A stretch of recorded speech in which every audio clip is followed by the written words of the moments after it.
never certain, so strong when I can turn around the fate. I'm never going to give up. Break out all that is. Please don't let you pull up. Ain't gonna last for much long. Break out all the doom. Deep down inside you feel like loving a heart. No need to feel, it's time you burn that dream.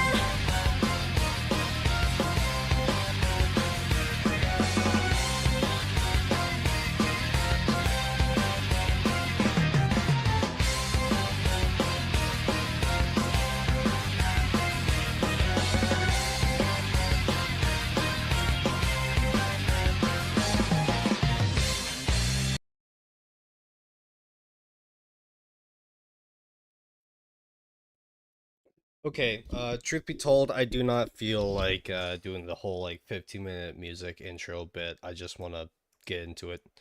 Yeah, so Persona 4 Arena, it's primarily a fighting game, Hawk. So if you're expecting the, general gameplay of other Persona games, no. Like it's a fighting game first with like This program is brought to it you does by have a really following great, sponsors. Persona story. Like the actual story mode is what I'm focusing on right now, Persona and 4 Arena. it's genuinely surprising how good it is, but it's because it's a fighting game, it's the story mode, it's not going to have like the same kind of animated cutscenes. So the vast majority of it is me just reading everything that's going on. So yay. But it's like, what's my Steam metrics so far? Okay, so I already have like 18 hours in this game. Now, obviously, that's not all story mode, but very, like, easily 10 plus hours is already on story mode, and this is 50% done. And that doesn't even include the Arena Ultimax extra stuff, so fuck. I'm gonna go for Aegis, though. Are you awake? I'm sorry. I had turned off my consciousness to test the new equipment installed on me. Yes, that's why we use the emergency channel. We have been asked to go into action. Why does this sound like Adachi? Has something happened? Who sent the request? We'll brief you on the details in transit. Also, regulations say that the member with the lowest serial number is in command. Currently, that's you. I'm in command? Are you sure about this? After all, I'm... You're well suited for it, in my opinion. Wait. Understood.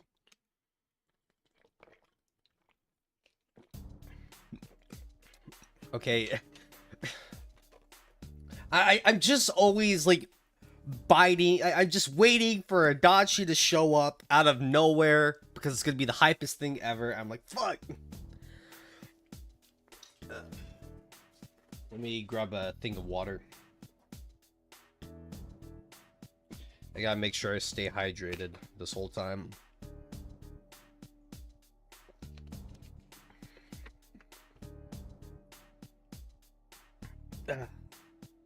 Okay.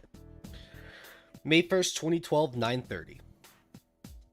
Men equipped with assault suits and tactical vests line the concrete ground. Their urban camouflage and unmoving poses give them the appearance of an orderly line of rocks. 30 minutes have passed since the special assault team took their positions on the landing strip surrounding the stopped passenger plane. Their captain glares at the plane before he slowly turns around and looks at each of his men. Every last one wears ski masks and thick tactical visors to mask their identities, but he knows them nonetheless. Tell me about the situation and make it quick. We don't have much time. One of the teammates steps forward. The touchscreen tablet in his right hand has a summary of the case on it. On May 1st, 2012, around 0900 hours, a wide-bodied passenger aircraft headed for Kagoshima sent out a 7500 squawk code during passenger boarding. Following the signal, the captain reported to the control tower that their aircraft had been hijacked. Since the uprising occurred during passenger boarding, only half of the passengers had boarded. The 10 crew members brings a total of 178 hostages thought to be on board. Some passengers seated near the hatch had succeeded in escaping. The following points were gained from questioning them. Take care not to be seen by the hijackers. There are 3 hijackers. All of them are covering their faces with ski masks. All of them are armed with what seem to be pistols. From their voices and builds, they appear to be males. Whoa, I guess you can't just assume that shit nowadays. Leave it up to the robots to just assume genders and shit. Like, I guess one of them could very well easily be a trans woman. Like, being a criminal isn't only a male endeavor. Adachi is the detective guy. Oh no, Hawkeye. Bro, if you haven't played Persona 4, shit. Okay, I don't know if it's gonna be there's spoilers for this stream, but definitely like, oh no.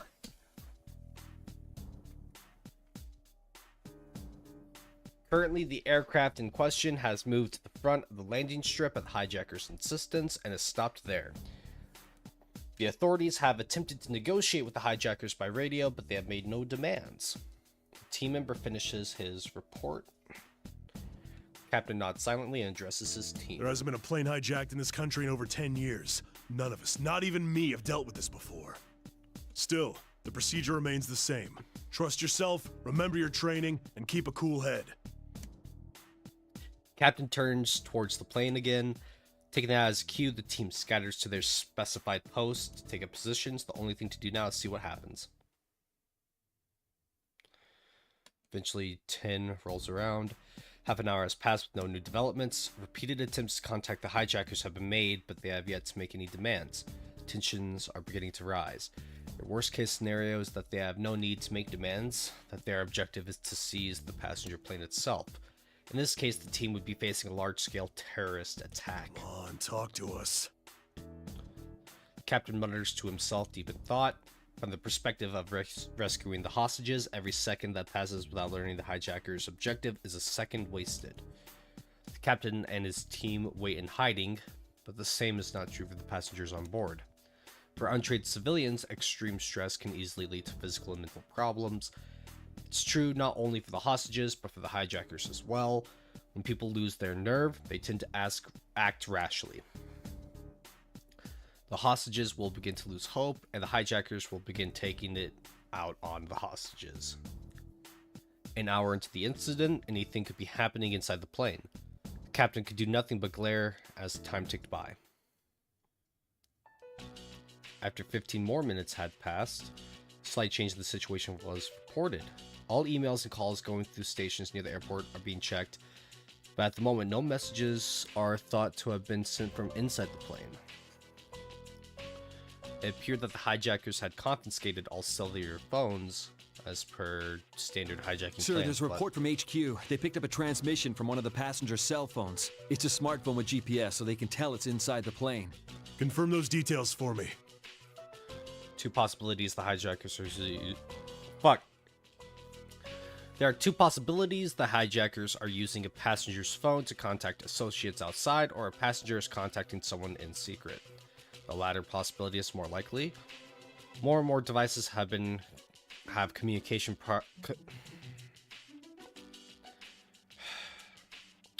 More and more devices have communication capabilities now, making it extremely difficult for hijackers to remove them entirely from play. And the more hostages there are involved, the more courageous they become, and the more likely they are to take risks. Unfortunately, more hostages involved means that it's all the more dangerous to provoke the hijackers. Each individual hostage is worth less to them. The details of the transmission make it apparent that the situation is worse than the team had assumed. Cell phone's owner is a man in his 60s in first class. He signed up for a certain service after being diagnosed with heart illness. It's a remote EKG monitoring service that keeps track of the patient's heartbeat. A scheduled message was automatically sent from the patient's cell phone. The service provider promptly contacted the police, informing them that the man was in bad shape. A man's life is at stake if we don't wrap this up within the hour. Looks like we can't stall for time. As panic spreads, a proposal for negotiations based on this fact and a proposal to storm the plane are both considered. But because only half of the passengers had boarded, the situation inside the plane is uncertain, making devising a tactical plan difficult. Though if nothing is done, a passenger will surely succumb within the hour. A blunder like that must be avoided at all costs. That was the thinking that guided the police officials to make their decision. Same day at 10:30. What? Withdraw? This is a hijacking! What are you thinking withdrawing our people? Yes, I understand. Wait, what's going on? Orders are orders. We'll fall back at once. Get ready. No one understood the situation. Withdraw order. Why withdraw the team during the hijacking? No one on the scene agreed with the decision, but the order could not be overturned. The men here are not the brain, but limbs whose power is best used by precisely following orders. Just then another group approaches without sound. Its members are dressed differently, in suits and trench coats, while all of them are wearing blackened sunglasses. At a glance, it is clear that they are tall, well-built, and used to rough situations. With nearly 20 of them gathered in one place, they are imposing despite their silence. They don't seem to be airport personnel, but neither are they known to the police. But the captain sits there in the same line of work and approaches. Who are you? His voice is laced with suspicion, but the man at the head of the group speaks dispassionately as if he's heard nothing. For the next half hour, we're in command of this scene. You didn't answer the question. Who's responsible for this? The captain's tone unconsciously hardens. The group of men in black parts, while the number in the rear steps forth. The captain can't stop himself from furrowing his brow. He can already sense the unrest spreading amongst his team, who watches in silence. The one step before looks like a 17 or 18-year-old girl. She's dressed in black, wears sunglasses like those around her, but her slender build is out of place. Her blonde hair stands out even more in contrast to her all-black outfit. The girl walks a few more steps forward and removes herself. Hell yeah, there's Aegis. Been waiting for her to show up. Hell yeah. Captain had intended to appraise the look in her eyes, but only gaps in the face of her crystalline blue. He quickly regains himself and So frowns. you're the one in charge? Yes, Are you shitting me? there is no time to waste quarreling. The girl looks at him fearlessly, despite the armed team surrounding her. The absurdity of it all is what helps the captain get over his surprise. Her age and appearance are most likely meaningless. She is clearly no ordinary Are girl. you not even gonna tell me who you're with? I cannot. So you expect me to hand over control of the scene to you without even telling me who the hell you are? Yes. I believe orders to withdraw have already been issued. Oh! Oh! Chat! Holy shit! Holy shit! Oh my god! Hold up. This is the best thing ever. Oh my god, oh my god. Chat. Hold up. Where is it? There we go. Damn! I wonder where she got that look from. Oh, that's awesome! Look at that! She looks just like Adachi! Look at that! Oh, wait, let me flip it. There we go. Oh, look at that. 2 peas in a pod.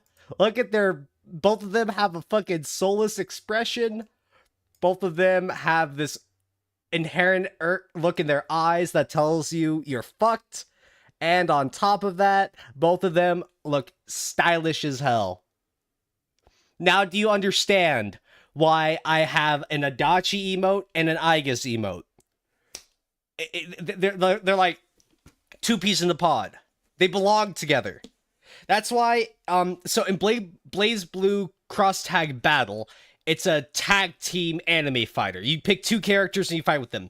If I ever competitively get into that, my team is Adachi and Aegis.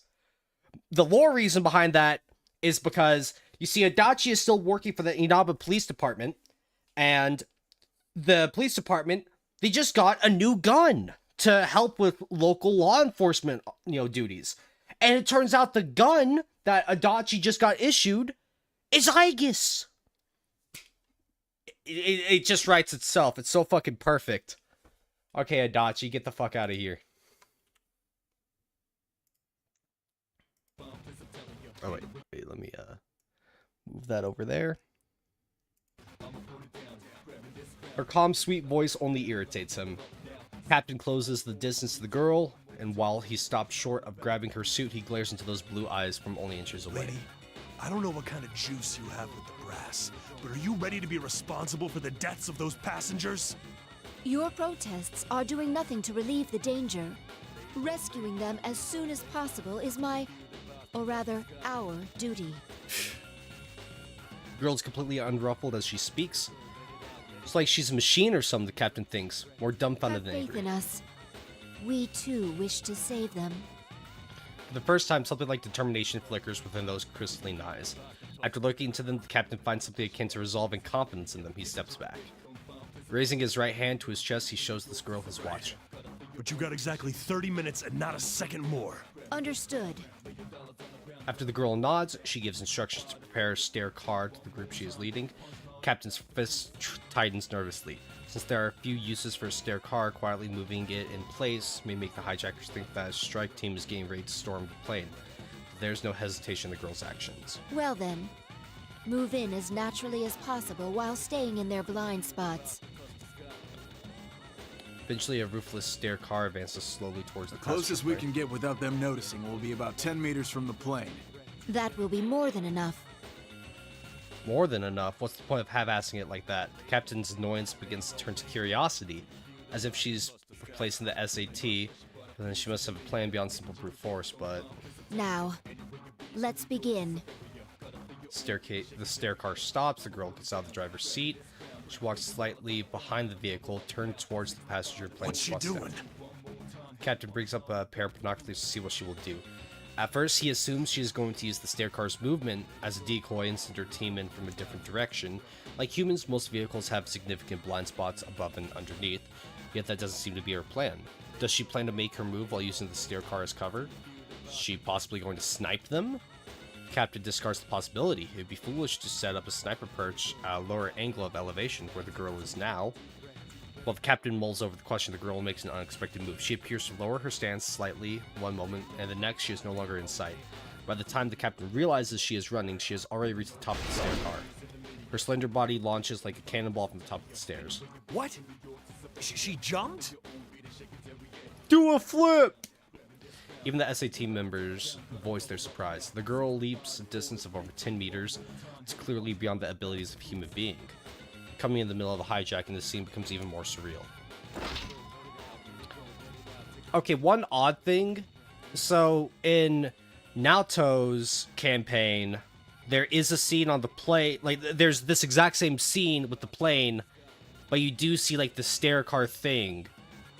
But it's not here for some reason. You know, that's it's not very, fucking continuity accurate. It's a plot hole. Girl lands on top of the aircraft and stands as if nothing unusual happened. She looks at the aircraft beneath her and slowly turns her head to scan it from back to front. It reminds the captain of the movement of a security camera. He knows this should be impossible, but he wonders if she can see through the plane's ceiling. Eventually, the girl seems convinced of something and begins walking. When she reaches the boarding hatch at the front, she moves her right hand to her back. The captain notices with a special knife code engraved from Blade Hill. What's she gonna do with that knife? She's gonna stab a bitch. The girl suddenly lowers her stance and slides down the side of the aircraft. Just as she's about to fall, she thrusts the knife into the jamb of the hatch and This dangles is from it. crazy. Yeah, this is definitely something that would be way better to see animated. So, like, rip. She then uses her left hand to pull the handle and unlocks the hatch with ease. Once the thick, airtight door juts out of the aircraft, the girl nimbly jumps out into the plane. The captain is shocked by her dauntless methods. He begins to wonder if she intends to defuse the situation on her own. The captain lowers the binoculars and faces the reality before his own eyes. Who in the world is she? The doubts he had dismissed rise within him again.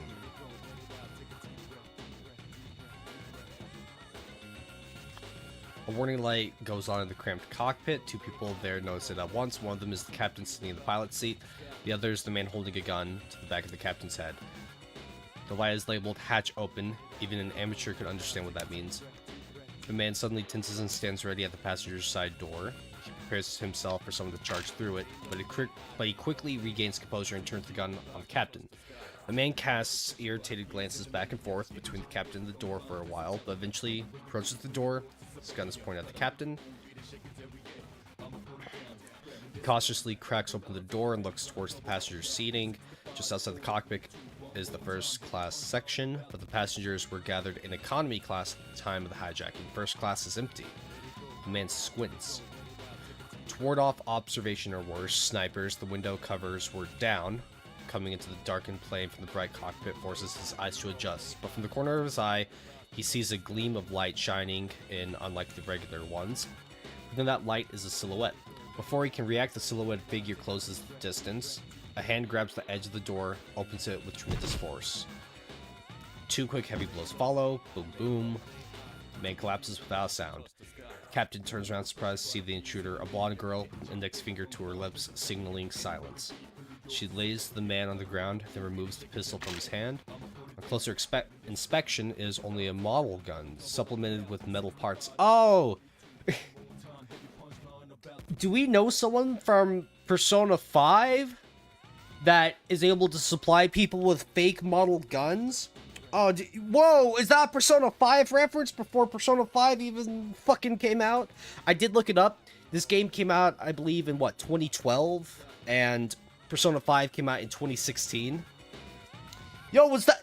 Yo! I guess just one-shot Joker Persona 5! Holy shit! No, shit. Wait. To give Joker credit, it took her 2 blows to take him down, but I guess beats Joker Persona 5. It's canon.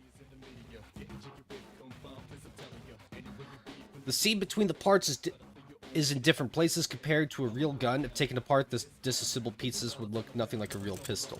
The girl then takes handcuffs from a small pouch on her waist and fastens the man's arms to a seat leg near the window. If he wakes up, he will be unable to stand. Though the captain still looks as if he wishes to say something, the girl's eyes meet his and insists on silence as she leaves. The curtain dividing first class and economy class is closed. The girl hides herself behind it and peeks through. There's a man in each of the aisles on the left and right. Neither seems to have noticed her. Passengers and cabin crew are crammed into seats in the back. Everybody's placement matches the readings of water heat sensors picked up from above the plane. Both remaining hijackers are closer to first class. The man closest to her is only a few steps away. She judges that he can easily be disabled if she moves quickly. They both carry pistols, but they're the same type as the downed hijacker. From what she can see, these two are mere model guns. Girl swiftly pushes aside the curtain, grabs the closer man's right wrist. Fuck. Okay, like Hawkeye. This game, it's a Persona game that's also a fighting game. Like, legitimately, if you think of other fighting games like Dragon Ball FighterZ or Street Fighter's story mode shit, like, this one is actually fucking good with intent. Like, fuck. Damn it, I accidentally pressed the button. Rip. With a pained cry, he drops the pistol to the ground. The girl uses her grip on his right hand to put him on the ground, then smoothly pulls out another pair of handcuffs, locks his arms to the passenger seat. The man thrashes about, but despite his struggle, he is no better than a worm writhing on the ground. The last hijacker finally recovers from his shock and aims his gun. The girl pulls a button from the other man's sleeve and flicks it towards her opponent's face. K6! I guess just flicked a peanut at this guy. An airline peanut. K6, is this what you've been doing this whole time? Is this your flick peanuts joke? Is this what you've been like, dude, you've been planting the seeds of this whole bit, this whole fucking time, K6, dude. You're so fucking smart. Holy shit, dude. I thought I was playing checkers, and then you're out here playing 4D chess. Holy shit. The button travels at immense speed, though it was launched only from her fingers. The man tries to shield his face, but he is too late. He groans in pain when the projectile strikes his forehead. The girl does not let the opportunity pass. She easily jumps over the 3-seat wide center block of seats with one arm, grabs the man's right hand. There she repeated the same procedure she used before. Their weapons are immediately seized while they are restrained on the floor. Passengers are only now grasping what's happening before their eyes. A murmuring chorus rises. Do not be alarmed. I have come to rescue you. Hell yeah. Your safety has not been secured yet, so please stay calm and remain in your seats. Passengers erupt into cheer. There's sporadic applause as well, but there's a slightly hysterical tinge to it in reaction to the tension of the situation. Excuse me. We were told someone requires medical assistance for their chronic heart illness. His name is... Just the girl pushes into the plane. She senses a male passenger stand up from his seat. He's extremely calm and quiet as he does so. The girl lately picks up Rudy. All the other passengers are nervous. And then she feels something hard pressed up against the back of her head. She knows without looking is the muzzle of a gun. A nearby passenger's cries of relief suddenly I am turns screams. impressed with your judgment to stay hidden until an opportunity arose. The girl is unperturbed as she continues to look straight ahead. The man stays silent and keeps the pistol pressed to her head. She knows there's no danger of being shot, but she is not yet sure that he was the only one in hiding. Left with no choice, the girl listens to his demand and moves forward. After about 10 steps, another man stands up as suspected. And you too. The man doesn't answer, he slowly approaches from the front. The girl is now sandwiched from the front and back. I would like to sandwich, I guess, between my bed and me. Hell yeah. The girl is now... Okay, at that moment, footsteps sound from beyond the curtain leading to first class. The two culprits both react at once, but it is too late. Other 10 men in black rush in at once from beyond the curtain. While the girl had drawn the hijacker's attention with the scuffle, the stair car had closed in. First, they pin down the man standing in front. The narrow passage gives the man behind her a short reprieve, but it doesn't last long. The moment he lowers the hand gripping the pistol in order to escape, the girl grabs his wrist. So focused was he on the men who burst into the scene that he forgot about the threat the girl posed. He is immediately tripped and restrained once he falls on his back. The girl stands up and looks around. If there are any more hijackers inside the plane, this would be their last chance to make a stand, but no one rises from their seat. She glances towards the men in black. They nod back in acknowledgement. It seems the crisis had been averted. The girl carefully keeps her thoughts from appearing on her face, gives an inner sigh of relief. Soon afterward, the sweeper team gives a report confirming that the aircraft is secure. The girl works with the cabin crew to arrange transport for the man with a heart illness before she steps out for a moment. Okay, there it is. It just felt weird that this image was not there when they were actually talking about putting it there. Like come on, you know? She stands on the stair car and turns on a blue designator light, waving it in circles toward the SAT's position. Is the signal that the crisis is over. Done already? I received the signal. This SAT on standby started talking amongst It hasn't themselves. even been 5 minutes. There should have been at least 3 hijackers. You know what they remind me of is those guys. Like Men in Black or something. Starring Chris Rock. Captain, who are those people? Is that one even human? Captain sighs with reluctance. This is just a rumor, but I've heard that the higher-ups formed an unofficial security group in conjunction with a certain corporation. It's supposedly for cases that are a little strange. I hear they have some official standing with the police, too. Though it's all some private enterprise, so technically, there's no authority involved at all. What? But this is Japan we're talking about. A search and destroy unit that answers to no department and keeps no records. I've heard them called shadow operatives. He turns on his own blue light as a signal of understanding and waves it left and right. The response light comes from up ahead. The girl then sees the captain spreading his arms in a shrug and smiles for the first time. She feels slightly bad for them. Her team may have shamed them, though they had done nothing wrong. I should apologize to them later, but then... Out of the corner of the girl's eye, near the entrance of the luggage carts, at the corner of the building, a figure catches her attention. A girl? Ooh, that's Labris. Damn, Labris is cute. The girl seems to be about her age and is wearing a plain, cape-like dress. For some reason, her appearance feels unsettling. To begin with, given the heightened security, the parking entrance should be strictly sealed. Yet the figure looks like a civilian. May I check on something? The girl calls the SAT captain over the radio. Noticing some slight interference, she looks down to adjust the fix. If you look towards my left, in front of the luggage loading bay is... But during the moment she looked away, the figure She's not there. That can't be. The girl looks around, but the figure is nowhere to be seen. Or could she have gone this open space with nowhere What's to the hide? matter? Oh, I'm sorry. I was apparently seeing things. She saw a dot.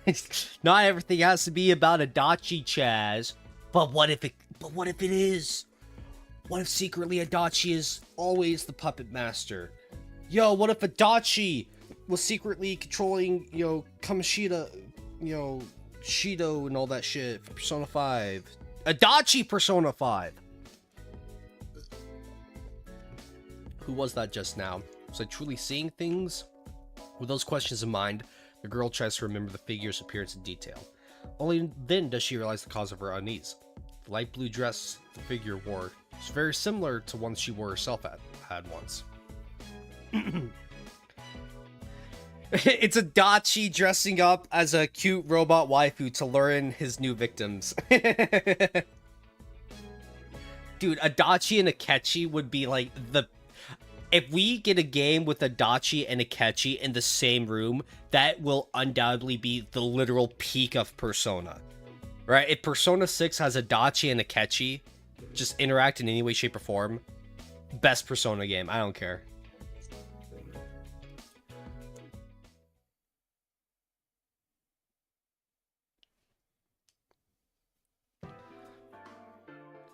Girl puts those thoughts aside and returns to the aircraft.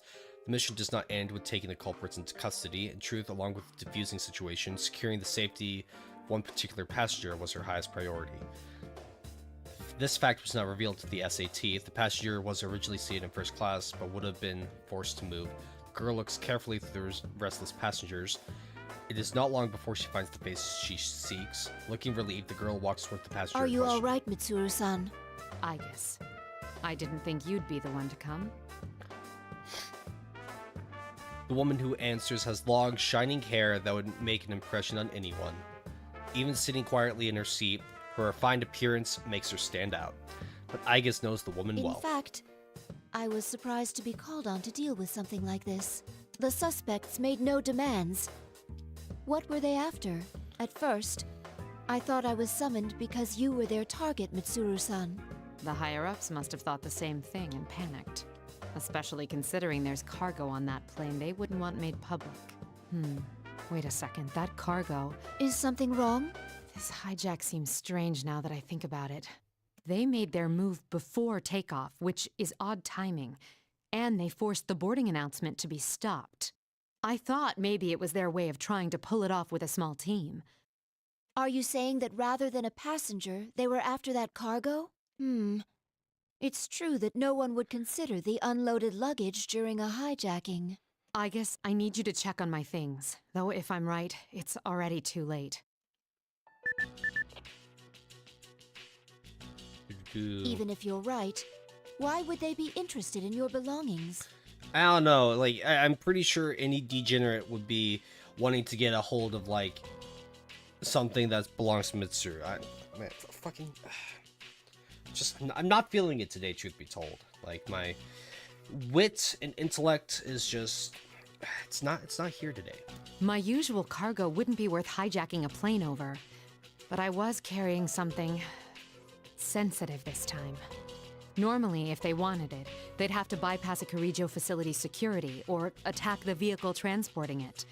But by doing it this way, they can divert the entire country's attention with a few model guns. She smiles. Aigis can tell that she is impressed with their audacity despite herself. Mitsuru-san's cargo. Sensitive belongings for a vacation.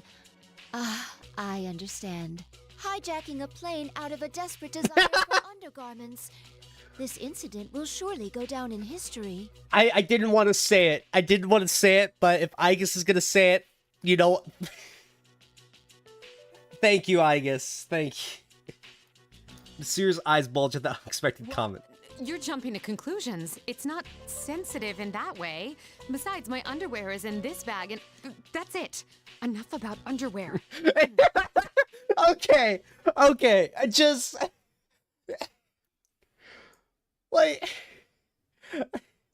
I just... Oh my god. It's too fucking perfect. Like, just look at them. Side by side. They're perfect for each other. They both have this amazing shit-eating grin. Like,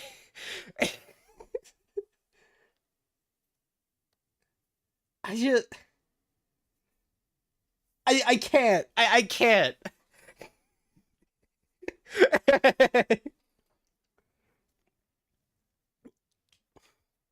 It's so funny. Because, like, I can 100% imagine Adachi saying some shit like that. Like, what? Why would they be after undergarments? And then Dojima just fucking slap his ass. Just like, shut the fuck up, Adachi. But Aigis gets away with it. Why? Because she's a cute girl. But Adachi can't get away with it. Why? Because he's not a cute anime girl. Sexism as finest. Yeah, I was totally rummaging for underwear. What are you gonna do about it? Face Adachi. She forces a cough and steers the conversation back on track. More accurately, my cargo contained items from Ergo Research. My trip to Kagoshima was partly vacation, but also to oversee their transferal to Yakushima. The official name of the Ergo Research is the Kirijo Ergonomics Research Lab. Both Mitsuru and Aigis have many bitter memories associated with the name. Paul hangs here. But a radio transmission from one of Aigis' team cuts the moment short. Aigis speaking. I see. Understood. Mitsuru looks at Aigis questioningly and It's she as you nods. suspected. They found that one of the boxes scheduled for transport has gone missing. Pretty sure that Adachi is one of the announcer voices. Actually, Brad, literally every single character in this game can be selected as an announcer. So, I think that's pretty cool. I thought as much. With a small sigh, Mitsuru rises We from her must seat. get it back, I guess. The rest of the team can finish up here. I need you to come with me. Will you be joining the search as well? Well, I am personally involved, so yes. In other words, you will officially rejoin the unit and participate in this mission. To be more direct, is it accurate to say that you are abandoning your vacation? Mitsuru sighs with some exhaustion. Aigis interprets her silence as Then I verbal. hereby transfer command authority to you, Mitsuru-san. Regulations state that the member with the lowest serial number is to take command. And since you are member number 1, the official leader of the Security Department Shadow Response Unit, also called the Shadow Operatives. I had a feeling I wouldn't be able to enjoy this vacation for long. Traveling with cargo from Ergo Research suggests that her vacation was neither relaxing nor But cheerful. I can't allow anyone to be hurt again by the things we, the Kirijo group, created. We'll get this cargo back at all costs. Mission or no mission, I'm making it a personal priority. Understood. Aigis answers loudly and snaps off the police salute that she's finally gotten the hang of. Oh, so Aigis is working with the... Literally! Aigis is just taking it... Aigis is following in the footsteps of Adachi. She's a gun. She's in the police. She's rocking the Adachi fit. And she has Adachi's smart-ass mouth. It's fucking perfect. I am Aigis. My official name is 7th Generation Anti-Shadow Suppression Weapon. As my name implies, I am not human. I'm a humanoid weapon, essentially a robot, though with the right clothes, a surprising number of people cannot tell the difference. I was created in a research lab owned by one of the world's foremost conglomerates, the Kirijo Group. I was made to exterminate a certain enemy. They are called shadows, monsters born from people's repressed emotions granted dark life. Shadows can only be defeated by those with special power of personas. One's persona is said to be the power to wield the shadow within. There are two sides of the same coin. The one cannot have a persona, they do not also have a heart. I was given a mind to artificially develop a persona and a body close to that of a human so that my mind could maintain a personality. A heart designed for battle. A body designed for battle. I did endure some suffering because of my original purpose, but I now have a place where I belong, somewhere I can make full beneficial use of my powers. This is the Security Department Shadow Response Unit. Our nickname is the Shadow Operatives. Operatives were formed at Miss Mitsuru Kirijo's directive. She is the Scion of my creators, I don't know, the Kirijo group, as well as the one who has been given full responsibility for handling the shadows. Our objective is to identify and resolve incidents involving shadows. We do this by eliminating them. All of our members are Persona users or have similar qualifications. During operations, our guidelines state that the member with the smallest number as command. Number that I was assigned issued was 5. Though I'm not human, I'm treated as a member, not a piece of equipment. Moreover, my number is in the single digits. It's possible that there will be missions like today where I must take command of dangerous operations. In other words, I'm recognized as having the same life and dignity as humans. Because Mitsuru-san and the other have such trust in me, I want to repay that trust with results. There's another reason I'm working my hardest on this case. Soon after the hijacking was resolved, the stolen cargo was identified. Its contents surprised me. The 5th generation's anti-shadow suppression weapon, a unit named Labris. She is one of my sister units. She was sealed over a decade ago and has been in storage with other artifacts ever since. Labris, a humanoid weapon just like me. It is possible that she has a heart. If she does, I want to save her before she is misused. This is a mission, yes, but more than that, I feel it is a duty I must carry out. Okay, I'm gonna check on Fido real quick. Just gotta make sure he's alright. I'll be right back.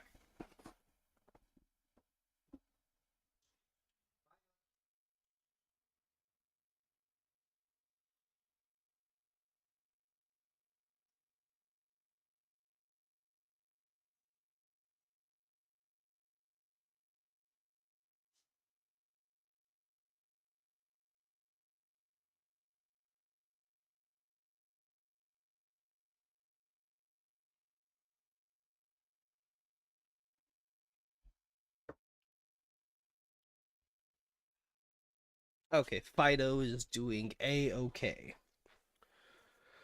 We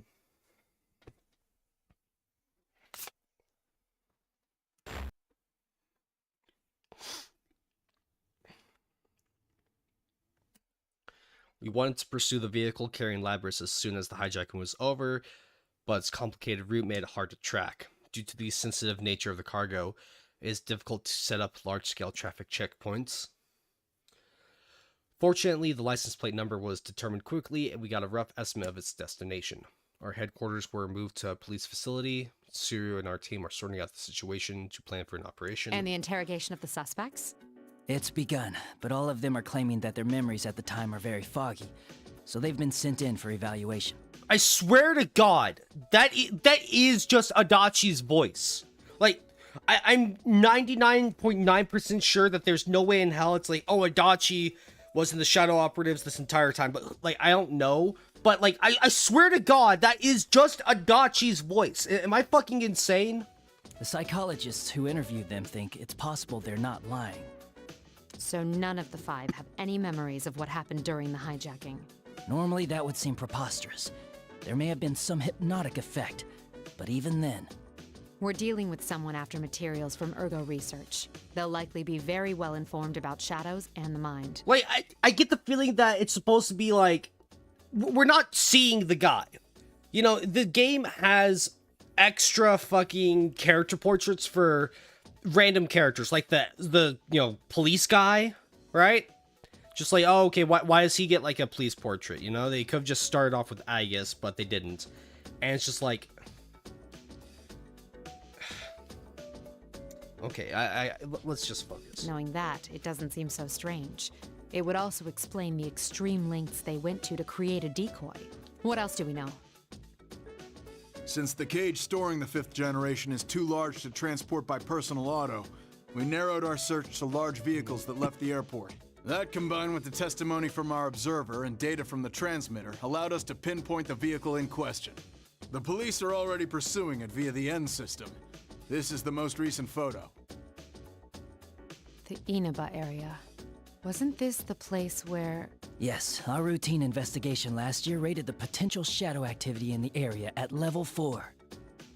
Seems that the culprit in this case had prior knowledge of shadows after all. If that is true, we must use extra caution. Many people do not know about shadows, though they are enough of a threat to possibly destroy the world. Then again, I experienced that for myself 3 years ago. If someone is trying to manipulate them, we must prevent it at all Let's costs. talk about the stolen 5th generation unit. I guess, as the 7th generation, would be her younger sister. A sister. My older sister. I'd like to know why she was sealed. 5th generation anti-shadow suppression weapon, Labris. The records show her to be the first model fitted with an artificial personality. In other words, she has a heart? There's no knowing if it was developed enough to call it that. She seems to have been made to gather test data rather than actual field use. What are her combat capabilities? She wasn't given firearms, since her regulatory system was inadequate. So she was instead loaded with some kind of special equipment. Unfortunately, the majority of the records pertaining to her are missing, which means that's the extent of our knowledge. Special equipment. We also don't know why she was sealed. Many of the documents regarding the old Ergo research were lost, probably to cover up incriminating evidence. We don't even know what she looks like. All we do know is that she was a life-sized android. We'll just have to find out along the way. I'll need these 3 individuals' cooperations. I'd like to join them in the field. Are you sure about this? Try not to make a scene when fetching them. Not all of them are part of our organization. And I guess, frankly, I think we can assume that there'll be combat involved. Will you be alright with that? Though Mitsuru-san doesn't say it out loud, I understand what she means. Our highest priority in this operation is to stop the culprit and mitigate any associated danger, not to rescue Labris. Of course, we will strive to accomplish both, but in the worst case scenario, we must consider the operation of destroying Labris. Destroying a sister unit will be a painful experience if she, too, I has a heart. thank you for your concern, but I'll be fine. I will do my duty. Well then, once we can confirm our target is headed to Inaba, we'll depart at once.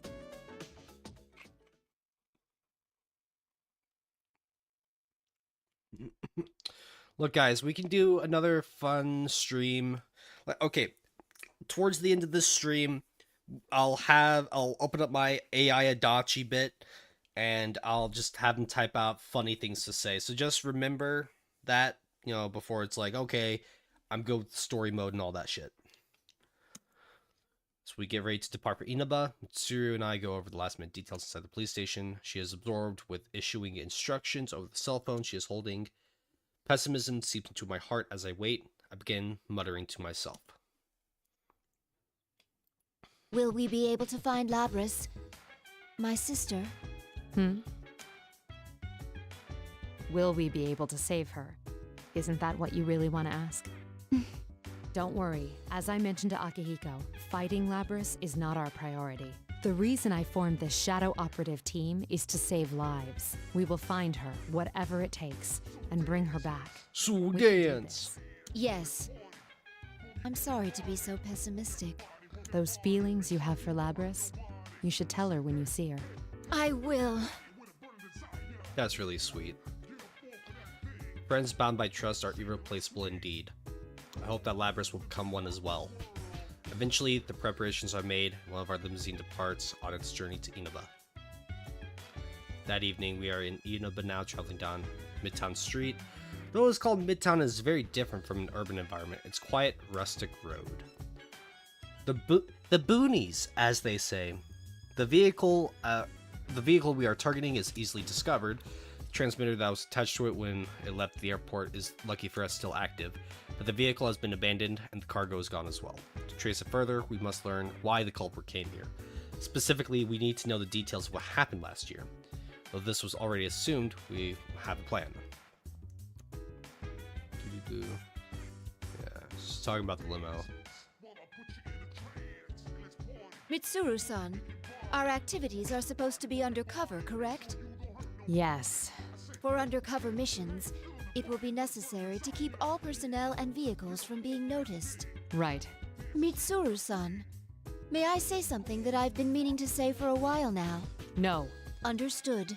All I told them was to give us a car with enough space. Wherever we go, people peer into the windows out of curiosity. We avoid the public eye as much as possible.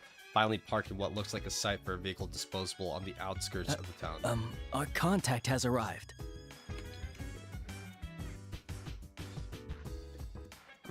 Oh my. This was not our designated meeting area, yet he has discovered us. You want to know how I did it?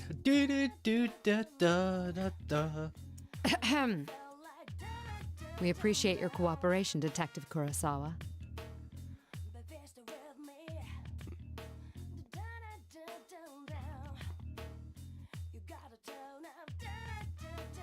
Yeah, I'm just gonna get past. Long time no see, miss.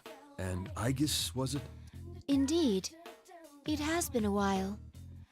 Kurosawa fixes his eyes on Mitsuru and me, is frankly awkward, or faintly awkward. We are both dressed for combat, and I'm not wearing any clothes to cover my true form. Sorry for staring. A humanoid weapon. I was skeptical when I heard, but seeing you in person doesn't leave any room for doubt. I'm sorry that I kept it hidden back then. It's all right. It would have caused more of a headache if you'd gone around looking like that. Hearing him say that, I cannot help but Seeing you smile. laugh like that makes it harder to believe you're a machine. I shouldn't make you stand while we talk. Please, get in. Ah, sorry. I haven't seen you in a while, so I had a lot to say.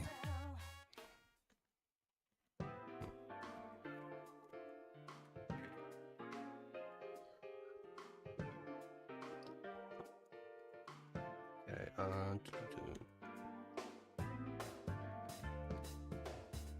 I found out quite a bit regarding the case you had me look into. First, I reviewed the report on the incidents from last year. One of the suspects mentioned the word persona. So what went on here last year? It's probably related, but I wasn't done there. Parts of this guy's testimony were even more outlandish. If you can take what's in the record at face value, it seems persona users can enter TVs within the Inaba region. Enter TVs? What does that mean? Just what it sounds like. You physically stick your body into the screen and go inside. He claimed there was another world in the TV, and dropping people inside it was the method behind last year's murders. This all sounds rather absurd. I'm surprised it was included in the police report. I got in touch with the detective in charge at the time and said the same thing. Apparently the report was filed by a young partner of his at the time. He'd entertained the wildest testimonies like this one. He sounds like quite the oddball. If this was what really went on, the police would have had no chance cracking it. But that Detective Dojima is one shrewd guy. Even with all the supernatural hocus-pocus surrounding the case, he caught the culprit. That's all I have for you right now. I should be going. I doubt either of us has time to reminisce over the old days. It's funny though. I thought the fighting was over, but you guys surprise me every time I see you. Thank you very much, Officer Kurosawa. Why don't we at least see you off? Oh, that's all right. I've got my own car. I doubt my department would appreciate your tastes. If I ever showed up for work in something like this, I'd be the talk of the force until the day I retired. Mitsuru-san, this could be bad. Our sense of social aptitude is in question. Can't deny that. What should we do now? Yes. First, we'll need to test the claim that persona users can enter TVs. There is a discarded TV over there. If the environment does not matter, we can use it to test the phenomenon. Wait, I guess. Don't worry. I'm just going to touch it.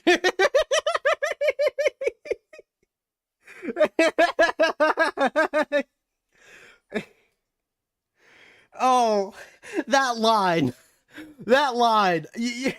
That is one of the best out of context. What does she mean by that kind of lines? If I take that one line, I can't. Okay, I just gotta. I'm sorry. I know it's like annoying for me to just like stop everything, but I just gotta hear it. I just gotta hear it.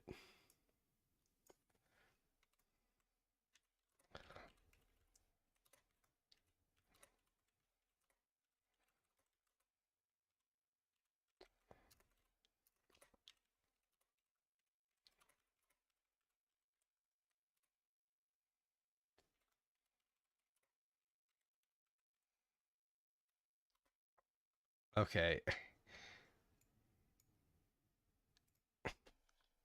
Don't worry. I'm just going to touch it.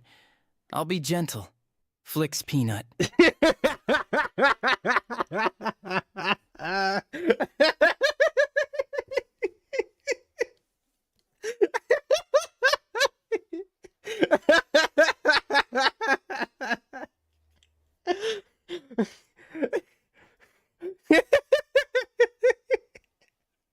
Don't worry, I'll be gentle. Okay, okay. Extend my right hand to touch the screen. Oh, wait, I almost forgot to mute this. That would be pretty annoying. Okay, there we go. Well, although I seem to be touching it, I feel no resistance from its surface. I push my hand forward a little more. A weak light runs across the screen. My forearm sinks into it. Amazing. Interesting. It's exactly as the police report said. What's it like inside? Do you feel anything? Not particularly. No. Wait a moment. It's the same as mine. It's hard to say definitively since this is my first encounter with it, but I believe this reading is from a personality module. Does that mean our retrieval target is inside the TV? Huh. Sounds like fun. Do the Persona 3 characters have a TV world as well? Well, so the TV stuff is a phenomenon specific to the Inaba region, right? The Inaba region or whatever. So, now that they're in this region, they can go to TVs just fine. But if they tried to do that, back in their game or area of town, I don't think that they would be able to. Yeah, it's Akihiko. Is that Akihiko? You didn't show up at the rendezvous point, so I went looking and found you here. This whole TV thing is pretty interesting.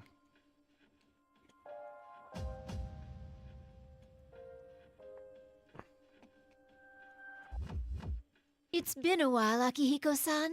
Yeah, good seeing you.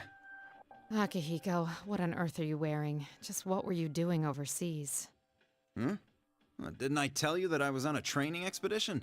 Don't tell me you came here from the airport like that. Does the concept of keeping a low profile mean nothing to you? Mitsuru-san, I believe we have lost the right to complain about that.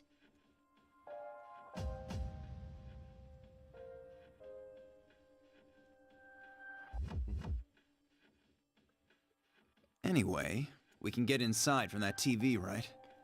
And what are we waiting for? Still the same Akihiko. We don't know the situation inside yet, and we'll need a secure means of getting out. So what? If we want to get this Labrys back, someone has to go inside, right? Well, that's... Our target hijacked a plane to throw her into a TV in this town. If we sit on our hands, it's possible we'll be put in serious danger. We're different from how we used to be.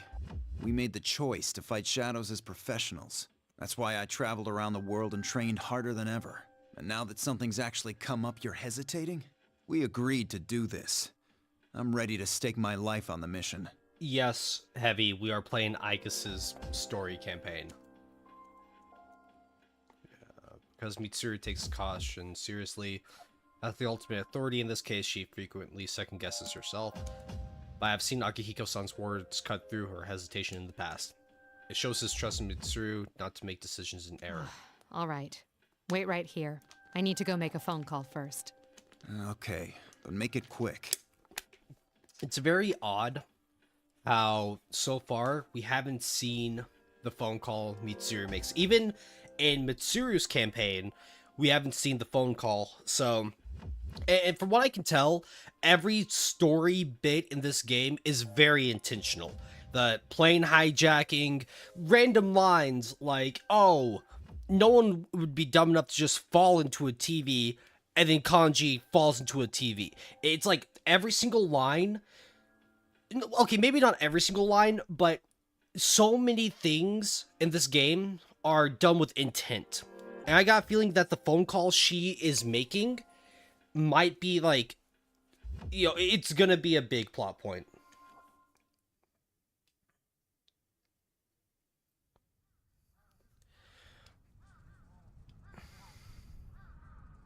Yeah, this game takes place after it takes place a year after Persona 4, 3 The other years members after will Persona wait here in 3. the car. Yeah. If we all barge in and something happens, they'll be devastated. Now that you mention it, at least one of us should be staying behind as well. I am not staying.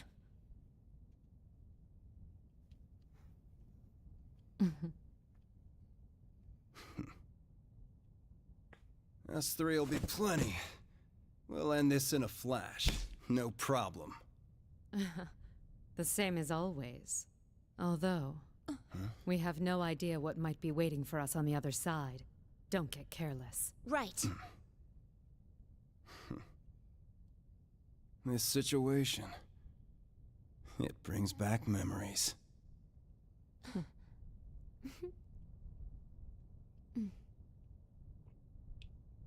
Ready!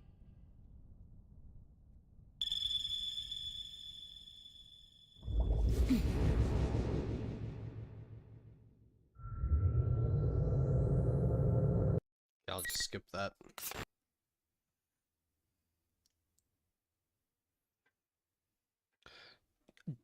Don't you also hear about, like, Yukari?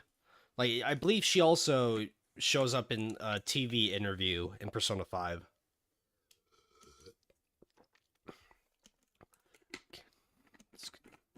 And boom. I find myself inside an unknown room sitting on the ground.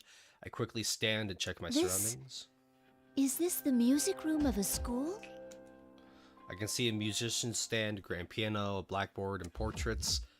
There's an air of over-exaggerated theatrics to it, but it may not be far from the truth. This is the world inside the TV. After the surreality...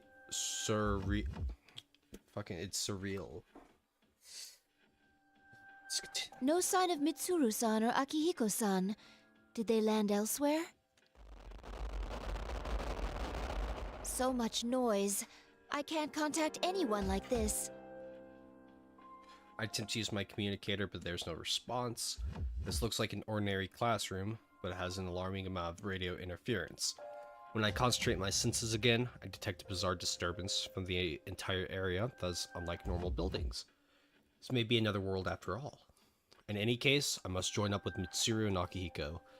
Just as I've begun to make plans to do so, monitor hanging from the screens, hanging from the ceiling switches on. I spy an unknown yet bewitching babe. How unexpected! Unexpected!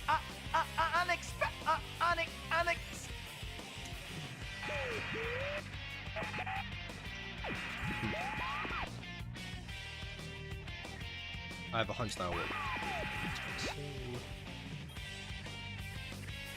Case 04, unintended intruder. Entering elimination process.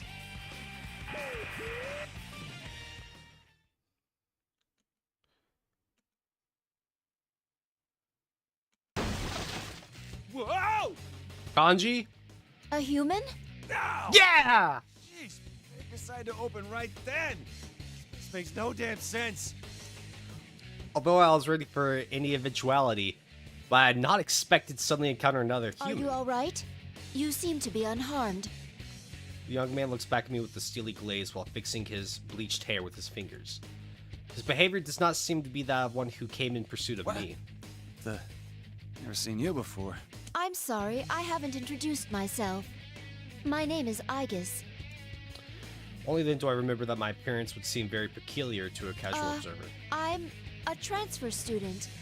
I have blue eyes, blonde hair, Gatling cannon. Gun! I'm sorry, forget what I said.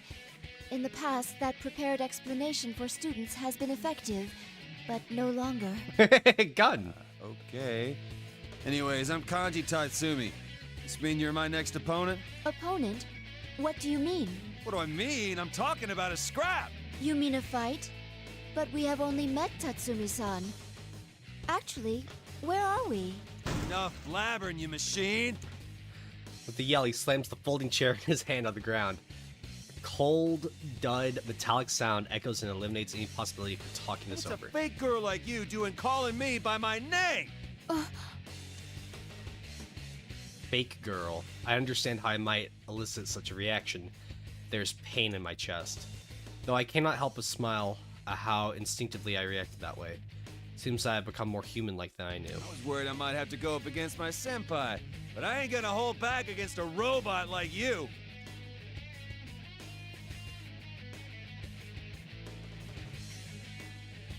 Yeah, he knows that I'm a machine. He doesn't seem particularly surprised. Those two things contradictory. Focus my senses once more and enhance the gain on my sensors. I detect a faint interference. Because it had appeared uniformly across all my sensors, I hadn't been aware of it. What is this? Not gonna do anything. I'll make the first move. Take Mikazuchi! A persona? Light flickers intermittently. Could that be electricity? A thick barrel-like arm charged with voltage approaches from above. Nice dodge. Looks like you got at least a little bit of fight in you. Persona user, I was careless. I should have expected the possibility since I encountered him inside the TV. I do not know the procedure for attacking a human, but if he's a persona user, I must defend myself with the usual There is armaments. no avoiding this fight. I cannot fall here.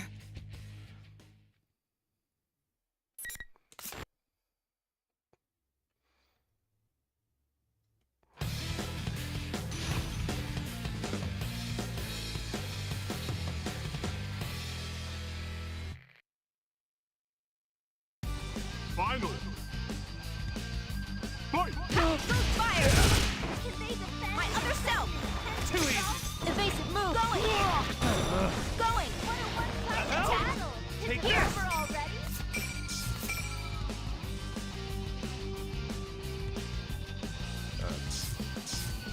Out of his face! Here! Nothing. Attack! Nothing. Evasive persona! Gotcha. Nothing. Here!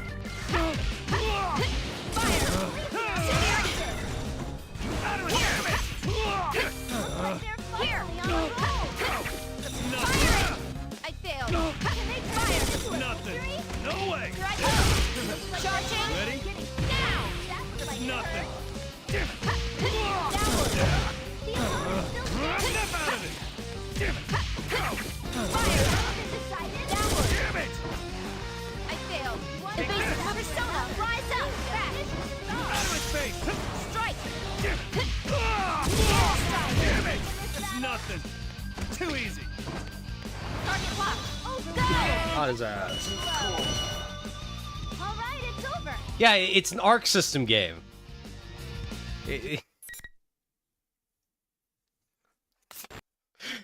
Oh, this looks like an Arc System game. I wonder who made it.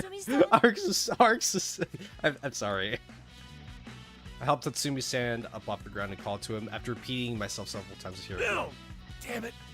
Ow. Oh, whoa. Hands off. I'm sorry. If you can't stand, then I'll carry you. Aw, Kanji, you don't know how fucking lucky you are, man. Whoa. Damn. You're a hell of a lot stronger than you look. God, I wish that was me right now, being held in Aigus's gentle arms, a gentle embrace. Whoa, whoa, whoa, whoa, whoa. How come you're carrying me like this? Like a bride or something? This is the spousal method of carrying. No, it ain't. It's the bridal. Oh, wait a sec. Are they pretty much the same thing? Tatsumi-san, you seem completely fine. That's what I've been saying. And stop with the Tatsumi-san crap. It's making my skin crawl. Just call me Kanji. You don't object to being called that? I'm an artificial person, after all. Huh? Who cares? If I say it's fine, then it's fine. And will you put me down already? When I put Kanji down as he requests, he turns his back and repeatedly scratches his head. I feel as if his demeanor has changed compared to how it was before the fight.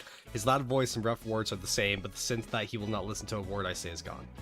I feel that I can make myself understood Well now. then, Kanji-san, allow me to ask again. Where are we? And what did you mean by opponent? Huh? You're not an enemy that Ted set up for me? Ted. Are you referring to the bear who appeared on the monitor? This is a fighting tournament. Only the winners get to keep going. I lost this time. But oh well. I wouldn't make it in the big leagues. That sounds like something Akihiko-san would say. Huh? Sorry, I was just talking to myself. Gotta say, you pack one hell of a punch. Got me real good. Punch? But I didn't throw any punches. Listen though, the rest of this tournament ain't gonna be so easy. My senpai are waiting up ahead. There are more people here. Could you estimate how many? Smiles thoughtlessly, gives me a thumbs up. I don't really understand why, but I give him a thumbs up as well. Good job. And Kanji kneels over. I rush in to catch him. When I look at his face, is still smirking, but he has passed out. Seems he was fighting through his fatigue for the sake of his pride. Doesn't seem injured, so I carefully set him back down on the floor. Suddenly, that costume, Kanji called it Ted, appears again on the monitor. Intruders are persona users. Due to difficulties in elimination, they will be acknowledged as valid targets.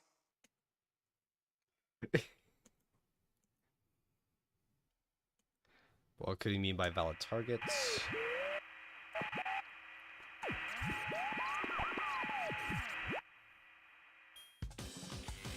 Woohoo! What a fox!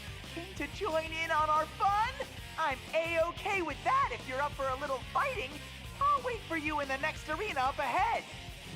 This is more how he sounded at the beginning. He's gone back to normal, or at least recovered from the Oh, abnormality. silly me. If you're cutting in, you don't know who I am. Ahem. I am General Teddy. Remember that name well. He really is a teddy bear. He doesn't seem like one, but a number of things he said caught my attention. Joining in our fun and arena. Wait, arena? As in Persona 4 Arena Ultimax? Oh my god. Hell yeah. These are in line with the tournament Kanji mentioned, and this tournament being held here. There is whatever. But the monitor is silent once again, and does not return. I do not think I will make any progress if I remain here. Looks like a school hallway leads straight ahead. There appears to be no danger nearby. I managed to hoist Kanji's body over my shoulder and try to leave the room. What? Something gets stuck and prevents me from proceeding. I stop and check, but I cannot see any obstructions. Both of the sliding doors fell off when Kanji came in. The way is completely open. It should be wide enough for me to pass through easily. Man, I wish Aegis would beat the shit out of me, knock me unconscious, and then just carry me on her shoulder like I'm some sort of prize that she won and will take care of for the rest of her life. Is that really so much to ask for, chat? Am I some, like, fucking insane simp for only wanting the simple things in life? Like for a cute anime robot girl to just, you know, carry me on her shoulder unconscious? Ready to do whatever she wants to my body, you know, so long as I consent. No diddy. Yeah, I cannot proceed. Something is getting stuck. I slow my walking speed and check to see what part of me is getting caught. As I discover something surprising. Nothing is blocking the way, yet only Kanji's body cannot pass through the door. It seems there's an invisible wall, one that's selective and prevents only Kanji's passage between the room and the hallway. Only the winners get to keep going. Oh, yeah. Oh well. I will come back for you later. Please stay safe until then.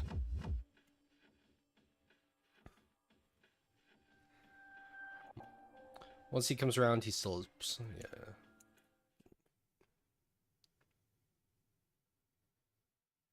Yeah, Snowfoot, you just want the simple things in life. While moving down the hallway, my sensors continue to pick up disturbances from everything in the school. It all looks so normal, though. There's a line of glass windows on the wall. Outside is a field with the ground I'm walking on. I seem to be on the first floor of the building. Eventually, I reach a doorway and cautiously venture outside. Lack of wind is unnatural, and there are other discrepancies between here and there. I turn around and inspect the building's exterior. This is indeed a school. I walk along the wall, go around the building.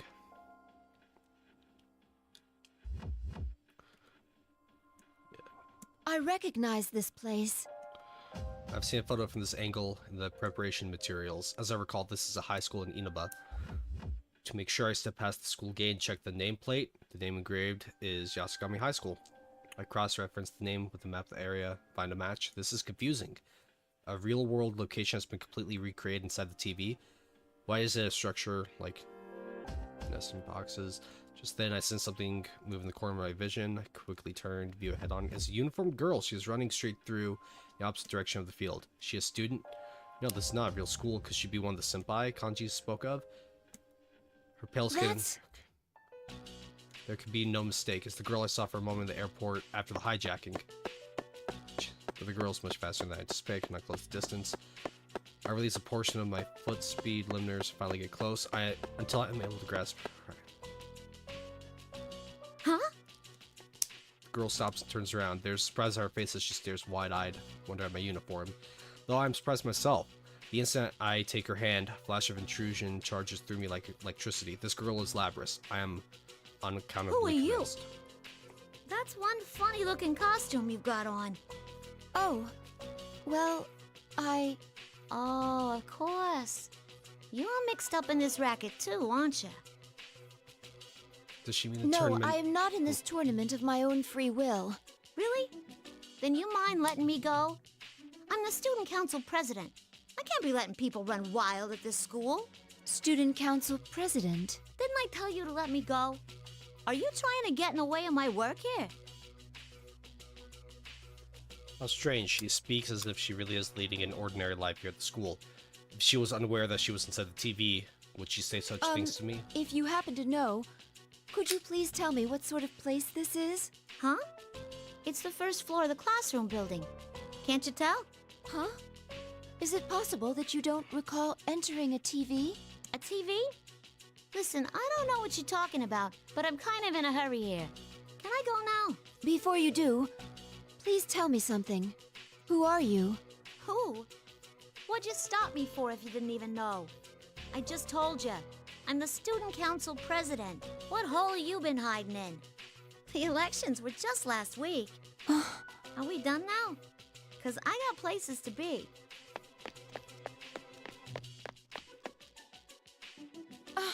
Please, wait!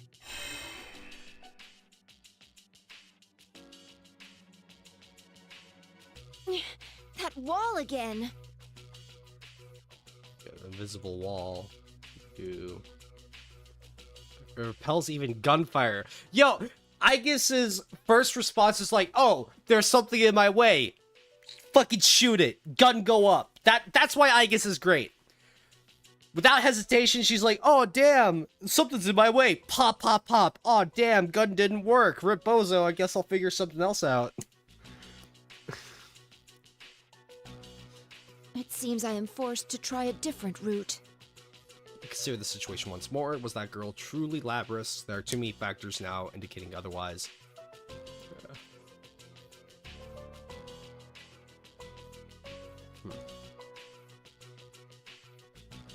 According to the records of Labrys' development, she was sealed away soon after. Yeah. She's not a machine but a human, so she cannot be Labrys. Usually, I would not hesitate to make such a judgment based on the available data, yet I still cannot shake the feeling that she may be Labrys. What caused it, yeah.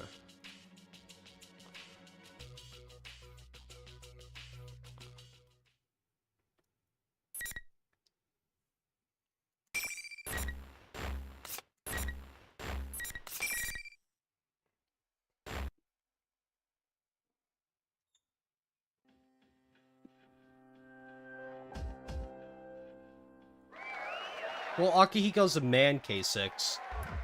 Just how it is. Yeah. This is impossible.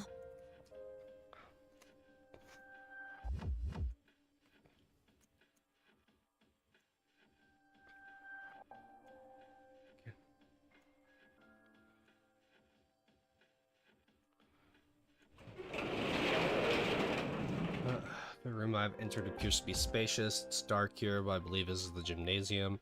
Here and there, folding chairs and gym equipment are piled in heaps. Looks like the result of some strange ritual. Suddenly a light shines in the corner.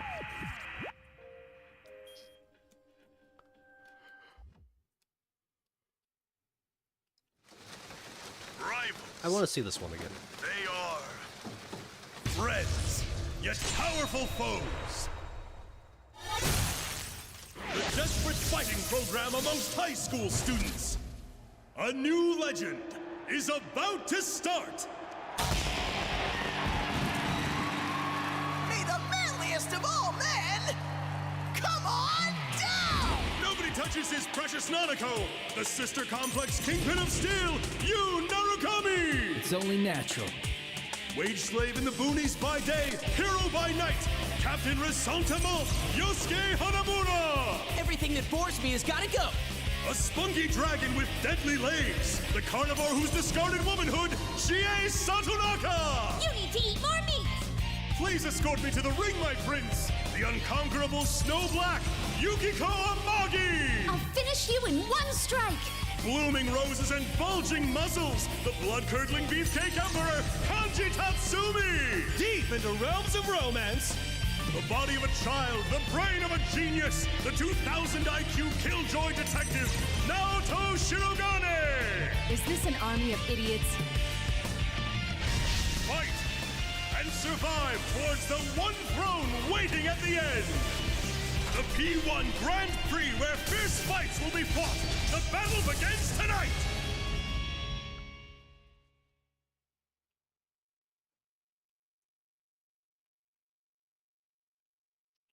I'm not sure what to say about that video. Seems to be modeled after promotional videos from martial arts tournaments. I noticed appearances by Kanji and the host General Teddy. The other people shown must also be participants. It is safe to assume they are all Persona users. As if watching my reactions from somewhere, General Teddy appears on the monitor, plays the video. Looks like you're officially getting in on the action. Welcome! Look, everyone, another challenger! Without warning, there's a loud sound. The doors in every direction open at once. Excited students pour in, cheering and yelling. Before I know it, I'm surrounded by people with no means of escape. Teddy grins at my situation. Well then, slippery arm. bring out the next opponent! Wonder... Her name was Chie, yeah. I heard that you're elbowing in on the tournament. Suits me fine. Let's do this! As she finishes her speech, she takes a fighting stance.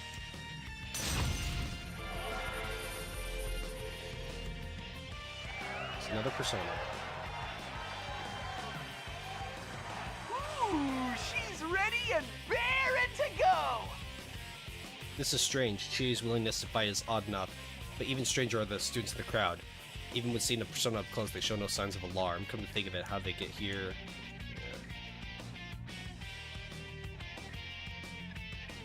Perhaps my basic assumptions are faulty. Could they, like... Damn it. Cannot jump to conclusions, but decide to take the offensive. I will fight on one condition. Which is? That you immediately release all these students from this school, or rather from this world. If you do that, I will fight as you wish. Tut tut! Are you making demands to me? Before you get too worried about other people, why not worry about yourself? I will not fight unless you guarantee their safety. Don't want to involve the students, but I have an idea. What a stubborn girl! He snaps his stubby fingers. The room instantly fills with light. I ward myself. My eyes. A few seconds later, the brightness fades to normal. As my eyes adjust to see that students have vanished. Is that what you wanted? My guess was correct. If the students were fake, it is easier for him to remove them than to talk me into fighting. As a result, my sensors detect the movement when the students disappeared all at once. The only human here is Chie. Looking around, it seems that not everything disappeared. Human-like figures remain, as if the shadows of the students were burned into the scenery. There were several about the gymnasium. Their readings similar to shadows, but they show no sign of hostility. So these are the true forms of those students. They have been Honestly, unmasked. you're in no position to be making demands, you know. I'm making an exception just this once, because it's no fun if you don't both go at it tooth and claw. Even if you don't resist, your opponent will show no mercy. It'll be a grisly sight. Come on! Even if the crowd was still here, would you not have hit back when I hit you? No. The safety of the people must be prioritized above all else. Ha! That's pretty cool of you, actually. But self-sacrifice doesn't mean much coming from a machine. They can just fix you right up. Oh, that's right. It doesn't even count as self-sacrifice for a machine. It's just what you're programmed to do. You probably don't feel pain or anything, huh? It just seemed that way because you look human. You may not understand, but I can sense pain as well. Really? That's such a weird thing to program into a weapon. That's... Well, that's fine with me. Means I can fight you without pulling any punches. Her smile disappears and her eyes spark with fire. She launches herself at me. If I must fight you, then I will.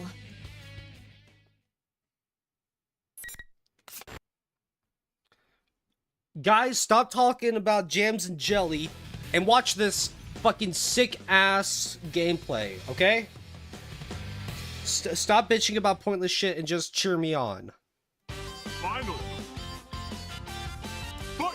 Severe impact emergency. Where will they go from here?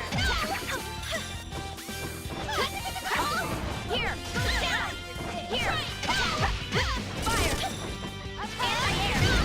Attack heavy damage. Airstrike. Fire. Bearing one side. I am a dragon. Aerial mode. Light damage. Firing! Strike! Hit home! Target locked! Ignite! Fire! Attack! Fire! Decided! Oh God! I am a I failed! Standing! No! Severe impact! No! Now will they go here? Severe impact! Light charging! No! How unfortunate. Better luck next time.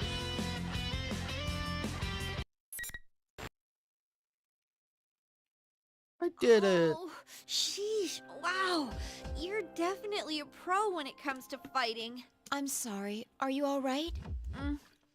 Yeah. But boy, I didn't stand a chance against you. Hey, what's all this about you being a robot? She's upset by her loss, but seems cheerful. She didn't show this open-mindedness before the fight. Perhaps, as well with Kanji, I can make peace with her by...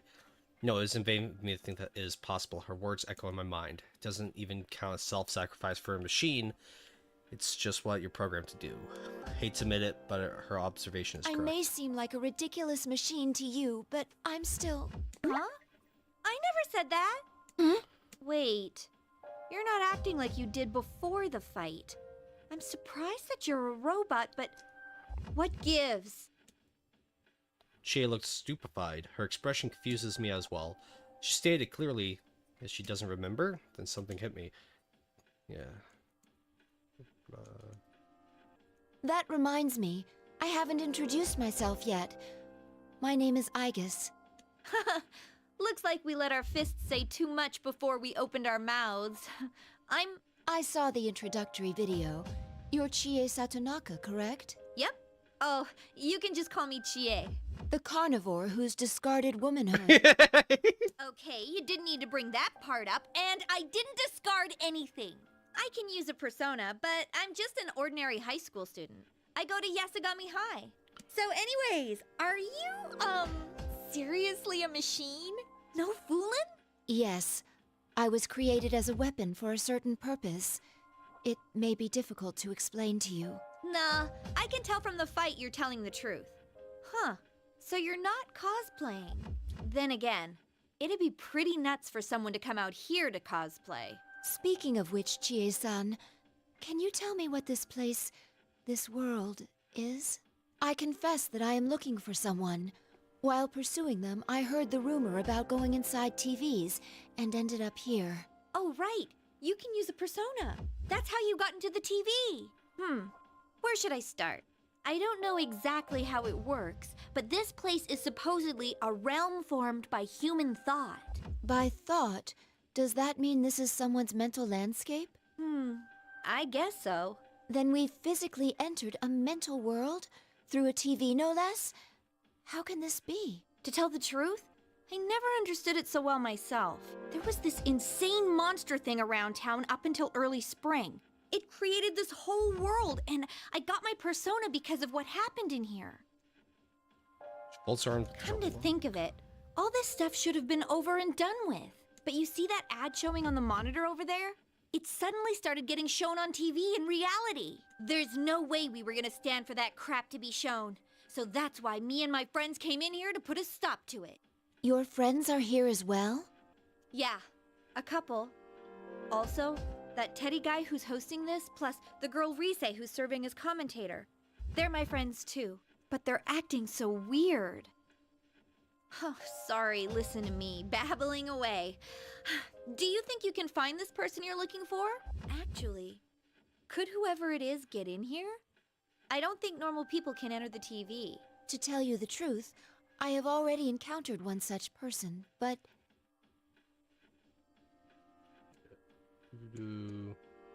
Oh, you mean the girl who was calling herself the student council president? Yeah, I saw her too. She was yelling into a bullhorn to stop this foolishness, but then she ran off saying she was gonna go talk to the tournament's host. She was wearing the same skirt that you are, Chie-san. It seems to be part of a uniform. Are you acquainted with her? No, I don't know her. It's funny, that girl said she was elected last week. But if I remember right, our student council president was a guy. Thank you. I now have a better understanding of the situation. Well then, I should be going now. I would like it if you could come along, but... I know, I can't leave here, right? I'll stay put for now. I will come back for you later. You may find it hard to trust me, but... No, I believe you. I've been through so much over this past year that I'm pretty confident I can read people. Honestly, though, what other choice do I have? If you run into any of my friends, tell them I'm okay. I will. Aige-san, right? So, if this was some fighting manga, we'd beat the tar out of each other, then shake hands in the end as best friends. Hell A yeah. powerful enemy can become a powerful friend, you know? Just like Adachi. Friendship can do amazing things. I saw that for myself last year. And you and I can be friends too, so, you don't need to talk like you're just an object. Chie-san. Don't look at me like that. You're embarrassing me. Come on, get going. Go! Yes, I'll see you later.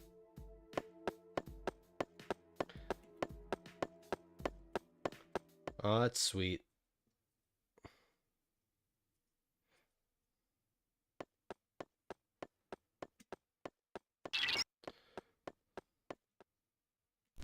Guess you hear. Can you hear me, I guess?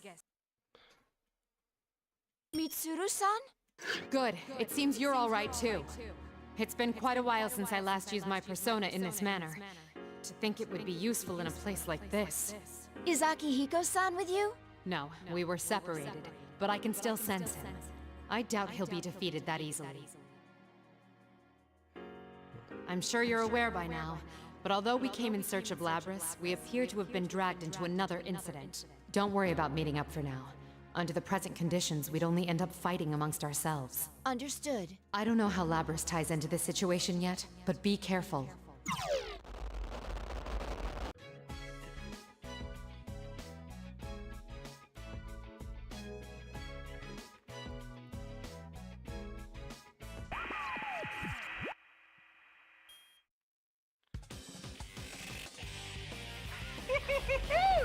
You're pretty good for a latecomer.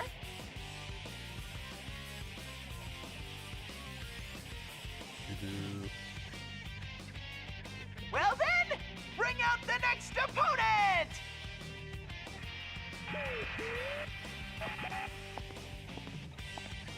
Naturally, of the three of you, you're the one I encountered first.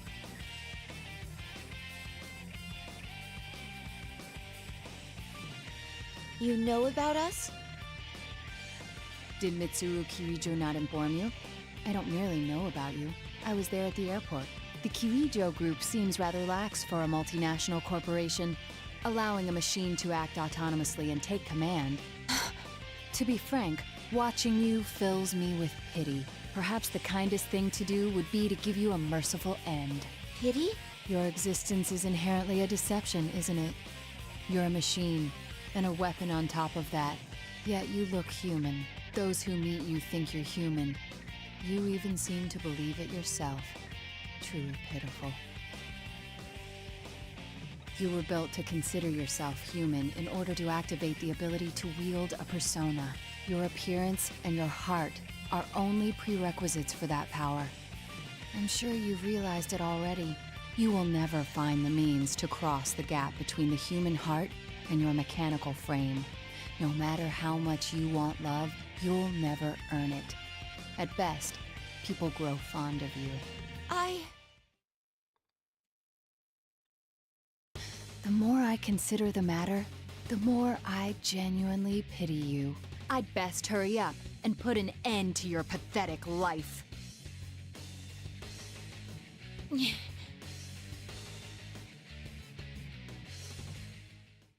Damn. Aw, damn, that's harsh.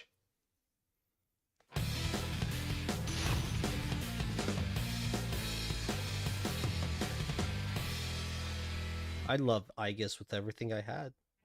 Finally! Fight! Strike Persona! Rise up! Here! Light damage!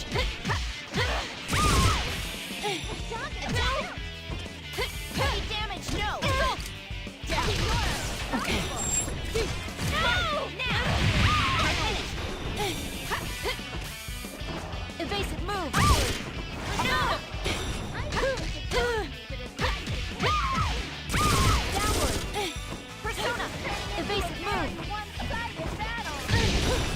Here! Evasive move! Oh shit, she's got nades! Yo! She's got grenades! Oh, Aegis is so much fun! Fuck your bullets, that's how I got grenades! Wee! Here! Yeah. Hit! Guarding! We'll now be over in there! Aerial mode! Firing now! Here! Yo! Alright, it's over! Face Aegis. The ATF would hate to have to deal with Aegis. Bro, if only the people at Waco... No, okay, no, I'm gonna stop there. Nato slowly gets up. There's some staggering that seems to be caused by dizziness. I watch carefully for any changes in behavior. Are you thinking what I'm thinking? The mastermind behind this tournament may have some means of fogging our senses. Were you suspecting that as well? Yes. Seeing me nod, And we Nato are in smiles. agreement. Its aim appears to be to make friends fight one another, though it's a mystery to me as to why it would do such a thing. But the battle is over and the interference has been lifted. Given past examples, the pattern is clear. How about it? Why don't we talk things over? I have no objections. Nato seems to understand everything. Nod my I head. am Naoto Shiragane. I work as a detective. I agreed to act as an observer for the police regarding the special cargo, met with Kirijo-san beforehand, and accompanied her to the airport. So that's how you knew about us. I recall seeing you in the introductory video along with the other competitors. They're good friends of mine. I attend Yasogami High, the same school as them. I see. So after you finished your business and returned to your hometown, that video appeared on TV. Is that correct? That's right. At least that's what I should say if I wanted to feign innocence. What? The real reason I came here is because I was tailing you. It was for a secret investigation. For who? Naturally, I cannot reveal my client or what their aims are, but I'm sure you have your own secrets to keep. What do you think? As long as we're in the same boat, why not cooperate? I see. It would not be wise to continue to stand in each other's way in this situation. How much do you know about this world? Your friend told me it's a realm formed by human thought. In which case, why a school? This place varies according to people's mental state. When someone enters it directly, they have a much stronger effect on it. For a normal person with no persona-based resistances, a dangerous situation will arise where their shadow goes berserk. That happened frequently in the case I was involved with last year. This false school may have something to do with it.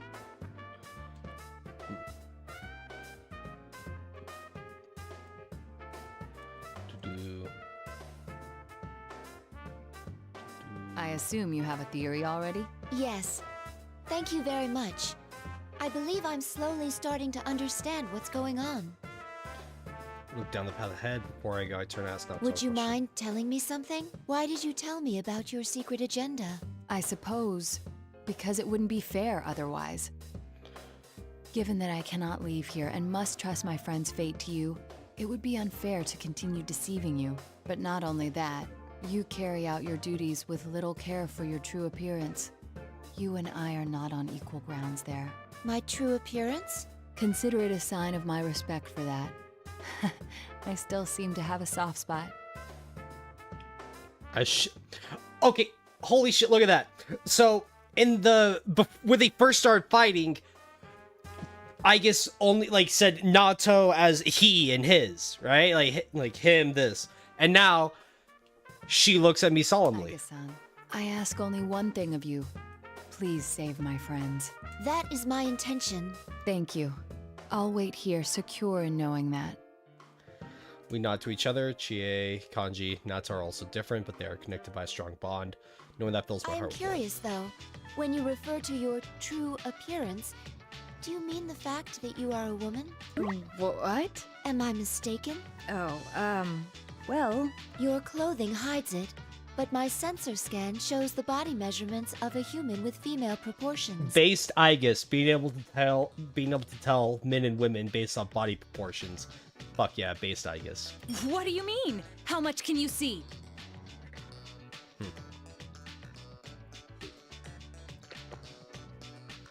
Hey, enough with the chit-chat! Hurry up and move on to the next! Would you like to know your current measurements? From top to bottom, they are... That's quite all right. Never mind, little old me. Please finish that line of thought. I demand it! How did we get so off subject? If you're going to go, please hurry and leave. Sensors indicate everyone in chat is about to start gooning. She yelled at me. Must have said something rude. That still happens every so often. An innocuous remark can greatly upset someone. Must keep practicing. Yeah, you keep practicing, I guess.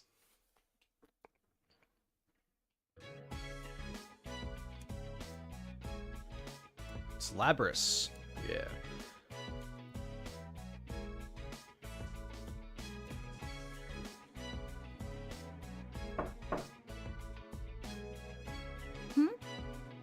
You're that girl from before.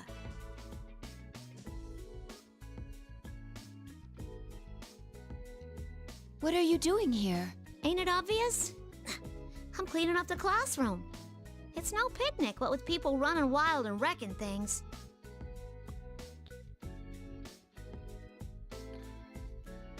So she's complaining there's gentle But spot. I guess this is all in a day's work for a student council president.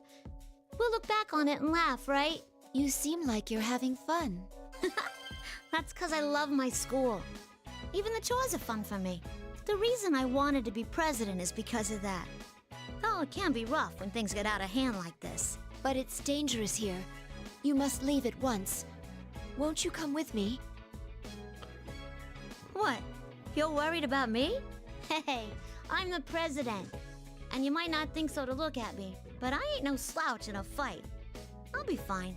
No, that's not what I mean. How should I put this? She still has no idea of the danger.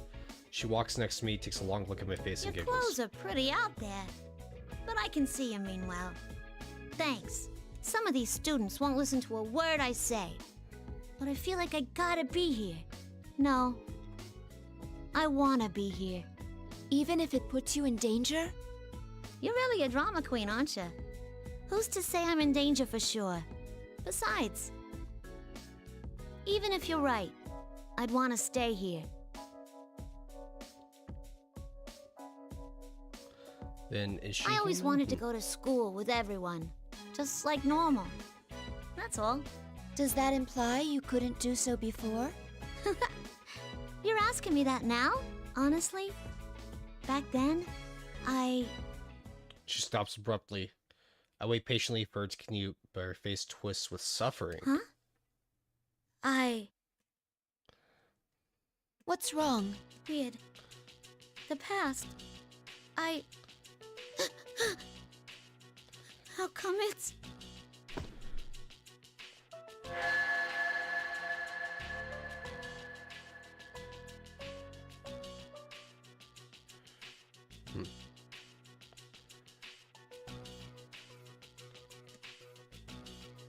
It's not merely. Ooh! Sorry, I'm not feeling so good all of a sudden.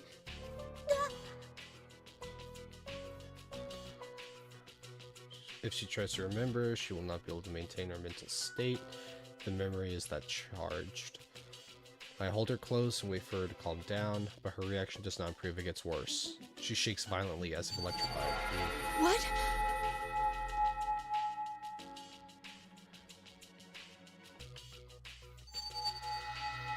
Oh, damn. Are these Labrys's memories? Torrent of data finally subsides. I analyze the data, find out what happened, then I understand. It did not flow into me. This data was already dormant inside of me. I am the last member of the Anti-Shadow Weapon Project. I inherited all the data from the previous modules of the same type, both tangible and intangible. Labrys's memories were part of it. Normally, the developers would not upload data into me that was unrelated to battle. The plume disk is a black box.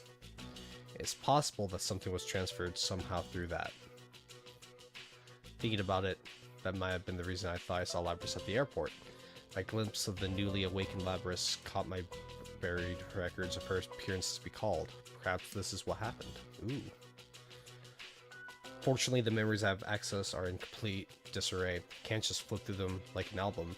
The video records were not in chronological order, meaning that I can't make sense of them in their current state. However, there was one memory that left an impression on me. The sea. The cerulean sea, lingering clouds, the emerald blue water. All the other memories are cold mechanical rooms or the night sky, but this one is different. What was that just now? Labrys staggers as she stands up. Before I can ask her anything, she abruptly shakes me off and runs out of the classroom. Wait!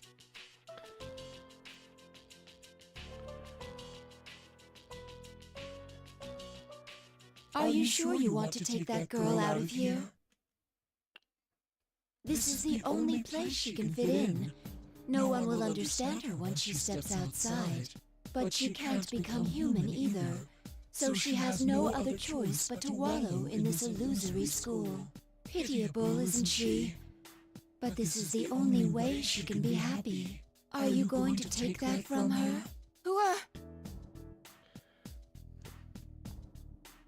What will you do after you take her from here? Lock her up in a box again? How cruel. No wonder she ran away. Ran away? What are you... You don't mean... You finally figured it out? Labrys wasn't brought here by some sinister mastermind. She escaped on her own and came here. That can't be. The suspects in the hijacking case... I'm sure you've seen the opponents you fought so far robbed of their sanity. Have you forgotten already? You're saying that was Labrys's doing too? Yes. Her heart gave birth to this world, and that power is one of her abilities, from some special equipment. With a power like that, wouldn't it be simple to control a number of ordinary people? It does seem strange to go to so much trouble to come to a place like this. If she did in fact do this, then she must face herself. What gives you the right to say that? You've experienced suffering before too. It pains you to have a heart, knowing that you can never be human. Even if there was someone you considered to be worth fighting for, you can't be a real companion to them. That's why you chose to protect them as a weapon. But in the end, you still lost them. What do you know about me? Mere words will not cause me to abandon hope. A brave bluff. But a tool like yourself can never be a true partner for a human. Doesn't your heart yearn to be by their side and to be loved? It hurts so much that I wish I could go back to how I was before I gained a heart. Has that really never once crossed your mind? I think not. That pain will never completely disappear. It will always fester inside you. Isn't that right? Even if you take Labris away, the same will happen to her. She'll become just like you. Is that a fate you want for her? You see, here you can have anything, as long as you look away from the truth. That doesn't just go for Labris, but for you too. Even the things you have lost forever. Here, you can have them back. What are you? This isn't good. I cannot let the voice deceive me. Let's get speak please.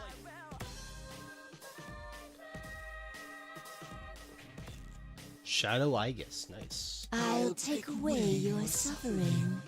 Now, take my hand, Igus. I smile and extend out my hand. I feel dazed. This is very confusing. I don't know what to do. My mind advises caution, but my heart doesn't listen. All of a sudden, door opens in the corner. Pardon my interruption of this seemingly trivial conversation. Ooh. I recognize that attire of an elevator girl. Her name was Elizabeth Son, I believe. But why is she here? There's nothing else. Excuse me, but I would like a word with this lady over here. Would you mind leaving? Who are you? If you don't leave the two of us, I must resort to giving you a hearty thrashing with my book. It's a hardcover, leather-bound edition, and is quite powerful. Enough to do over 4 digits on average, I'd say. Ooh, 4 digits of damage? What? I don't believe this. The other Mii's faces flinches in pain as she vanishes into thin air while spitting a curse. Is she gone now? I can no longer pick up any readings on her. The tension leaves my body and I collapse to the ground. First met her over 2 years ago. Her attire is somewhat strange, but the place I met her was even stranger. A blue room is the only way to describe that mystical place. Its residents called it the Velvet Room. I do not believe it is all part of the real world. There Elizabeth was one who governs power. She helped me grow spiritually by introducing me to the power of personas. I never imagined that she would leave that room, let alone that I would run into her here. I'm sorry for that. Thank you for saving me. Did I save you? I was on a journey for personal reasons, but I sensed some extraordinary powers clashing against each other and came to see what all the fuss was about, only to be met with this bitter disappointment. Please stand. Have you already forgotten the enlightenment you gained before me once? Has it escaped your prodigious goldfish-like memory? It seems that I must once again ascertain what you are truly capable of.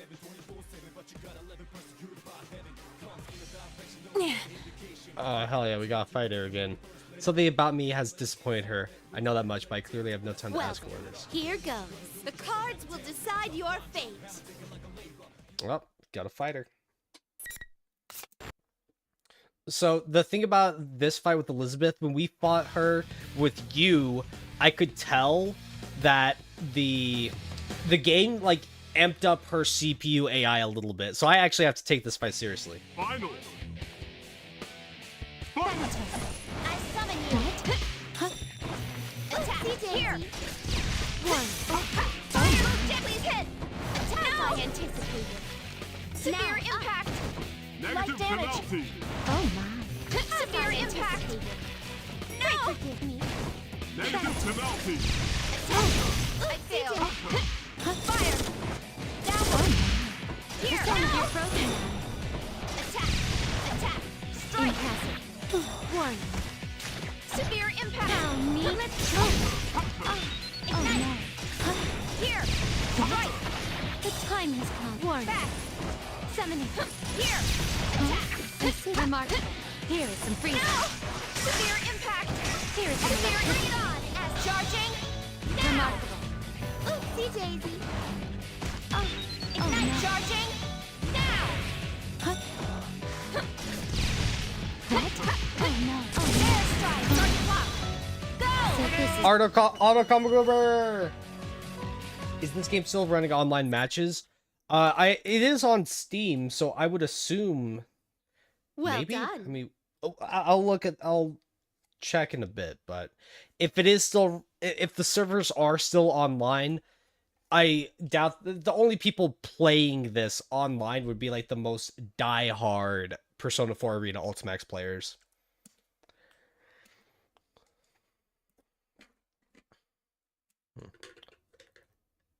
You are indeed neither man nor any ordinary machine.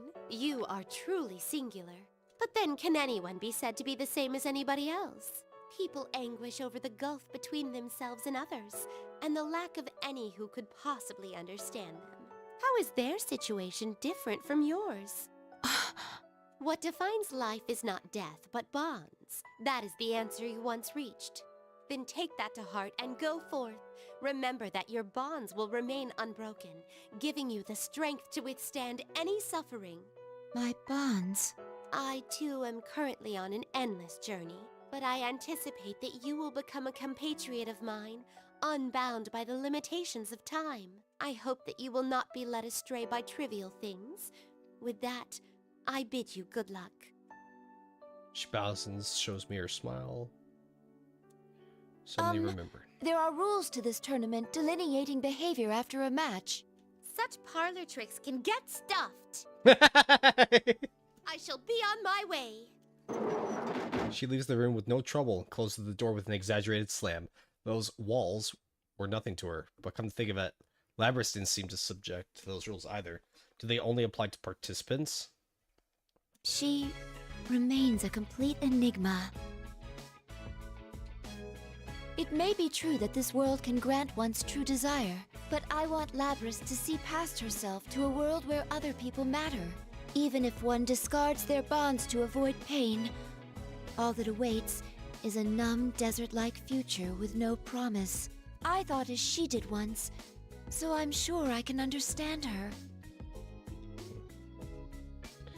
If there's no one to reach out to her, she'll become even more trapped. As she is now, Labrys cannot escape on her own. That is because the key to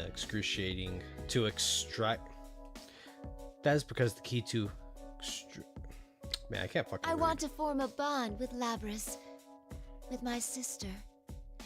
I want to teach her things that she cannot learn if she is alone.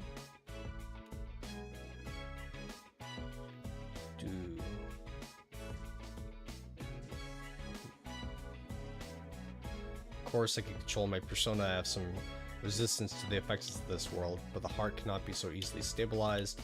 The same thing happened to Labrys. Yeah.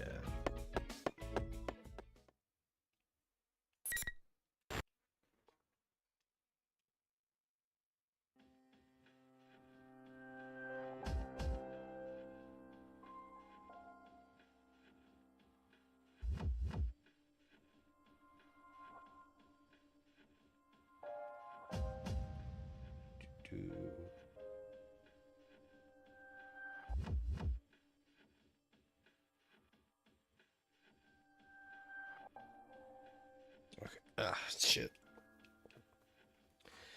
I follow the path borne by the invisible walls. Eventually, I climb the stairway to the 3rd floor, but there seems to be no walls there, allowing me to go as I please. I can tell the end is near, so I prepare myself. Yeah, outside the announcement room.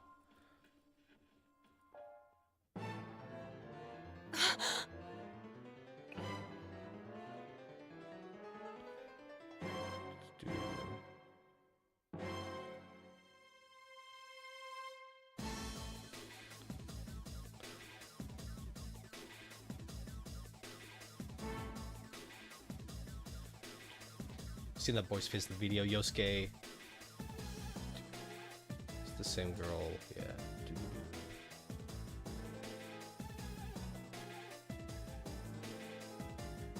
Victim. What a shame. You gave it a try, but there's no way anyone would understand you. Huh?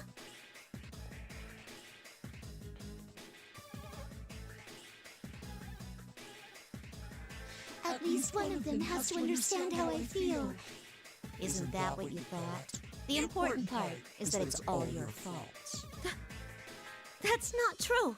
You still refuse to remember? Look at me. And stop deluding yourself. That's the Shadow, Labrys, Teddy cutscene. Just gonna skip it. I am a shadow. The true self. No way. That's... She has my face.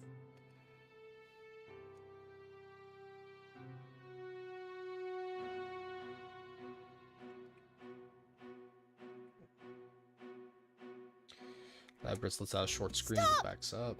I'm not like that. Calm down. It's just taking that form to agitate you.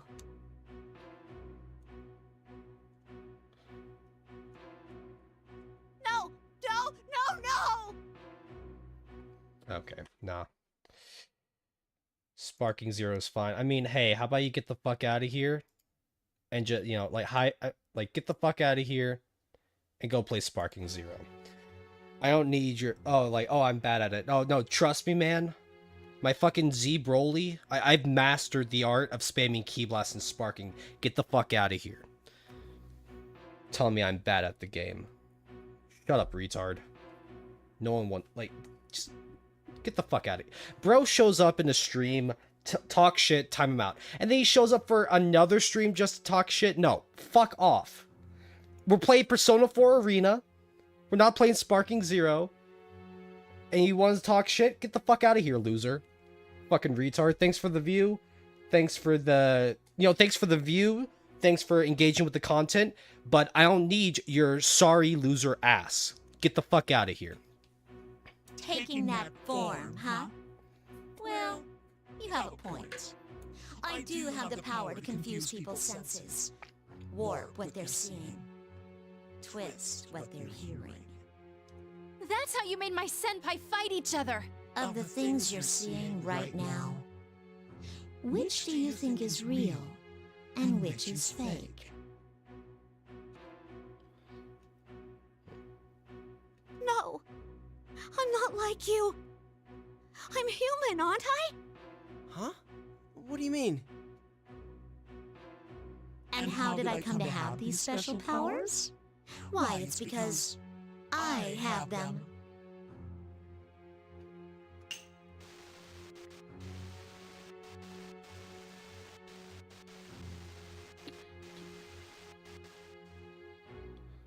So after the noise dissipates, an inhuman-looking girl standing in her place. A robot?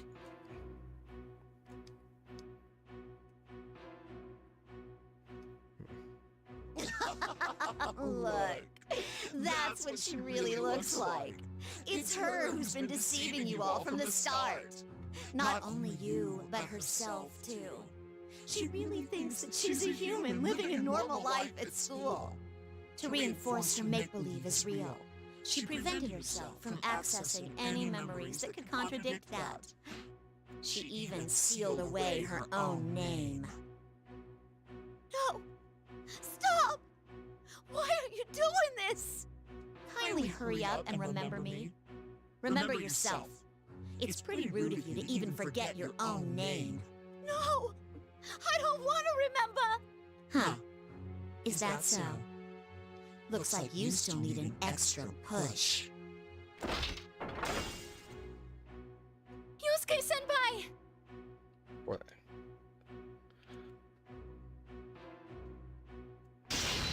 What the?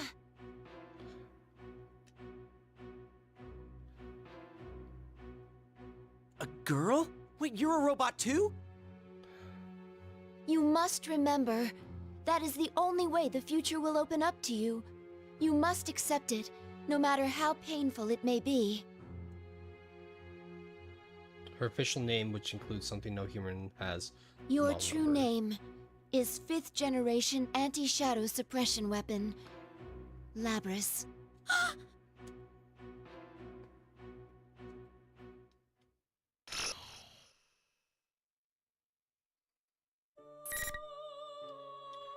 Okay. So I assume that this one's going to be Elizabeth, but okay, we'll do Labrys next. Let me use the bathroom real quick.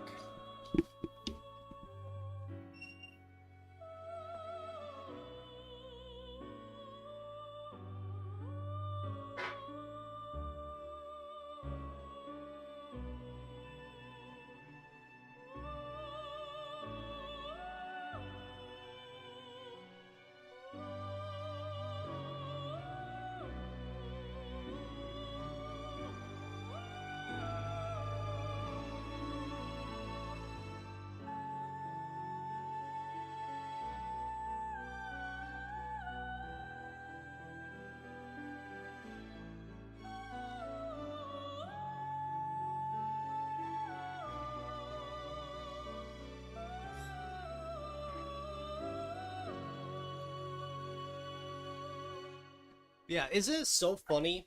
A Sparking Zero retards ran like 2 streams in a row, 2 nights in a row, hops in a stream of me playing Persona 4 Arena.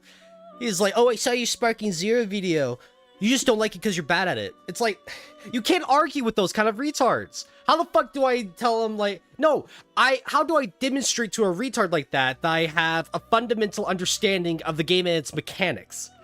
Like, if I was only mashing out rush attacks like a complete retard, sure, but everyone else understands, everyone else that has seen me play the fucking game understands that, no, I took my time to actually learn how the game is played and how very flawed it is.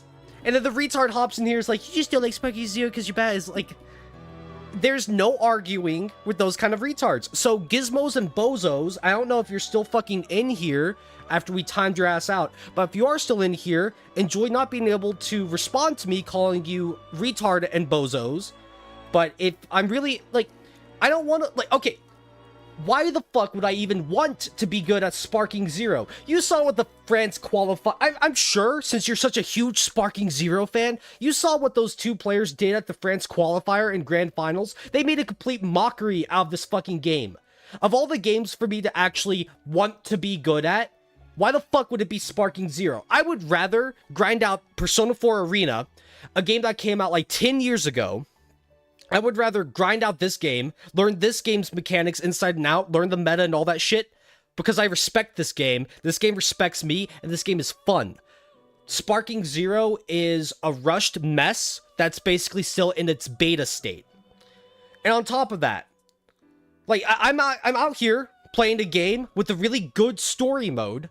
So if you're still in here, Gizmos and Bozos, how about you go hop on the story mode again, fight Goku, Vegeta, and Trunks, or Goku Black and Zamasu for the 40th time, mash out rush attacks. Oh damn, how about you vanish their Kamehameha that they throw at you for the 30th time in one match, and then after, you know, mashing out super counter, or you know, doing the sick nasty android movement, how about you do all of that and then think, oh yeah, I fucking owned ChitinChazz.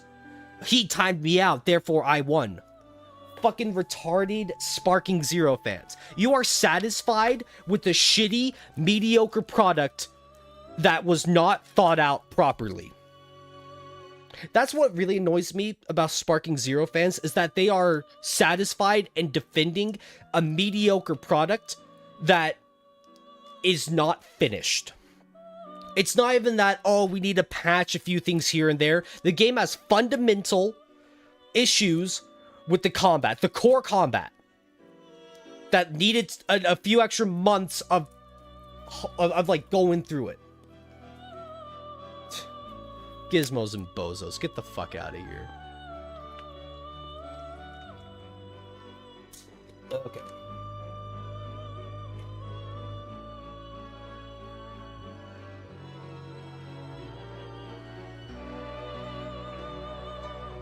So if you excuse me, Gizmos and Bozos, I will move on to a good game.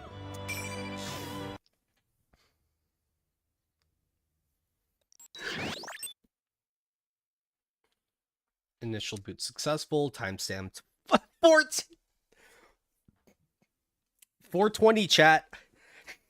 Oh my god. Labrys became aware on 420. I love her even more already. The boot process was successful. This happens every time, but I'm never sure what to say to them first. You mean like a greeting? There's no need for that, they're just machines. 2 humans within visual range, both male, searching for voice print, visual matches. The research staff not hostile But things like targets. that might affect the performance of these models. Because they have a mind? Their emotions and things are completely faked. It's no different than an AI. It can't possibly be that sensitive.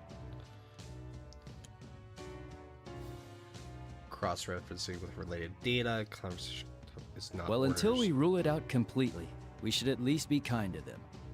So you say. All right, from this moment on, you will be registered as candidate unit number 031. Please repeat your number back to me.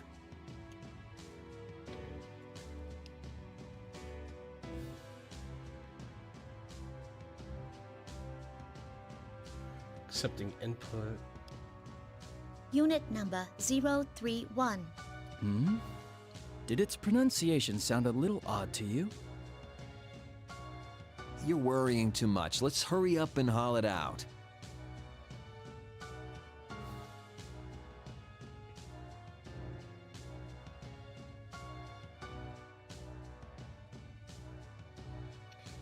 Oh. Okay, yeah, I checked Gizmos and Bozo's channel. He had like 2 videos on them.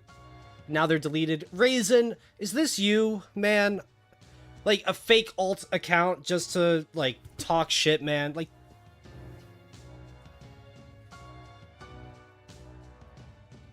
which was firing the black gun with the rubber band when you put... Oh, come on, man. Like,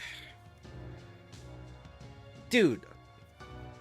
Like, that's not even really that funny. Like, come on.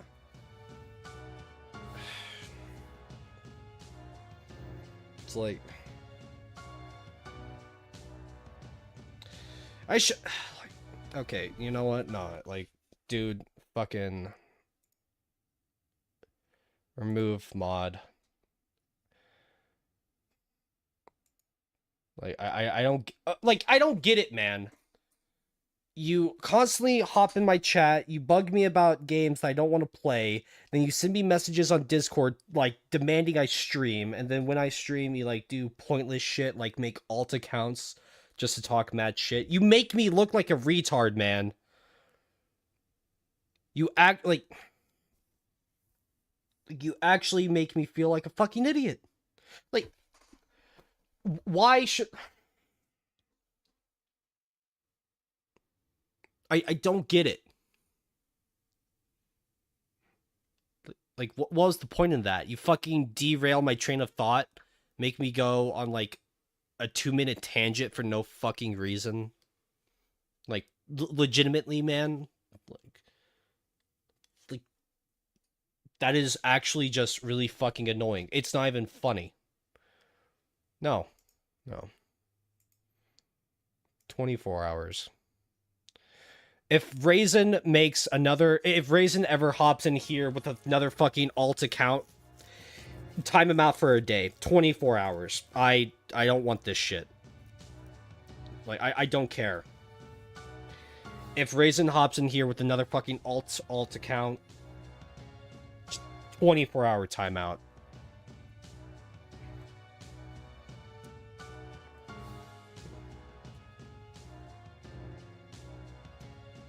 Frames stored within cage for transport.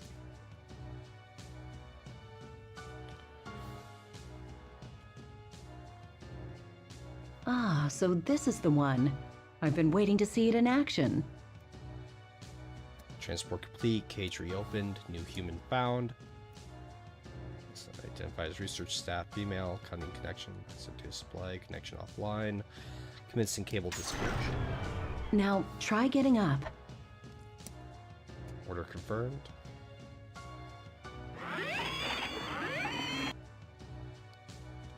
Get up. Initiating motion synchronization engines for motor functions. Accepting input. Safety limiters active. Balance control gyros functional. Overall movement systems functional. This model's loaded with a nearly pure form of that crystal. I can't wait to see what kind of results it gets. Unit number 031, can you hear me?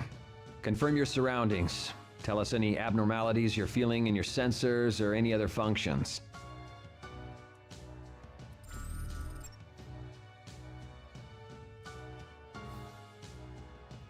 The readouts seem fine. Monitoring system is fully operational. Okay, we're gonna test your performance inside the battle chamber now. When you hear the buzzer, consider everything that moves an enemy and eliminate them.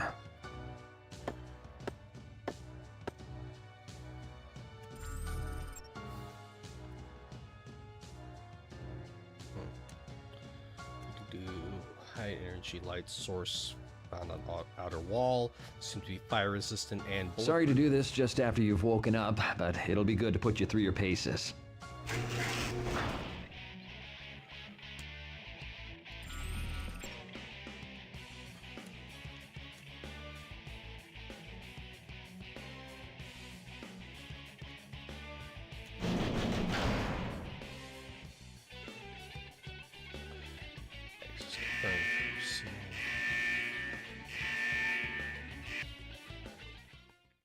Oh shit, so I believe Labris, like, she has to fight other versions of herself, right? Oh, okay, shut up.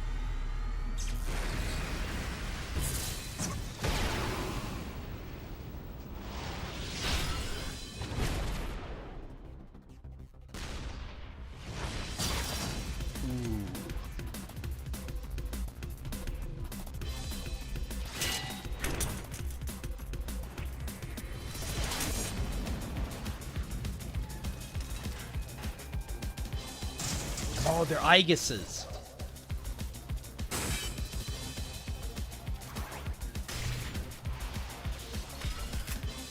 Or just, you know, sexy robot girls in general.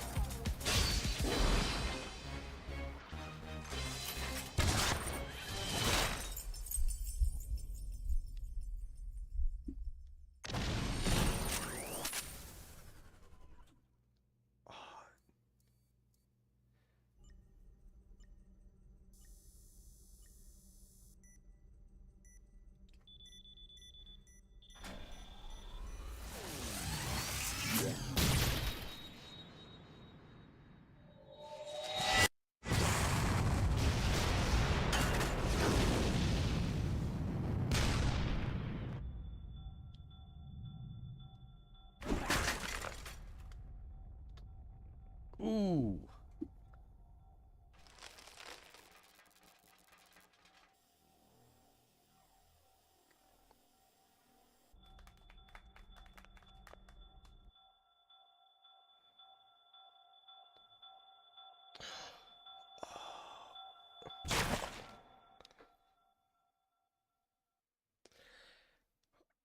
Oh, this is so cool.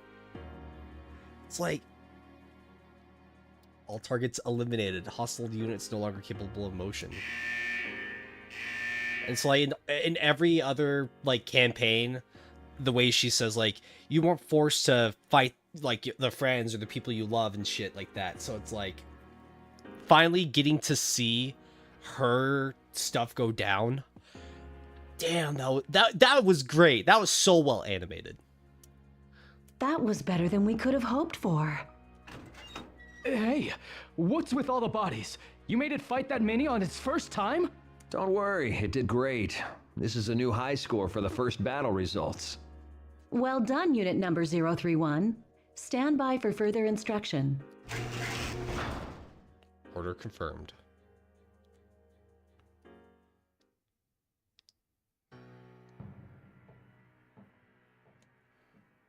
We're done testing, but there's still one thing left to do today. I'm going to temporarily shut down your optics. Can you close your eyes?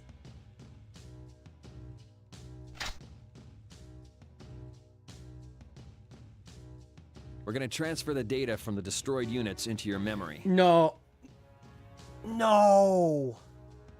Oh, that's so fucked up. Run a diagnostic check while we're doing it and report any malfunctions. Understood?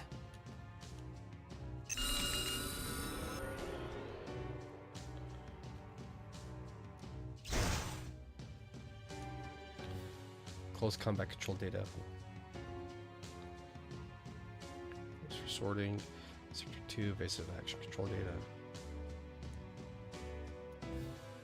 Non-battle data. Error excluding. Non-battle data. Error. Momentary disruption of data from visual information stream.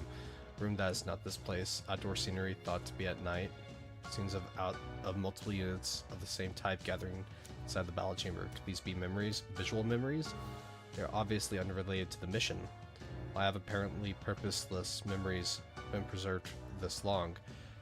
20 to 40% of the informational data extracted from all 7 units are confirmed to be such information. Incomprehensible. Anything to report?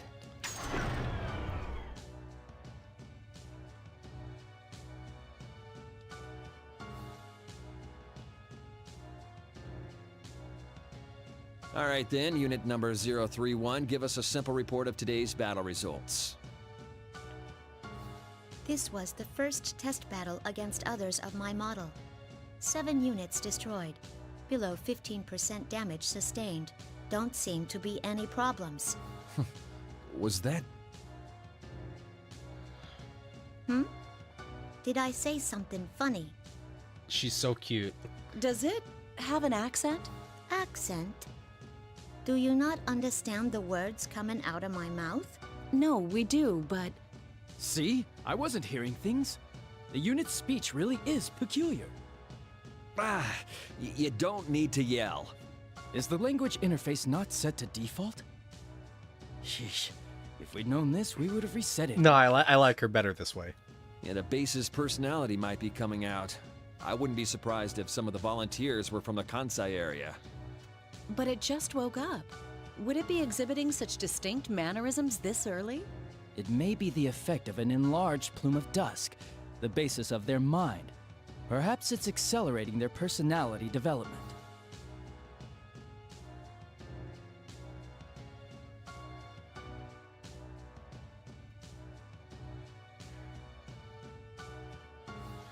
Anomalies not affecting meaning. No. But I don't want to waste this feedback data. Those are the best results we've ever seen. Leave it. It'll be fine. They can understand us anyway. This is just one of those things that makes science interesting. So they take humans, turn them into robots, or take their memories? No, I think, like, they just take... It's probably just recorded interviews with people that they... You know, basically, like, actual AI development, right? Take a bunch of other information, put it all together, rinse and repeat, that kind of shit. So they probably just did, like, interviews with people, getting voices, but probably one of the interview areas was from, you know, this area with a distinct accent. I think that's what they were saying. There you go again. This unit is going to be communicating with the others. What if this effect spreads? Well, then they're all cute robo-babes with the awesome accent. Not only that, but because this is an anomaly, it doesn't seem to have a 100% accurate accent either. But if it has a personality, that might speed up the development of its mind. Yeah, she's right. All right, unit number 031, we'll explain things from the top. You are a weapon created to fight against unique enemies. Therefore, your combat performance is prioritized over all else. But in order for you to use a particular ability, you've been given a certain amount of awareness. And that makes your performance difficult to quantify, so we've been pitting test units against each other as a selective growth process. It's all in the service of achieving higher performance, and we don't want to waste any plumes of dusk.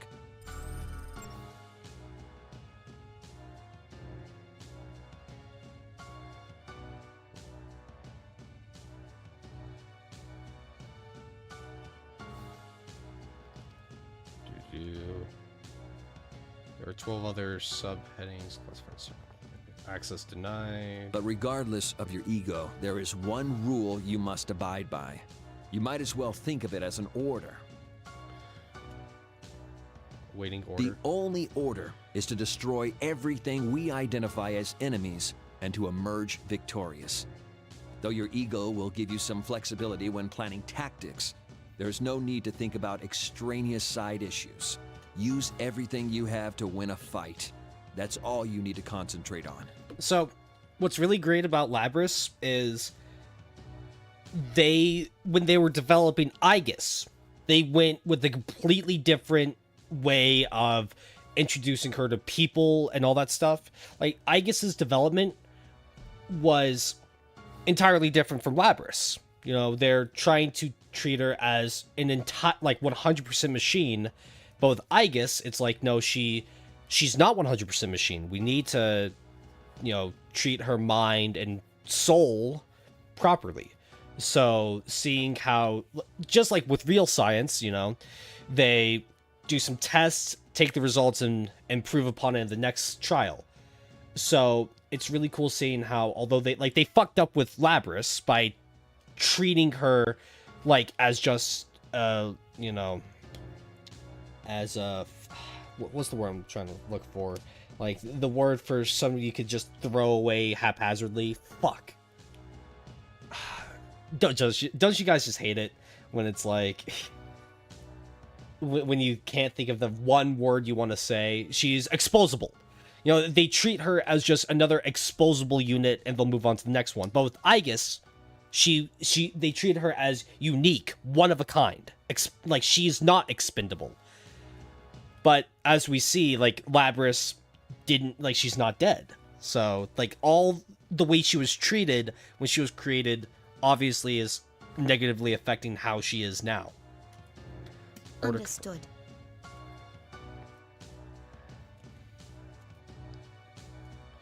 It is consistent with the role of a weapon. No abnormalities, everything is clear.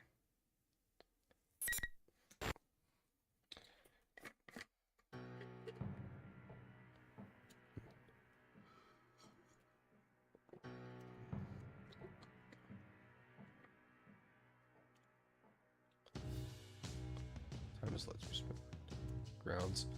On returning, either stand in mode in the cage. Continue. Next time on the new schedule is to spend time in the outdoor area. Parameters of spending time unknown. I hypothesize the means to remain on standby, wait for time to pass. Hypothesis unnecessary. Exiting building.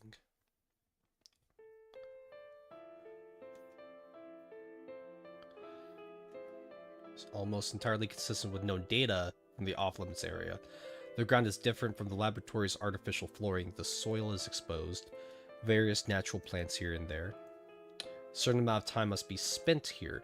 The intention may be to heighten basic response capabilities in the natural world. Others of the same unit can be seen stepping into the central area. No hostile unit markers detected. In combat under current conditions, what tactics would be effective? I reassess the surroundings as a combat environment. I assign value to various geographical features. So, when you first encounter Aegis in Persona 3, it's like in the same area. You know, the beach island setting, she's looking over the horizon and the ocean.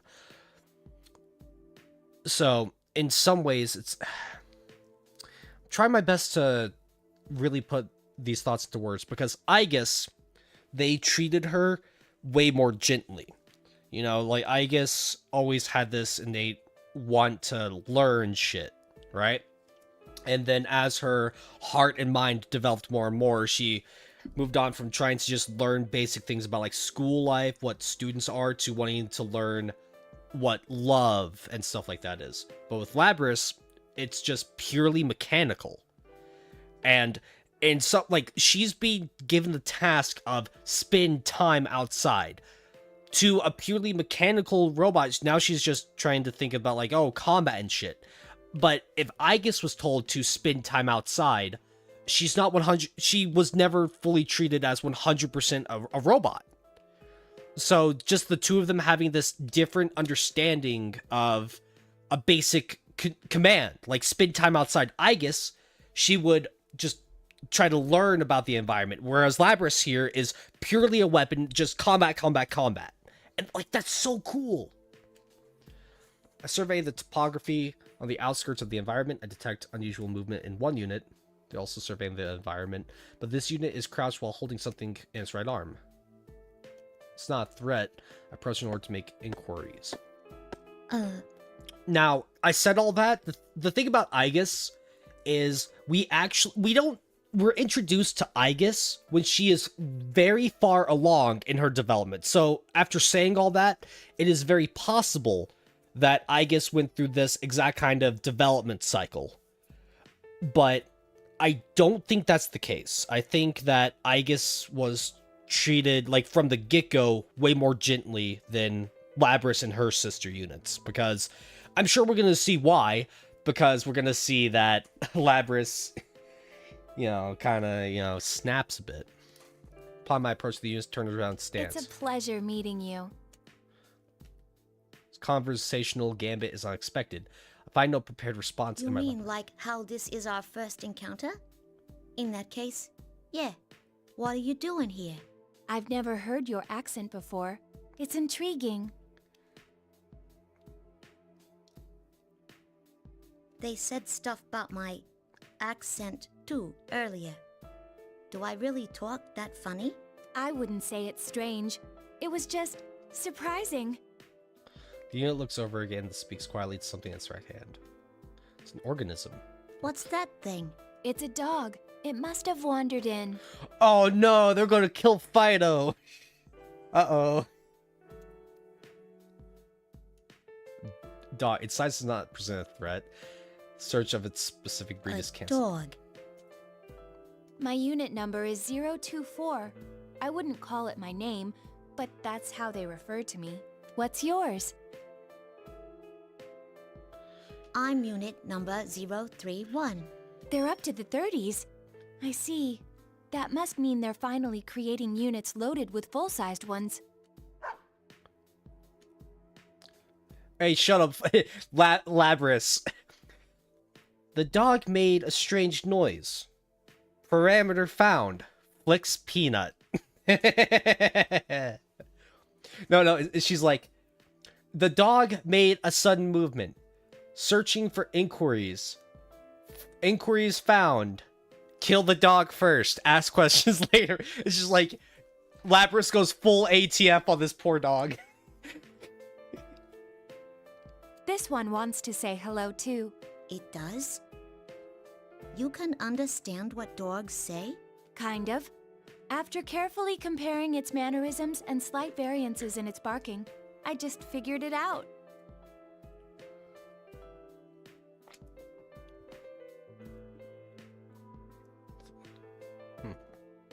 The objective of spending time in this area is to develop communicative skills.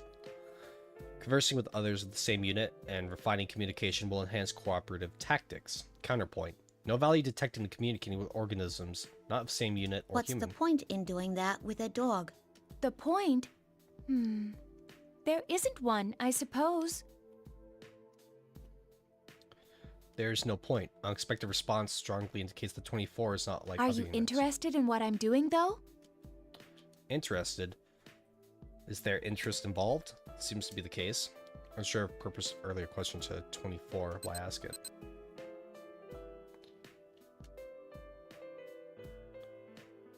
Sound data.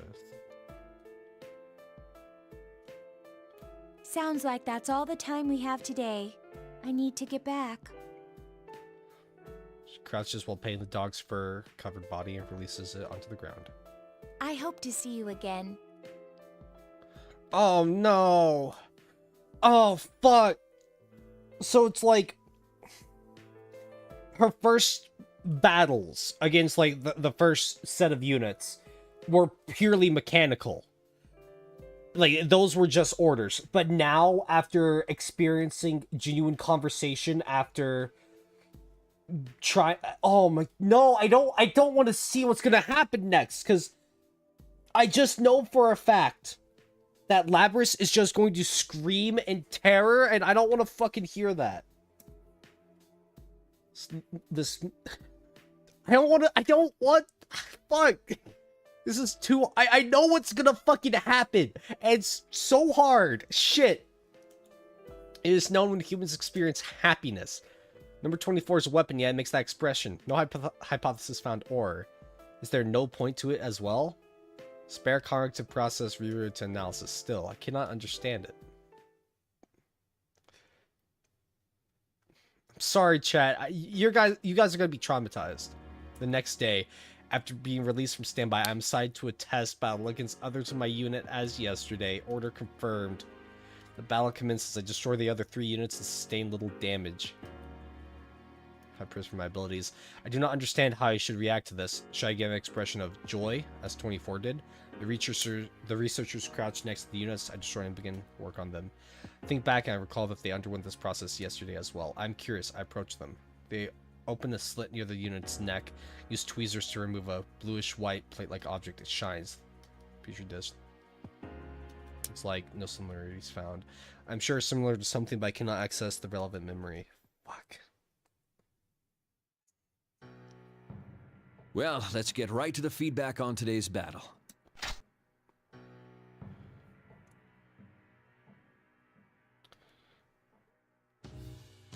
What's that? She is surprised only less from This is a plume of dusk. Each of the units you destroyed had one inside them. These are much smaller than the one installed in you, though.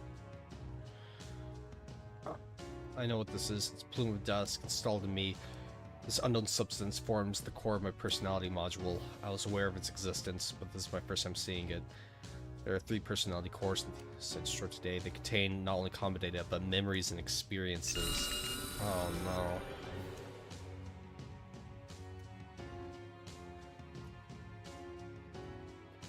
Cases where non-combat data is being preserved.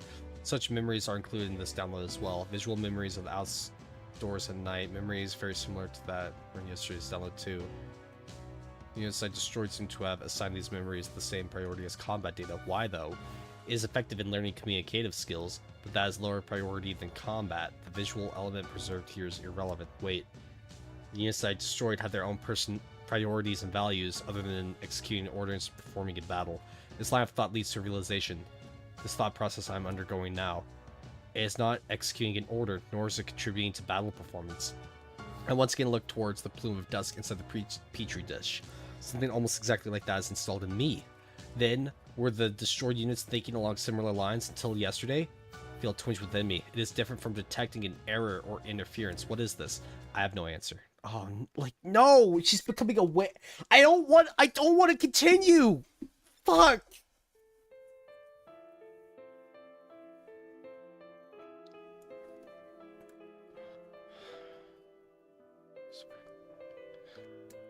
The night sky is the same soft brightness, the wind, the trees no different. Without understanding why, I initiate a data searching regarding the tree that catches my eye. Learn that this tree varies slightly from specimens of its kind found in natural forests. Though this topography seems natural, may be cultivated and managed by the facility. Decide to traverse the outskirts as I did yesterday. It's not long before a familiar unit comes into view. No, it's Unit 24. Sitting a large rock. Are you looking for something? She initiates conversation. Who, me? I just wondered if you were looking for me. I did express a hope yesterday that we would meet again after all. It's true, I may have been. I began walking the same route as yesterday, but once 24 came into view, I changed course to approach. I've been searching for 24 in this area.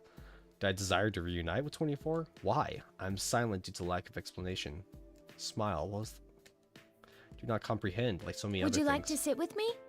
This rock is large enough to accommodate us both. It would be more relaxing than standing. Thanks. I sit in the offered space and gaze at the same scenery. Can I ask you something? What is it? In my limited experience, 24 has a better comprehension of such matters. Other units think about stuff that doesn't have to do with fighting and missions? Do you have such thoughts? To tell you the truth, I can't really say. Feels like I do, though. 24 is silent for a duration before Units speaking. of our model are all given a mind. It's so that we can eventually develop what is called an ego. The reason our appearance closely resembles that of humans is related. It's to foster self-awareness similar to a human's. Have you not been told about personas? Personas? The word is unknown to me.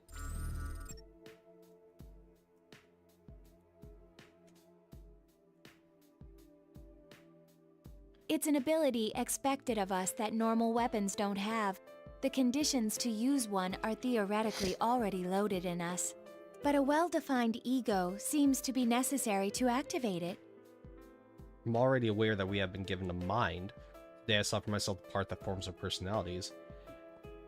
Is its activation triggered by development of communicative skills? Still do not have a good grasp on it though. That's why I'm sure there are others with thoughts that do not pertain to missions. That word Then seems to be the case. maybe those I fought up till now. And how does that make you feel? The opponents you destroyed may have thought similar things to what you just did. Do I feel things? I cannot say for sure. I'm unable to respond to the question.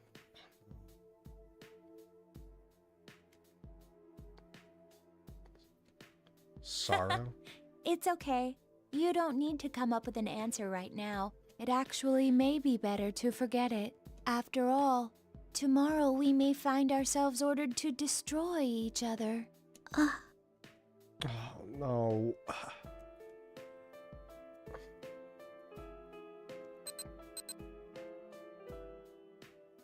It's time. I hope we meet again. And they're gonna meet again on the field of battle because this fucking game wants me to, like, fucking hate it. Another smile.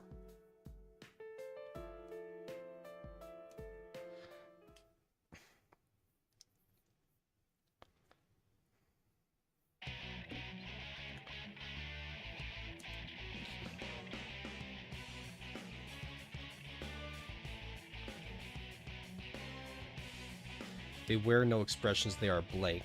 There's nothing wrong with them. That would be my normal assessment, but I recall 24's image. The blankness of these faces and 24's expressionless face are different somehow. Even when 24 had no particular expression, it was not this blank. Not every portion of that face was neutral. Further analysis shows that the same is true for humans. The researchers are never completely mechanical, expressionless. Look at the hostile flagged units again. They're the same unit type as me. They were given a mind. They may potentially develop an ego later. I recall 24's statement again. Do you feel something when you destroy an opponent that may be thinking the same things as you? I'm on the verge of entering a long train of thought when the enemy moves. I shake off my doubts to focus on the battle. I study the opponent's movements, formulate the most efficient method of damaging it, execute the method over and over. Having already received 10 units worth of downloading data, I likely second to none regarding the scope of possibilities in their respect. At times, I can even anticipate their next action. Since my opponents are the same unit type as me, their tactics are determined using the same thought process as mine. That's right. They think the same things as me.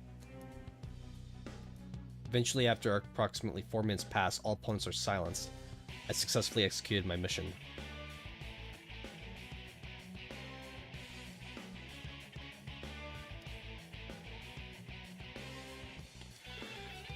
Day after that, I achieved victory in the combat test with the same efficiency. It is easy to eliminate them. First, begin by targeting their weapons. It's not always necessary to destroy their main body. If they are incapable of resisting further, the battle is over. It is the most effective way. I win the next day, and the day after that. Units geared for close combat with no external weapons give me no choice but to damage their chases. But even then, there's an order to things. If I destroy parts that present a threat, such as the motor functions of their limbs, the match should be considered as won. Buzzers. I've only destroyed the unit's arms and legs. It is still conscious, but I realize I do not know its unit number. I'm at a loss for the address number. The opponent asked me a question that I did not expect. You seemed to deliberately avoid attacking the face or the neck in that battle. Why? Huh? I'm momentarily at a loss for words. What the unit says is true. There's no damage to its face. I review my actions during the battle. Find that at no point did I attack its neck either. The region is where the plume of dusk is housed. If that is destroyed in any type of unit, that unit will fall. Or fail. Whatever. Aiming to disarm the opponent is effective, but targeting weaknesses is obviously the more efficient tactic, and yet I avoided doing so. Dunno.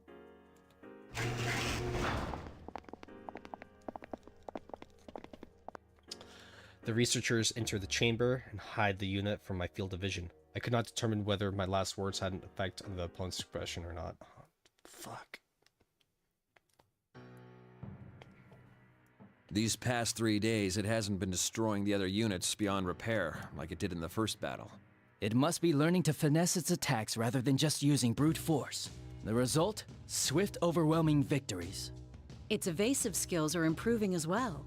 That level of flexibility and evasive action could never be replicated by chaining predefined maneuvers. This unit's collected a good amount of feedback data too. It's growing steadily, feeding on the bones of its kills. You don't have to say it like that.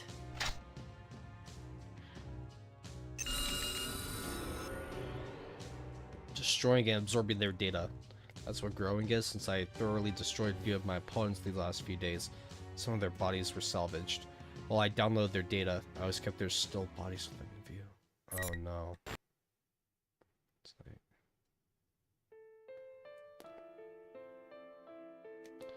Become aware that I'm seeking out 24 of my own will lately. When I attempt to communicate with other units, most of them cannot understand the meaning of my questions.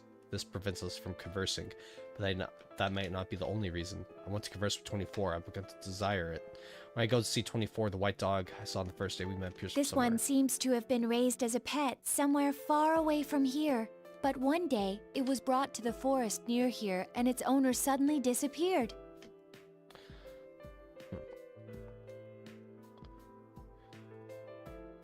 Dog. Its name is apparently Snowy. At least, that's the name it responds to the most. I thought it was a dog. Oh, well, the name of this animal is a dog. But how do I put this? Snowy is what this specific dog is called. Snowy. It's white, like snow. Easy to remember.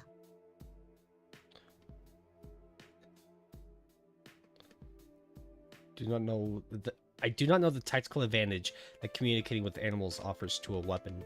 But I feel that there is value in spending time with it. I decided to spend my outdoor activity time that day following Snowy around with 24.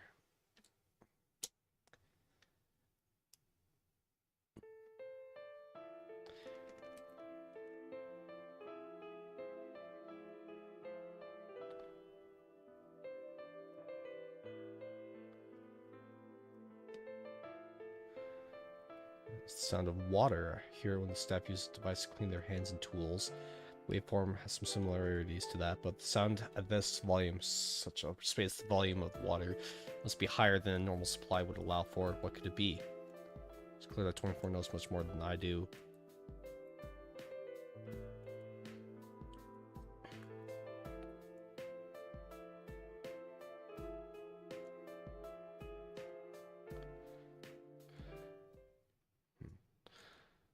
There are no abnormalities. I feel a twinge in my chest. It's larger than ever. 24 will be here if there are no abnormalities. Well, if there were such abnormalities? What if 24 was damaged during the combat test? And sustaining damage is not necessarily the extent of the problem. Could it be? I realize that my arms are trembling slightly. It's not a conscious movement. I cannot make it stop. It is possible that 24 lost in a combat test and was destroyed? In these circumstances, it would be expected for such a day to come. What if 24... What if she never came here again? Oh, this is where you went. You weren't at the usual spot, so I was looking for you. Listen. All of them came back to me with her voice. I turned around. 24 froze her bow. What's wrong? The look on your face seemed as if you saw something frightening. My face? My expression? Frightening? Am I scared?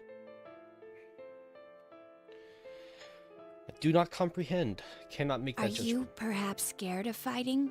Nah, I don't think that's it. What is this? I can't tell. Am I scared? Scared of what? That she will disappear? During an operation, it is possible that I might assign greater priority to other units' safety than my own. We are not on an operation now. This emotion is not the same anyway. It's a different emotion. An emotion? I have emotions? Like a 24's face pleadingly, but I cannot put my question into words. I cannot express my feelings to her. When the 24 sees this, she says nothing. She only smiles tenderly. It's the same smile she showed once. It looks happy, but also sad. During that night's outdoor activity time, neither 24 nor I speak much. We just walk side by side without saying anything. I do not take the opportunity to ask her about the intermittent sound of water. Damn.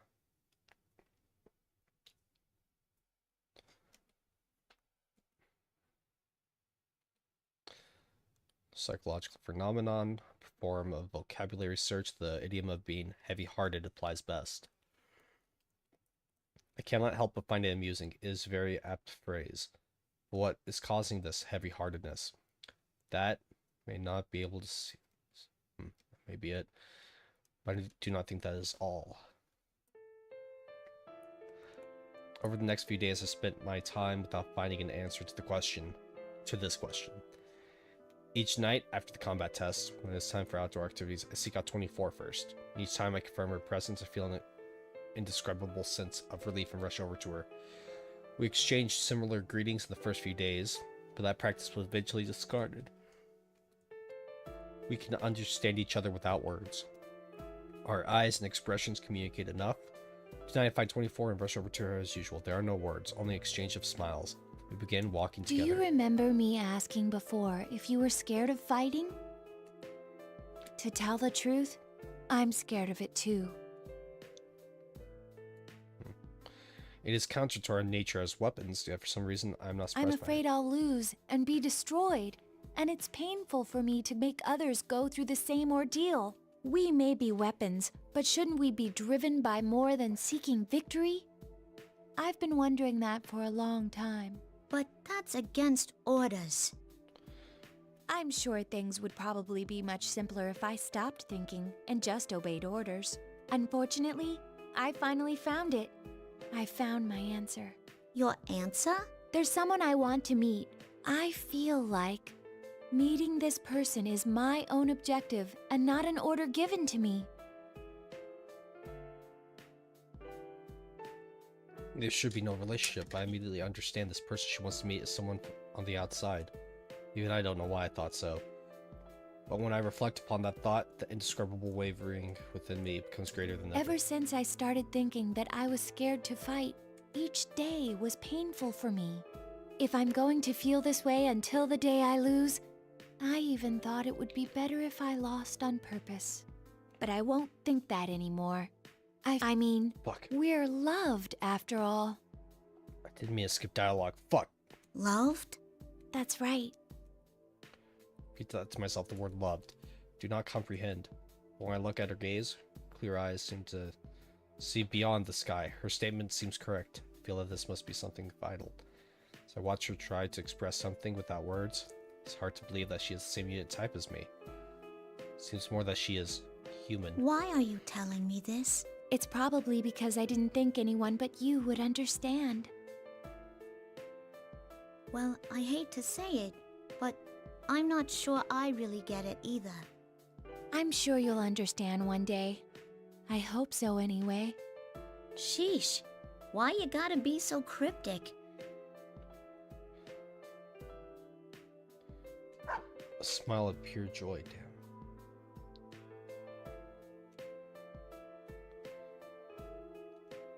Watch 24 crouch past its head, thinking back about other things besides fighting and defeating the nearest enemy. My own objective, someone to meet, still do not fully comprehend, but the way she is playing with Snowy tonight looks more fun than ever. Her smile seems very natural. If the answer she discovered is the origin of that smile, I would like to understand it someday too. I can feel that desire budding inside me.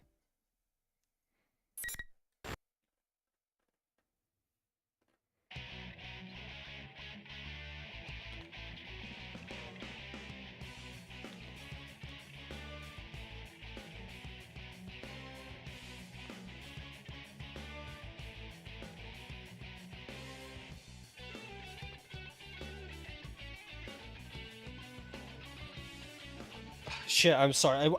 I'm sorry I'm not reading this stuff aloud, but like, fuck. Then I feel this suspension through destruction is not a suitable end for them. That's why I think when I rationalize it by applying the criteria to myself, I do not think anyone would want their consciousness to be terminated by those like them. I find myself more conscious of the damage I sustain, my efficiency in combat than ever. Depending on my results, I may eventually be ordered to destroy them. To prevent that from happening, I must continue fielding favorable results. It becomes easy to continue fighting with that objective in mind.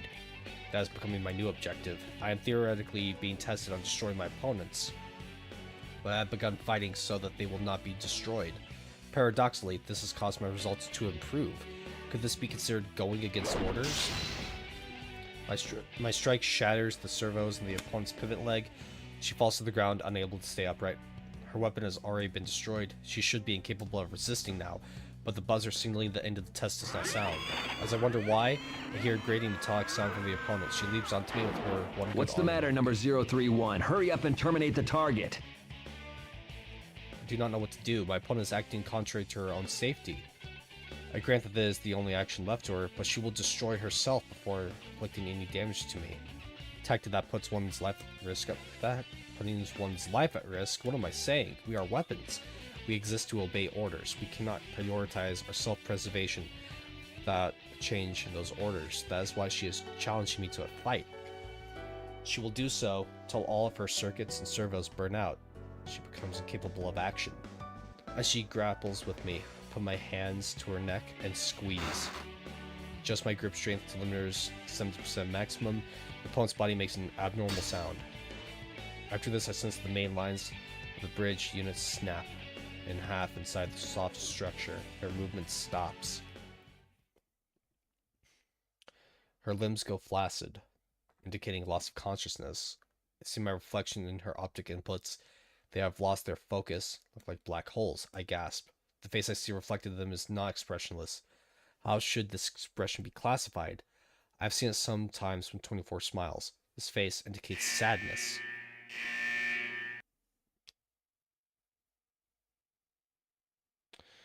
The buzzer seemingly tests.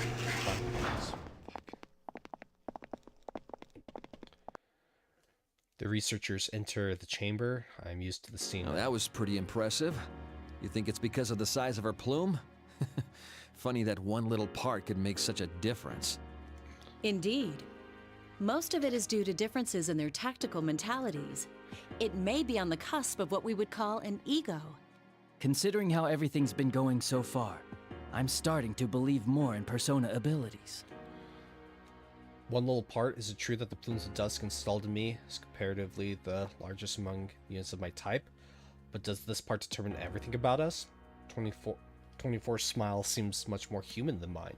I find myself opening my mouth to speak, but I realize that the statement I'm about to deliver is a protest. I am quick to abort.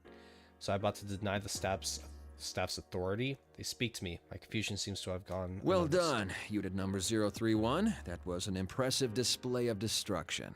Plus, you cleanly severed its transmitter, leaving the plume of dusk unharmed. That's certainly ending things on a high note. Ending things on a high note? An act of destruction is a high note. The researchers look at each other while holding the petri dish with bluish-white plate-like object. One of them says this is All right, number 031. As of today, the test battles are finished. Huh? It's over? Cannot help questioning the unexpected All the statement. results indicate that you have the very highest performance out of all the units of your model. I'd say we can go ahead and earmark unit number 031 to be the base for developing the 5th generation. The base? It means that you're the winner. Combat tests are over. Will I no longer be required to fight? Strangely intense sensation of relief fills me. It's not because I won and earned some kind of reward. If the tests have ended, those of my unit type that are not yet destroyed can escape that fate. Interesting, seems that I was reluctant to destroy them after all. My priorities have become inverted. Yeah, I'm so happy that I smile. The researchers notice this expression as well. I smile Okay, back. we're going to begin the usual review of the feedback. So come over here.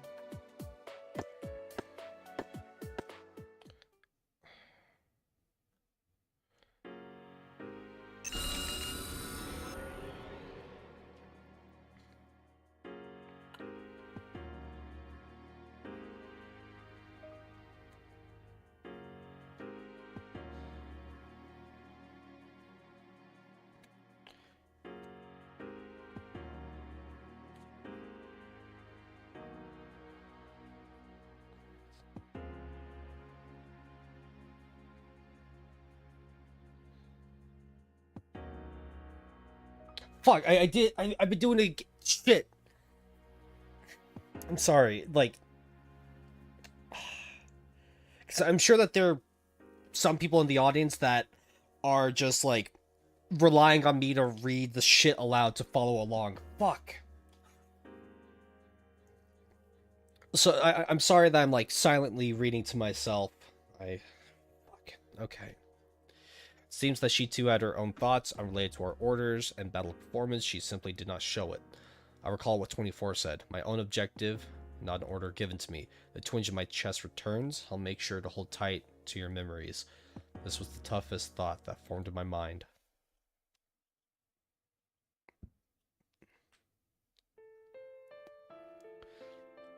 Once again, it is time to spend time outdoors. Quickly meet up with 24. She was looking for me as well. Can I talk to you for a while? The lab boys told me today that they were putting the kibosh on the test battles. I see. It's over then. Look, I've been thinking. If they end up tossing us out soon because of that, I want to go with you to go see that person you were talking about. The one you wanted to meet. I might even put in a formal request about it to the lab boys. She takes my right hand. Before I can determine her intent, she pulls a cable from her wrist and connects it to a port of my own. She looks at my face in silence, thinking that she wants to confirm the tests are in fact over. I nod. But the data transfers is from her to me. The packets that flow through the cable from a single yet very small If you are file. still safe when everything is over, open this file. What do you mean, when everything is over? How come I can't look at it now? If I had to answer, I would say because it wouldn't be fair. Fair? She smiles and does not answer. It's that same unsure expression. It is a smile, but there's It would sadness be in it. wonderful if I could go with you to see her. Her? So this person you're looking forward to meeting is a girl? But it's strange. Even though my wish may not come true, I still feel satisfied for some reason. How bizarre. It's a fervent wish of mine, too. There are too many emotions for me to parse, all reflecting that one I expression. believe in you. I can tell you this because I trust you. Maybe that's why I feel so at peace. Huh? Maybe. This is what it is to feel alive. Alive, it has happened again. I do not comprehend the meaning of the word. Yet I feel a twinge inside. Look at the sky in an attempt to follow her gaze. There's nothing there to hint at her meaning. But I still wanted to get close to her. She wishes for me to understand. I want to grant her wish. From then on, we spend our time looking up at the sky in silence. Eventually, the signal that time is up reaches our ears. That's when I noticed that the moon has appeared from beyond the laboratory buildings. I see. I thought that the light emanating from the plumes of dusk reminded me of something. I don't know what it is. It's very similar to the light from the moon in the night sky.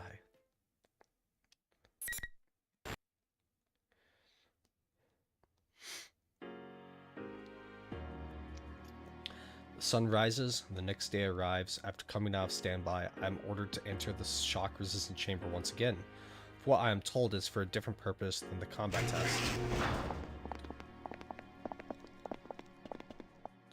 Soon afterwards, the three researchers who supervised the feedback... Sounds like it's decided. We'll discontinue use of the name Unit Number 031.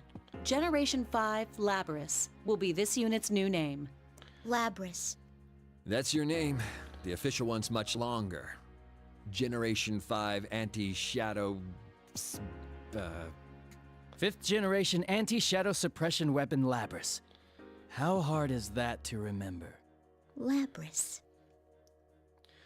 Designation by a name that is not numbered. I never questioned being called 31 until now. Nothing about it seemed awkward. But I wonder why. I'm happy now to have acquired a name. Even if my designation changes, it will not have concrete effect on my abilities, but by discarding my number for a name, it feels as if I'm no longer one of a series with no multiple variation. I'm a discrete individual. That may be why. I find myself smiling as From now on, the battles you fight will not be to test your performance. They'll be geared toward drawing out a persona. First, you will fight all the remaining units of your model type. Your objective is to destroy them. Every last one. Huh? I'm perplexed at the disconnect between their tone of voice and the specifics of the order. Fight against all remaining units of my model type, destroy every last The one fear of them. impulse and self-preservation instinct seem to be the key to activating a persona. This is the most effective method of inducing extreme mental stress. Stress? Come on, you don't have to go this far. Huh? Well, that's a first. None of them have ever protested like that. Well, at least that's a sign that its ego is developing. You told me it was over. I thought I wouldn't have to do these things anymore. You. Ain't there some other way? If there is, please, let me do that instead. I don't want to fight him anymore.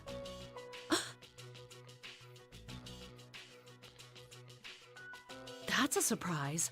Such natural speech patterns. I hadn't thought its personality would develop this fast. All the data's being recorded now. Let's compare them and look at which stages they improve at. They are not machines but humans. On top of that, they are my creators. Surely they are able to understand what I'm saying. in their current expression. Until now I thought that they were understanding people who treated us as close to human. I was wrong.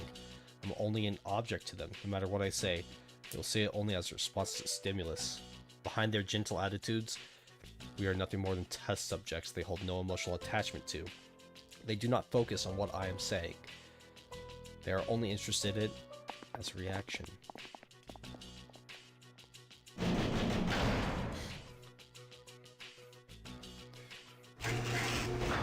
Soon, with a terrible low-pitched sound, the hatch on the other side begins to open, right where the opponents come through. I'll be forced to fight again today, and in the days to come, I must continue to destroy my opponents each time. I cannot find the words I want to say. I slowly turn my head toward the hatch, but what I see there truly leaves me at a loss for words. No. Upon emerging from the hatch is 24. There is no smile or sadness on her face. She is quietly standing there expressionless. Hatch slowly closes behind her. Why? Even I do not know who the question is being addressed to. Why is she here? Because she was ordered. Do I have to fight her now? It's not quite sinking in yet, but in a sharp tone I've never thought I heard from her before, she tells me what I must Draw do. your weapon. I can't. If you don't fight, you'll lose. I will end up destroying you. Are you willing to accept that? Why? Why are you saying this stuff? 24 ignores my question and reaches behind her back with her right hand. The multi-use weapon unit releases from her back, becomes a great sword in her right hand. It's approximately 1.5 meters long as she is tall. It is also alarmingly wide, fitted with a propulsion device. It's difficult to process seeing the weapon pointed If you at me. fear being destroyed, if you have a heart capable of fear, then there's no need to hesitate. That alone gives you the right to attack me with all your strength. But doesn't the same go for you? Can I help but plead? 24 does not answer, but appears that a very small smile You forms on said her. there was someone you wanted to meet. I can't fight you knowing that. Come on! Stop this! I don't want to fight anymore!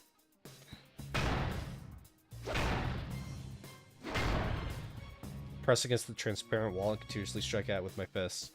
Though my safety limiters are disabled, must be coated with something. I cannot even scratch it. The researchers standing on the other side completely expressionless. It's as if they are machines themselves. I plead and beg, but they do not respond. If only there wasn't this clear glass wall between us. I am so frustrated. Why? And I hear 24 speak up weakly behind Only me. one of us can exit this chamber. Huh? They never told you, since you were strong enough, that battles never lasted very long. But that's the rule of this place. The only time the door leading beyond that transparent wall opens is when one of us is considered unable to fight. From the start, this whole setup never took our feelings into account. I can say nothing. I can see from her words what atrocious battles were forced But upon her. talking like this is a waste of time. I can see I won't spur you into fighting with just words alone.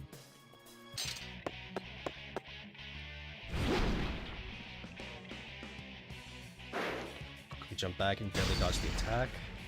Her sword slashes the space where I had been at speed could have killed me. Tip grazes the chamber floor, red sparks fly. She is serious. Finally sinks in, I jump away to put distance I between don't us. intend to meekly accept my destruction. I have my own goal after all. Now, fight me. I have no choice but to fight. What thought crosses my mind? In terms of basic combat strength, mine is probably higher. Using my usual tactics, I should be able to destroy her weapon, disable enough of her servos to prevent her from attacking. 24's ego is without a doubt more highly developed than mine. Must be of value to the researchers. If I can render her incapable of acting, I may be able to avoid the order to destroy her when she is down. I decided to bet on that possibility. I shift my priorities and fight with all my strength. I cannot do this empty-handed. I remove my own multi-function weapon. It's a battle axe. It pains me to do this, but it's the only way. I am for the great swords. I accept the number of hits it shatters. My next target is the transmission system for shoulder and knee joints. In terms of output and movement itself, I detect various differences between us. Amongst those of my unit type, I awaken latest. Compared to 24, not only my personality module, but my limbs as well have been upgraded to the latest versions. It is only a matter of time. 24 loses virtually all offensive capabilities and falls to the floor. As planned, 24 is mostly undamaged apart from her weapon and motor functions. I immediately turn towards the researchers behind their invisible wall and raise my Isn't voice. this enough? She had that ego thing way before me. Destroying her won't do anyone any good. Come on. Have a heart. But hearing this, the researchers only laugh. Their faces are as joyous as when they see the results that surpass their expectations. Why? One, the situation could cause such joy. 24's body collapsed on the floor, suddenly begins to convulse. Goes still for a few seconds, then, although it should not be able to move, it drags itself up. Huh? What the?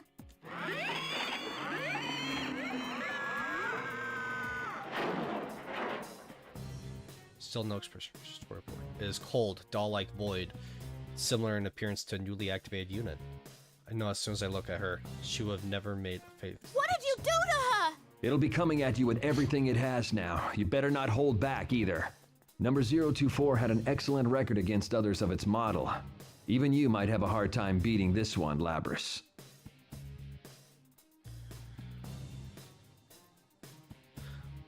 There are tools, of course, there would be a means to issue this order remotely.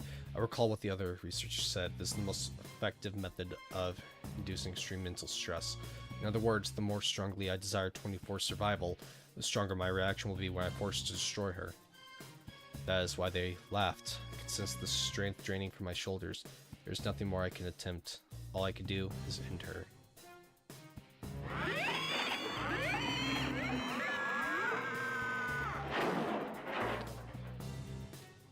Them shaking. I suppress all thoughts unrelated to tactics, slowly turn around. My body goes cold, my arms move into position as if controlled by someone else. I ready my weapon.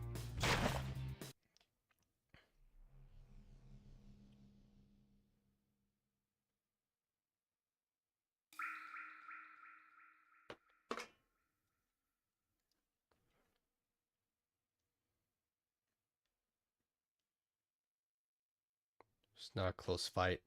Once I decided to finish this, once I was resolved to stop her, she stood no chance.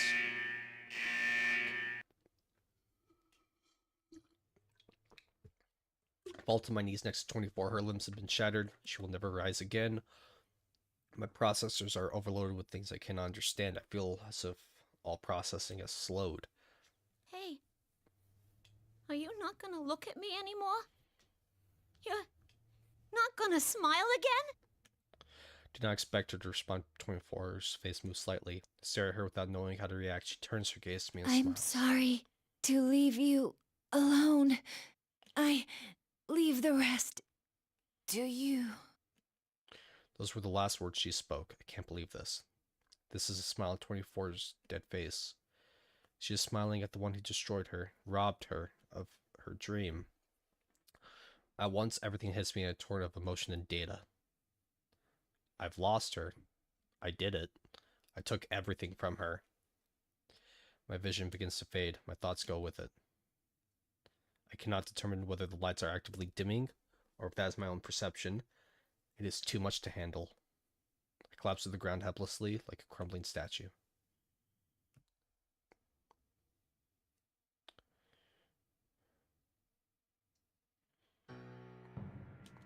I am lying inside a cage. It seems I was carried out of the test chamber. The download of 24's feedback data is about to begin. The researchers seem to have taken my sudden loss of consciousness seriously. I am confined in a cage instead of sitting in the usual maintenance chair. The researchers keep repeating the word interesting. So this is how they react when extreme mental stress is induced. Hear their voices clearly. Seem to derive pleasure from the fact that I lost consciousness due to mental stress rather than physical damage.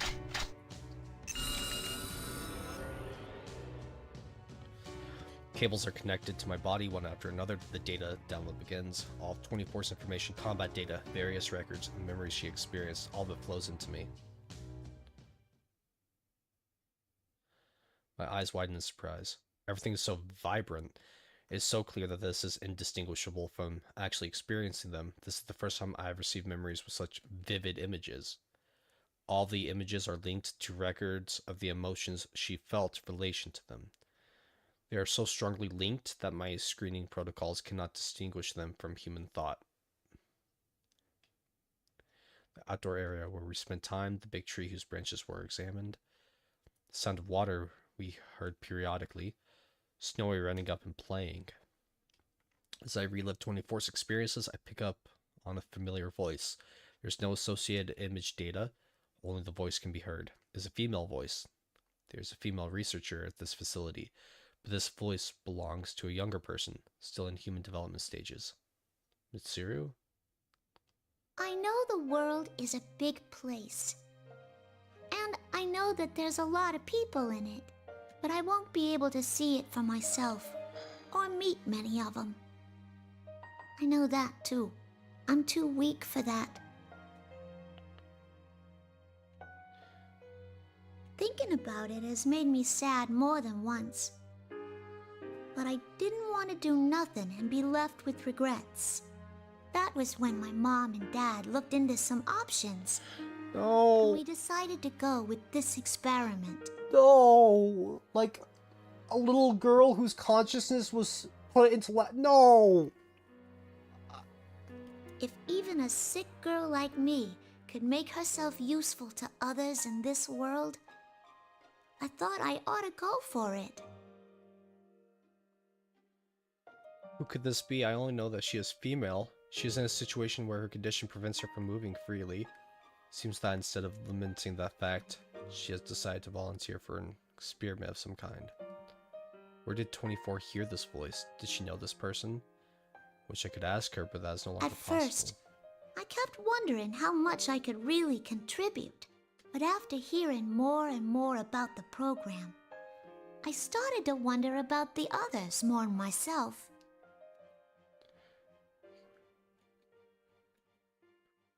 And yeah, my big wish is to make myself useful to this world.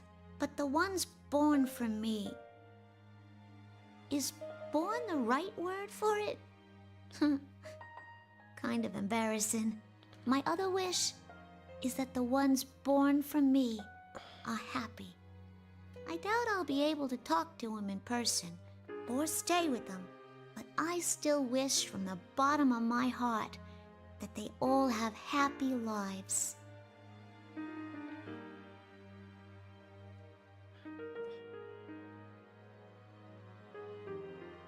This voice sounds very warm and kind. I would like to listen to more of it, but the speech ends there. There are no more related memories from 24.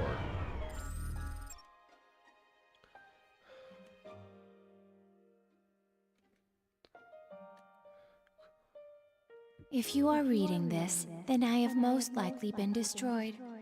It may be that you already understand the concept of guilt, but you have done nothing wrong. If you are still safe when everything is over, she must have meant if I defeated her in combat. What's she feeling then? Just going through her mind as she prepared this file. I feel something wrenched I inside her happened to access certain data during the feedback treatment and learned something. Artificially creating a personality from scratch is very difficult, though they hope to achieve it in 2 generations. But those of our model were actually made from the template of a certain girl's personality. That includes you and I. She had left a recording for the units created using her personality, a message for those of us who did not yet exist. That's what I heard. She speaks in a strange way, like you. I thought, we really are connected to her. The experiment the voice spoke of was related to our development after all. The owner of that voice was The one speaking who to gave birth to us loved us. When I understood that, I felt like my eyes were opened. Though my life was filled with suffering, my birth had meaning. I firmly believe that. I want to meet her. I need to tell her thank you for giving birth to us and for loving us. This was not an order from the scientists. It was an objective I made for myself. So if you can understand my feelings, I'd like you to do this in my stead. Give our mother my thanks. She must have longed to thank the girl in person. The data within me, her heart tells me so. During the time when she was ordered to destroy her sisters, this wish must have been her only hope. Yet it did not come true. I shattered it. The one she herself said was the only thing who understood her. She must have been devastated, but the letter ends the way I least expected. Though we knew each other for only a short time, I'm glad I met you. I feel the same right now as our mother did. I wish from the depths of my heart for you to be happy.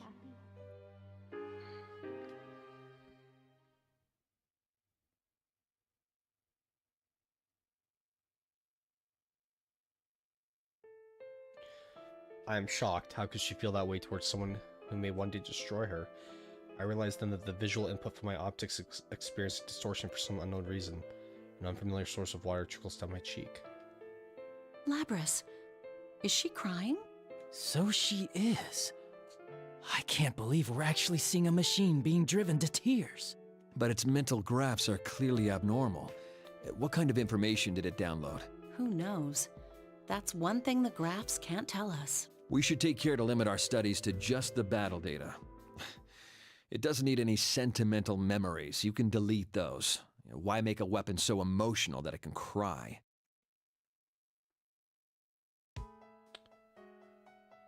Delete them. Something roars within me. It drowns out the feeling of 24 and our mother that filled my heart. Delete! Like hell you're deleting my memories!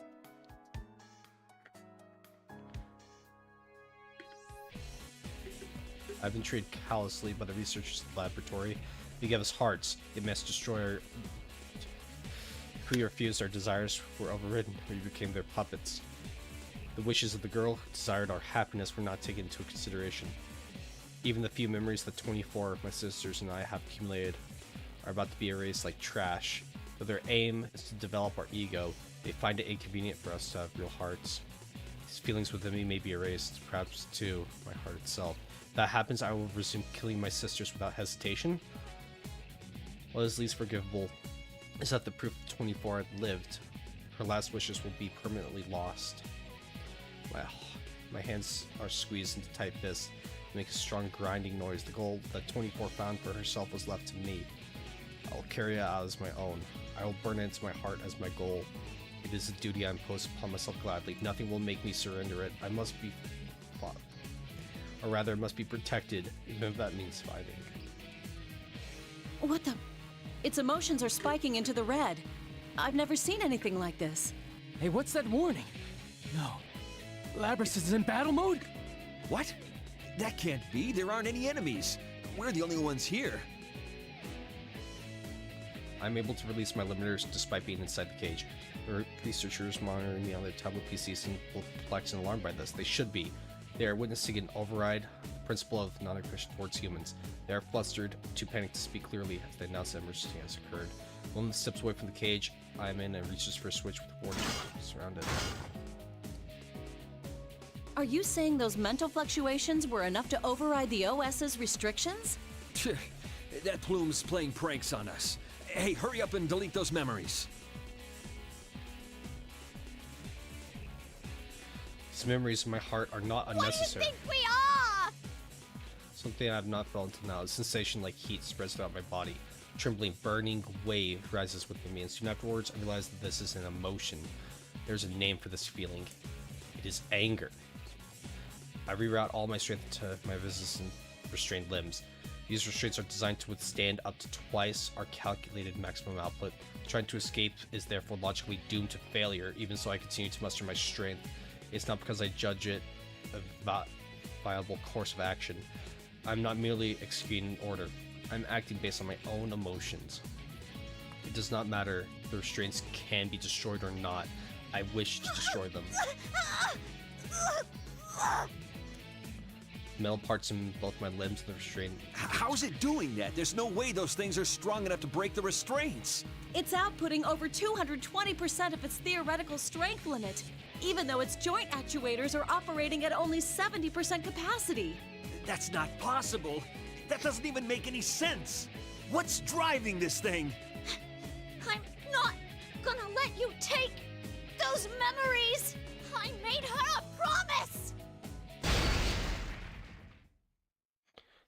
Next moment, a rupturing sound like a small explosion shakes the entire room. The heavy metallic bands restraining my arms like shatter.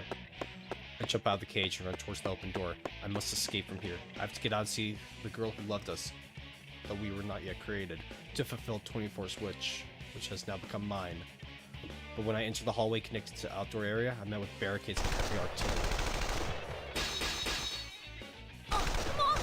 I ain't even got any projectile weapons! My sister units and I never have been equipped with firearms. I recall it being due to concerns over a unit's mentality affecting the accuracy of its aim. Instead, we were given short-range weaponry. A chain arm and other implements in my case. They are not sufficient to deal with the range of firearms.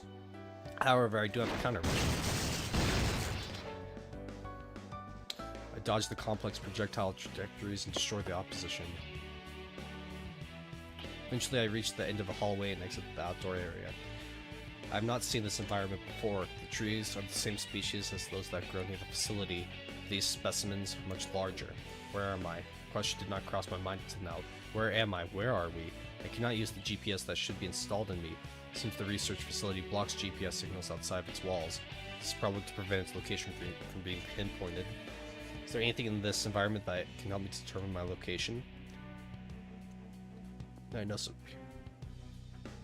That's the sound of the ocean. The answer came easily to mind. One of my sisters must have taken an interest in it and learned what it was. My sisters are helping to keep me alive now. When I think of that, a burning feeling rises from deep within my chest. But none of what I see in my surroundings is helpful. Is there anything else by which I can determine my location, any landmarks or signposts? I scan my surroundings while running past. These trees obscure my view. They are of a unique species. That may be a hint. I review the trees' characteristics once more. Run another search on them. Once again, the results came easily. This variety of tree is known as a cedar. It is found in many habitats, but the cedars here are unique. The tree's shape and age implies so different that it's nearly a separate species. That is becoming of differences in the environment may be useful in determining my location. As when an unfamiliar sound reaches my ears, the heavy rumble of what sounds like a motor. It seems that they have dispatched a vehicle to pursue me. I expected this. Their response was swift. It seems that they have measures in place in the event one of us escaped. When the vehicle stops behind me, fully armed personnel pour out of it. They move to surround me from both left and right. It's an obvious response. No matter how much power I may have, I am alone. The optimal solution would be to overwhelm me with numbers. I try to shake them off by running faster. Soon afterwards, I reach the main gate of the laboratory, a high steel wall. It is tightly sealed. A number of heavy armed guards are protecting it. I stop. There's nowhere else to go. Labrys, come back here. You're too useful a unit to destroy. You need to get back here to be regulated. That's your role in all this. I cannot be destroyed here, but I cannot be captured either. They will surely delete my memories. They will take my wish and everything else that was given to me. What purpose even is there in avoiding destruction? That is what awaits me. The only options available are whether my wish dies with me, or whether it is stolen away. I'm gonna let you destroy me. And not just because I don't want to be destroyed. I...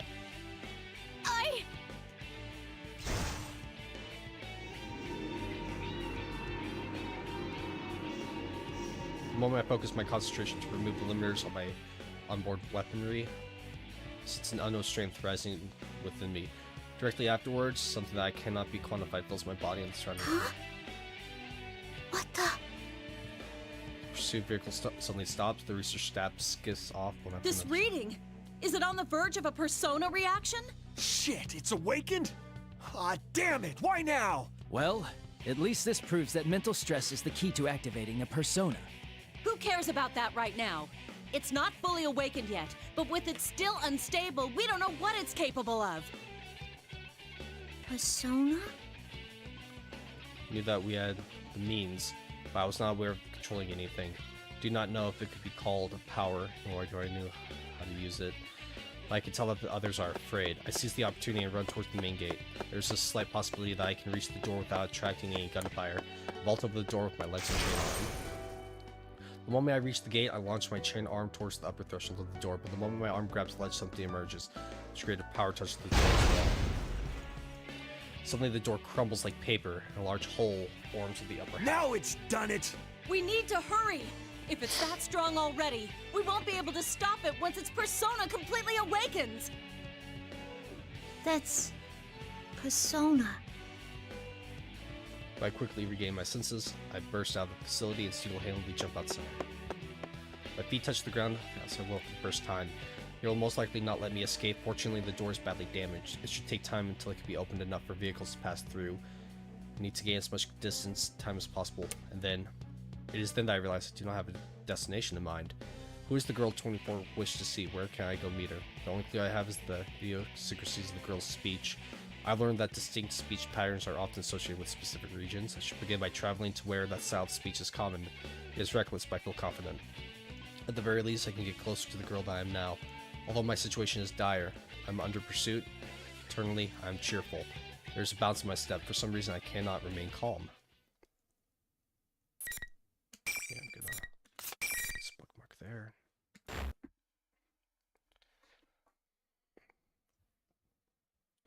Just then 5 meters ahead, something white and fluffy crosses my path. It is snow. Oh no. I swear to God. If they do some bullshit of like... If they kill this fucking dog, man, like... Please do not let Labrys's fully awakened persona happen. Because they accidentally kill the dog that she has come to know and love.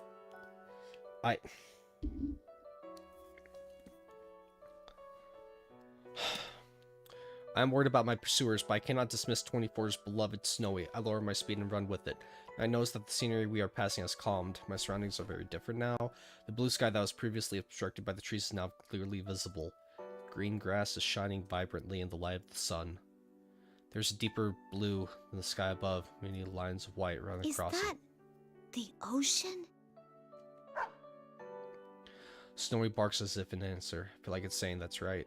I could not previously comprehend Snowy. I did not have an interest in trying, but now I can grasp what Snowy is saying as if it could speak on its own language. I know that it feels happy to be able to run with me.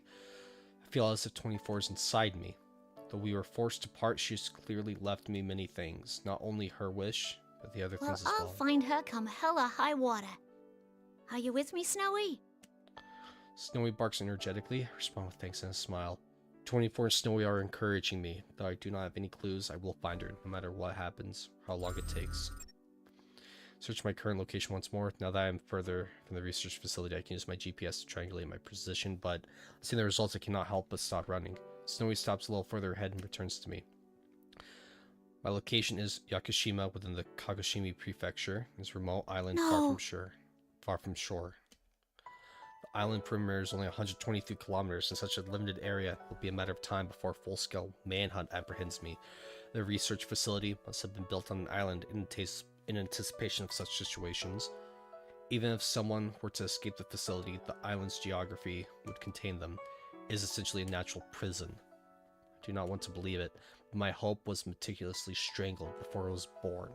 However, I cannot wait here to be captured. I began running again. Though as expected from my position data and map, I immediately reached the ocean. So, this is the ocean. Ha! It's so huge. I can't see anything out there at all. I look at the glistening surface of the ocean, reflect the sun's light, ponder its beauty. I am at a loss. Though I knew it would come to this, I could not stand idle. Despite this, my feelings sink. Snowy looks up at me from time to time as I stop running and begin walking. Its gesture of concern forces me to smile and tell that I am alright. The forest becomes a grove, the trees become sparser. Blue ocean and the sandy soil leading up to it spread before my eyes. I check my map again. It's not an uninhabited island. There's a mess for people to come and go. There's a means for people to come and go. But I doubt I'll be able to use those methods freely without arousing any suspicion. Gaze down at my own hand. It is completely unlike a human hand. It is an object sculpted from metal. Well, that's a problem. What should I do? My question seems to dishearten Come on, Snowy. don't give me that look. Ah, well. Maybe it's my fault for getting so frustrated. Sorry, Pooch. So I'm about to crouch and pat Snowy's head. Snowy moves as Snowy? Trim my... Maybe. Looks like they're coming. Amongst the human soldiers are a number of my sister units. It's possible I can convince them to not fight me. I dismiss the idea as hopeless, though they may have awakened to their ego. After my escape, they will be under the commander's control. Even if that is not the case, they may think that their orders are absolute, just as Knowing why they're here doesn't make it any easier to deal with them.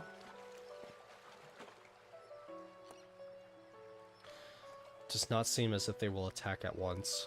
They must understand that I am already at the ocean, have nowhere to escape, do not want to surrender, but I am frustrated by my own powerlessness. To be caught like this, I have my own mission to accomplish. The ocean sparkles, the periodic sound of water I once heard from afar echoes from it.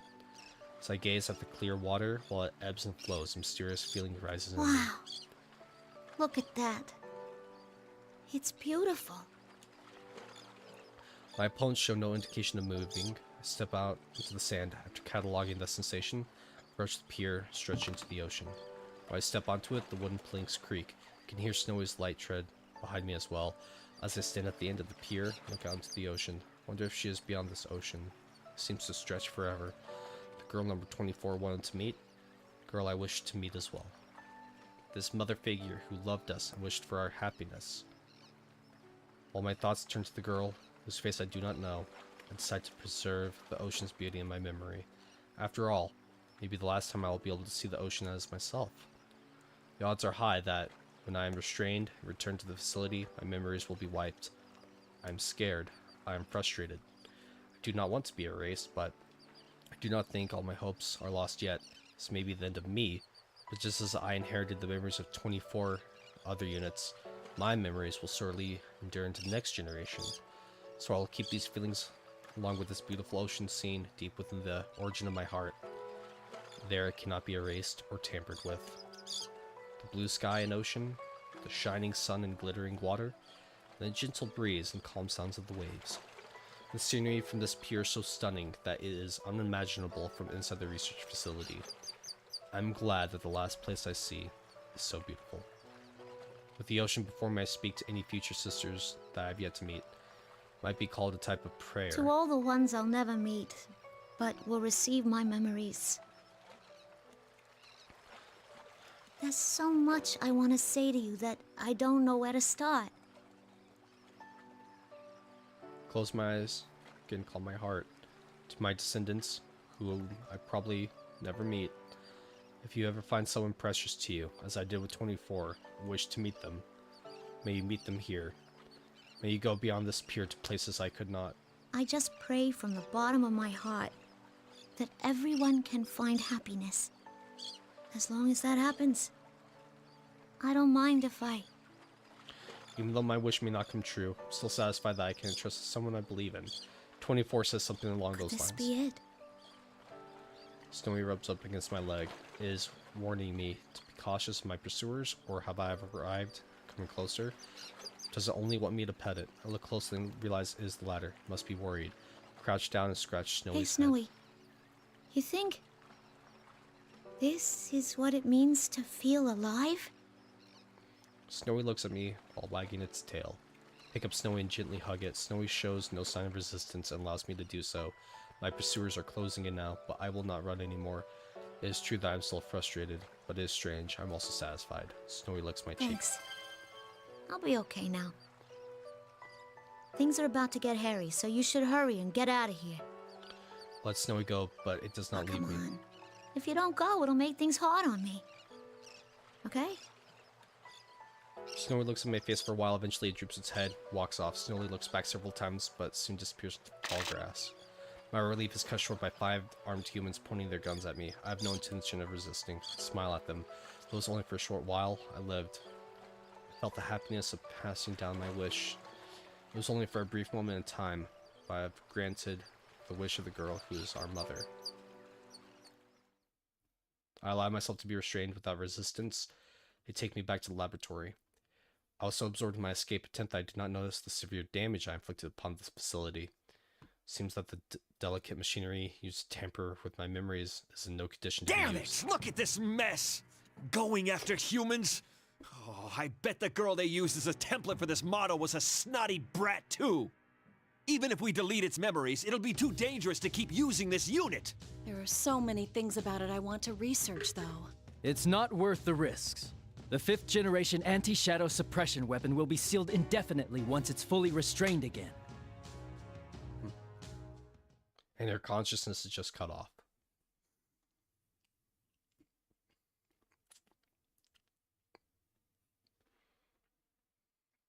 Huh? This place. It's that ocean. I'm on that pier, the blue sky and ocean, the shining sun and glittering water, the gentle breeze, and calm sounds of the waves. Even Snowy is next to me. The scene is identical to the one from before, though this time I sense no pursuers. I was captured. I remember that clearly. This is obviously an abnormal situation, at odds with my memories, but the clear blue sky and ocean are still so beautiful that I cannot help but gaze at them. If only I could go beyond it. Just as the thought crosses my mind, my viewpoint ascends. Soon afterwards, I realize that I am floating, as if my body is weightless. I'm astonished at myself to be thinking such strange things, but then my field of vision drifts, and I turn my attention to that. Scenery I knew already begins to mix with other environments I do not know. They become a connected, continuous image, passed like a slideshow. From time to time, I pass through the drifting images. But I cannot grasp anything within those spaces. Even when they are about to collide with me, they pass right through. Could this be dreaming? I remember something I once heard from a researcher at the facility. They said that it is possible for us to dream, since we have a mind, may develop an ego. Though it would technically not be identical to a human's dream, the phenomenon would be very similar.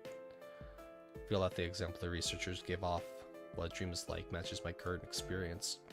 If I'm having a dream, then feelings that are not possible in reality may be possible here. For example, if I can leave this island, if I can go beyond the ocean. A girl that 24 and I wanted to meet said that even though she knows the world is big, she would not be able to see it for herself. What could that have meant? Was she in a place that limited her world, so I was unable to leave this island? Just when it seems that images flowing around me have stopped, I found myself in an unknown room. There was a bed here. Next to his flat screen monitor, there were also white shelves surrounding the bed. To one side is a stand for a drip, an IV drip. There's a machine connected to it by cords, though it is small. Appears to be function as life science monitor. This is similar to the research facility. Could it be a hospital? The voices that sound from somewhere belong to a man and a woman. I have not heard these voices before. She said during this morning's checkup that she wanted to go to school. She asked how much better she needs to get to be able to go. Understandable. This ward is right near the road most of the students take. She must be lonely too, not having seen her parents lately. How much better she needs to get. She still doesn't know that her condition is incurable. Why don't you be honest with her and tell her she won't ever be able to go? It's cruel to string her along like this. Shh, keep your voice down. Room's next door. People are speaking of the girl I wish to meet. The scene feels as if it comes from my own memory. Do not doubt it at all. The girl is suffering from some kind of illness. She may not be able to go outside. Her condition prevents her from leaving her small world. Her life is like ours. Could the girl have heard this conversation?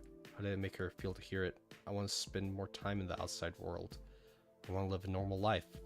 The thoughts that come to my mind are not my I wonder if the nurses thought things like the student council were too much trouble to bother with when they were in school. I don't know. It sounds fun to me.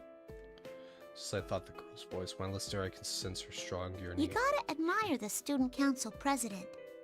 I mean, they're the ones that get things done for everyone.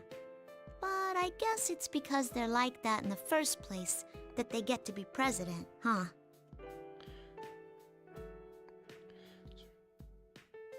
High school. I wonder what that's like. Would it be fun? Is there a specific image of it? What kind of place is it? What activities do its attendants perform while there? There are no memories in regards to schools. This must mean that the girl has no such memories. Figures. I don't know anything about schools or whatever else student life is like. I can show you if you so desire.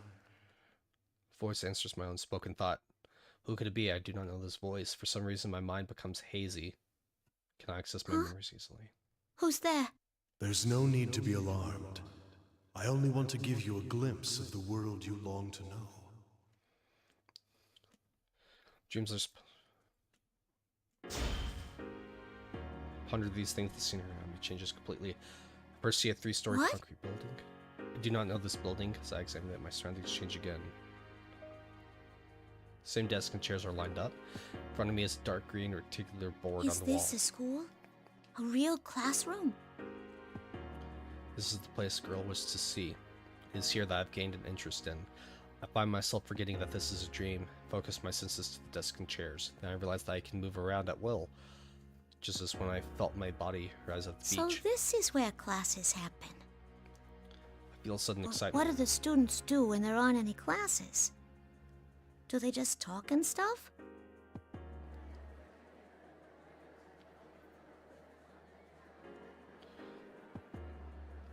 The voices belong to boys and girls surrounding a desk. They're laughing and talking. They wear common clothing. There are some differences. These may be uniforms. It is interesting to see that each person's uniform is distinct in some way. That student is the only one with something around his neck. A girl with short hair and green jacket raises her hand. Next to her is a girl with long black hair, wearing a red jacket. She smiles. Then there's a well-built young man with strange spiky hair. In contrast to him, I can see a small, delicate, intellectually looking younger man. Last, I see a young man with a calm demeanor sitting at a desk. The front of his uniform is open. His white shirt is showing. They seem to be talking about something I cannot quite discern what it is. The scene proceeds to show various points of a normal school day. Classes, activities, clubs, student council. Looks like there's so much fun that I can feel the excitement, but then I remember it's all just a dream. I'm only dreaming. No matter how much I want it, there will never be a day where I can attend school for myself. All the scenes that I saw centered around the young man and his friends, I will never join their circle. I cannot go to school. I'm not even human. I consider this self-evident truth once again. Though I look human, I am a machine made by humans. It does not matter how close my heart is to that of a human, or how much my ego develops. This mechanical body can never be truly human. Just as our mother could not overcome the obstacle of her illness, no matter how she wished for it, it cannot overcome the obstacle of being a machine. It is futile for someone who cannot become human to yearn for a normal human life. There's a strange sensation somewhere in my chest that feels like pain. Still, although I am a machine created as a weapon, that girl loved me. What if there are other people like her who could understand me? Would I be able to find a place to belong among them? But You'll never find a place where you belong. Humans created you as a tool. They would never think of you as anything more. Everyone, to a man, lives by averting their eyes from something inside them. They all wish to live inside a never-ending dream. For who has the right to say they shouldn't? There are even humans who do not understand others' feelings. Still others do understand, and trample upon them regardless. Compared to them, you are much more human.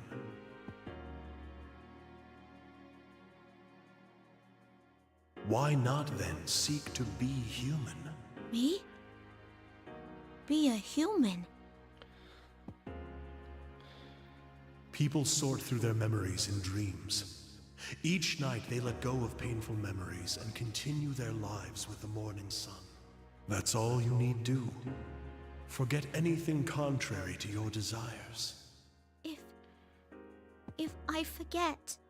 Do not fear the act of letting go. The ones you admire wished only for you to be happy.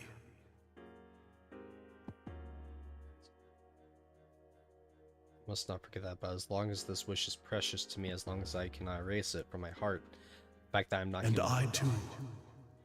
All I wish from the depths of my heart is for you to find joy. Happiness. I wish from the depths of my heart for you to be happy. I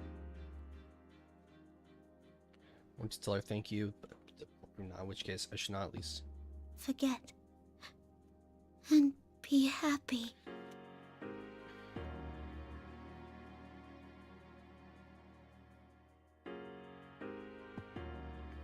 My vision goes dark, the sounds I heard fade away as if I am falling. Everything is now in readiness.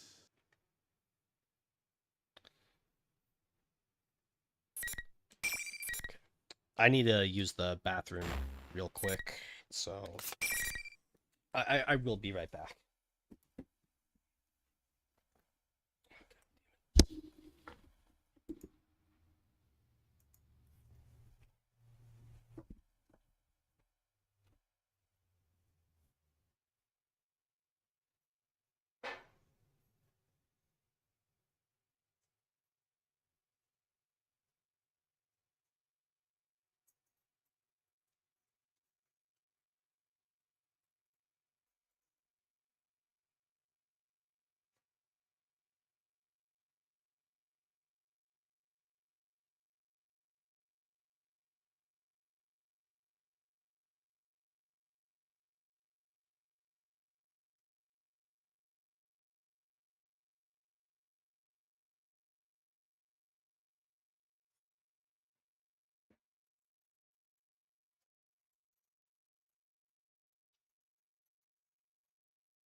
Okay, piss max completed.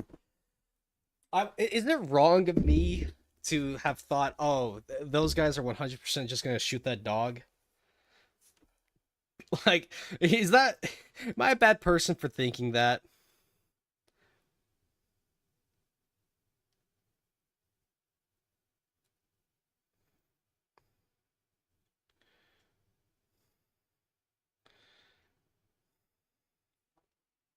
Okay, give me a sec.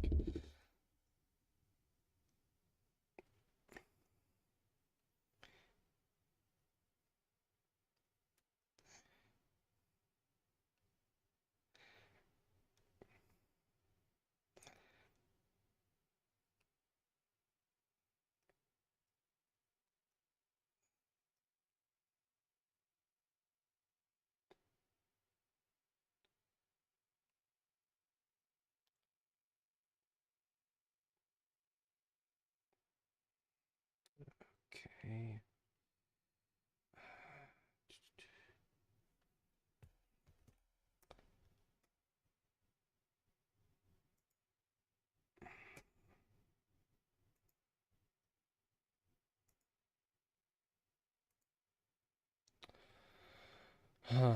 Fuck.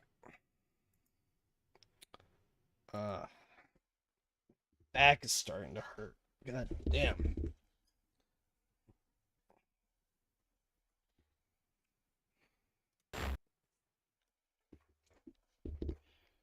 When I open my eyes, I'm staring up at a wood grain board. The surface of a desk, I quickly raise my head. It looks like I fell asleep in class. My sleeve was pressed against my forehead while I was asleep. The texture left a mark. Oh man, I hope no one sees this. It's 3:30 in the afternoon. The only thing written on the blackboard is 5/1/12, Tuesday. Everything else is erased. Stretch out my arms. Feel a little tired, but I gotta stay focused. After all, I just got elected student council president in the elections a couple days ago. I have to keep in touch with what the people who voted for me want in a leader. Things with the student council pretty hectic after school. Should hurry to the student council room. Stand up and open the door back to class. When I enter the hallway, there's no one around. Check inside the classrooms as I go. I still don't see Where the anyone. heck is everyone? It's weird. The whole school is usually rowdier than this after class. I should hear people talking and laughing in classrooms, teachers yelling at them to quiet down. There's all the bustle of the students, everyone getting ready for their after-school activities. Just while I'm wondering that, I turn around and look down the hallway. Oh, there they are. Some students in the hallway. Some of them are chatting, and others are coming out of the classrooms. A few of them run past me carrying their bags. Yeah, this is more like it. This is how school's supposed to Hey, be. no running in the hallway. Students give an apologetic smile, but he just waves to me as he zooms up. Sheesh. You'll put your eye out if you don't look where you're going. Oh well. I just gotta clamp down on him more from now on. Hey there, Miss President. Are you off to the student council room? Have fun. You're always so excited about that. Bye, Miss President. See you next Monday. I wave back to them, and a lot of my friends, people who know me, ever since I got elected, all the students seem to know who I am. The job comes with a lot of pressure, but I know I'm up for it. Gonna be busier than everyone around school now. Did have my doubts, but in the end, glad I ran for student council Yeah. president. I did the right thing. I did.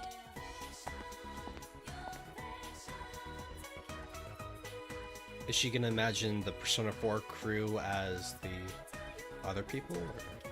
Whew. Guess that's enough for today. There's no one else in the school or student council room.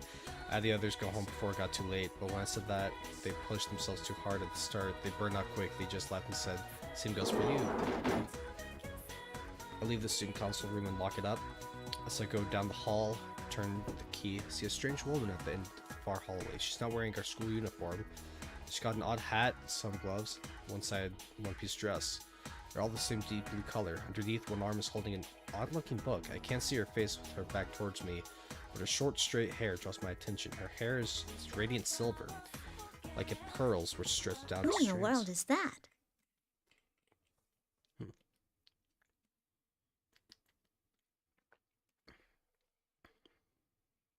Hey, excuse me. You got some reason to be at our school? Are you sure this is how things should be? Huh?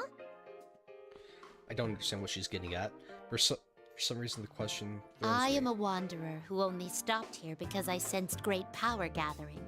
I am in no position to give advice, but, this place will soon be caught in a bit of a fracas. If you continue to avert your eyes from everything, I think it will have an impact on your life in the near future. My life? She may have some screws loose, but something is whispering to me deep in my heart. Asks me, does she have a point? Aren't you looking away from something important? What you choose is up to you, but I believe there are factors preventing you from making the right choices at the moment. I couldn't bring myself to just stand by and watch as you lost your life before my eyes. That is why I was waiting here to give you one last chance.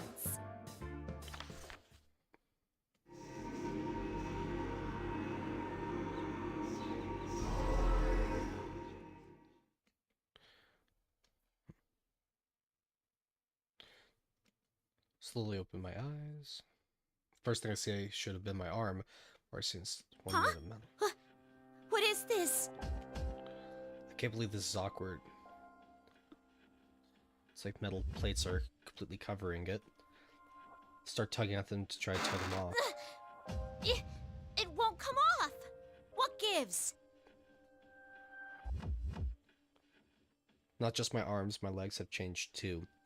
Why are my arms and legs mechanical? My whole body even? I stare at my hands in confusion. These are my hands alright. Part of me knows that. I shake my head. What am I thinking? There's no way these are my hands. It's not possible. It's not. My head hurts. What is this? I will be your opponent for a short while. During that time, why not think back about who you are? Huh? My opponent? And away we go. How long has it been since we actually had a fight?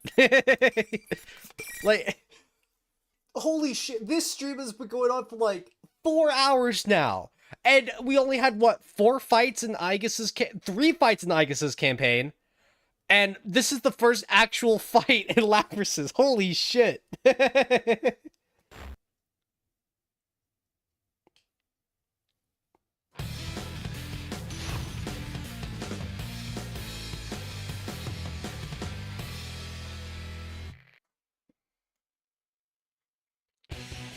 Final. Fight. You're in trouble now.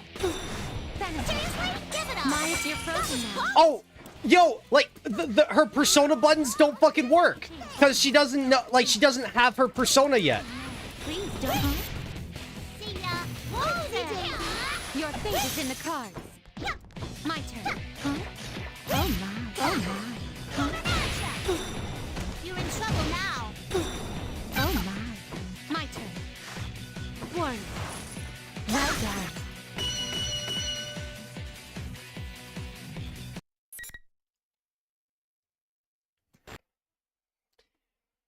Like, okay, that's really fucking cool. So, in that fight, like, okay, so you have like light attack, medium attack, then you have light persona and heavy persona attacks.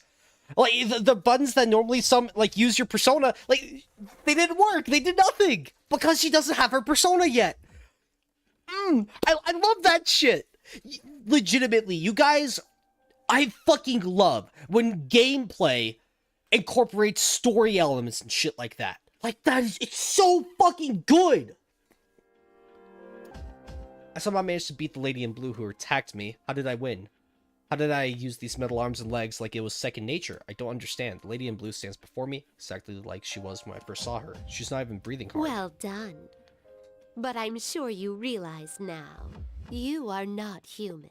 There must have been an important promise that could only be kept in that guise. That must have been your reason for living. Whether it's worth losing that or not, I ask that you give it serious thought. An important promise. My reason for living? Now, it seems the tumult of trials is about to begin.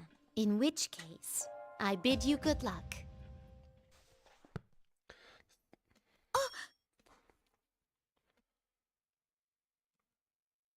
Nothing seems different about me. There's no metal on my limbs now, just ordinary skin and bones. What the heck was that? A dream? Yeah, what was that? Would daydream be the word for what just happened? Can't sort out my thoughts, so I think to myself, I can't let it get to me. Just let it go. Some things I can't dismiss that easy. You are not human. You have an important promise, which must have been your reason for living. She said, I'm forgetting something? That I need to remember?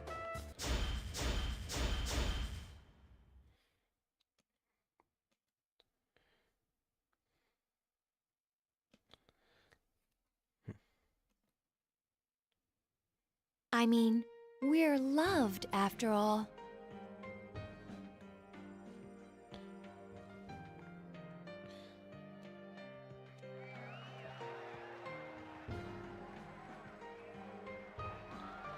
I can't just leave this be. I'm the dang student council president. Start running towards the first door. And then that's when... Yeah, and that's when everything else starts happening. You can now continue from the cliffhanger in Yu, Yosuke, Chia, Yuko, Kanji, and Teddy's stories. Fuck! And then there's still this... Okay, so we're 67% done. Fuck.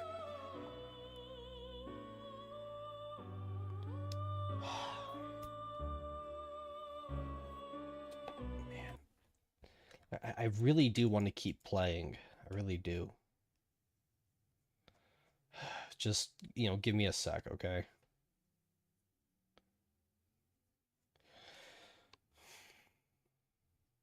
Yeah, so on point heavy.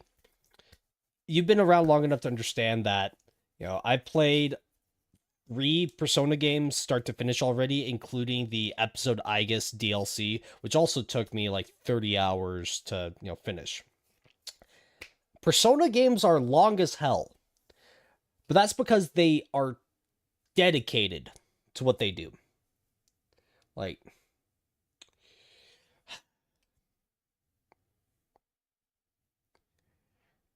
Like, it's genuinely telling a story start to finish. Like Snowfoot, there is no prologue or epilogue. It's just one big story.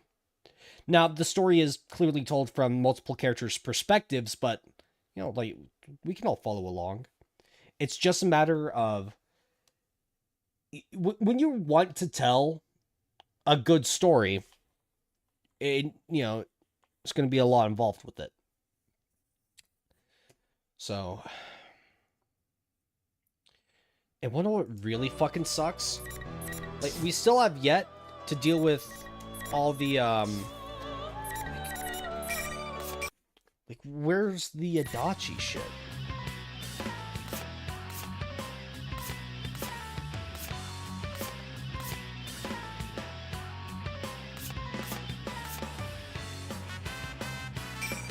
Maybe you only unlock the Ultimax campaign when you're done with this one.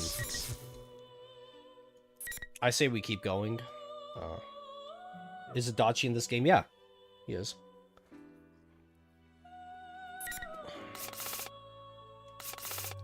It really does suck that I only have 6 things to work with.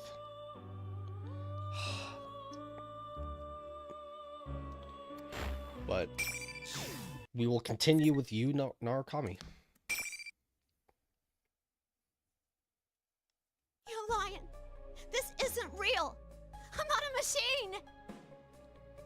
You're not me. She's denied the truth of the Shadow's creation. With this, the Shadow's face twists with an evil... Finally! You finally said it! Now, I can be myself! Ooh, new cutscene!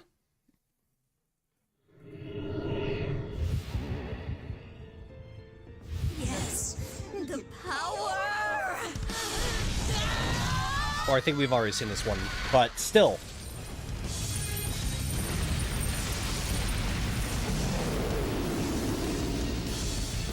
Asterius. Cutscene go burr. Hoped I could save her before it got to this point, but that might have been impossible anyway. It's difficult enough to confront the truth, and in her case, it was accompanied by revealing the true form she'd been so desperate to hide. She is a machine, and she was forced to perform painful acts that most likely no one could ever comprehend. The truth she was avoiding wasn't just part of her personality, but her actual body itself. I can't imagine the shock she's experiencing. But now that the reality she built for herself has crumbled, I want to help her. She may be a machine, but she has a heart. Labrys has denied her past in which she was forced to fight and kill her friends, and her pain comes out in a long, echoing scream. What has to be done to a heart to cause such terrible screams? There's only one thing that we can do. We will save Labrys. Okay, I'll place a bookmark there just cause.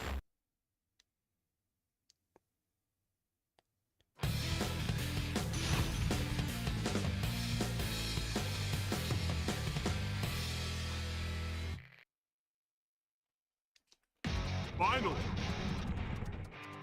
Fight!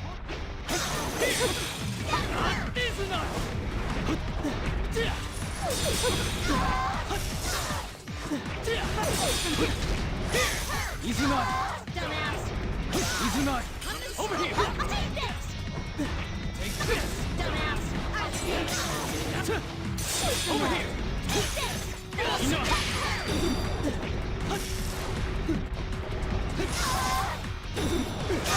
I lose! There!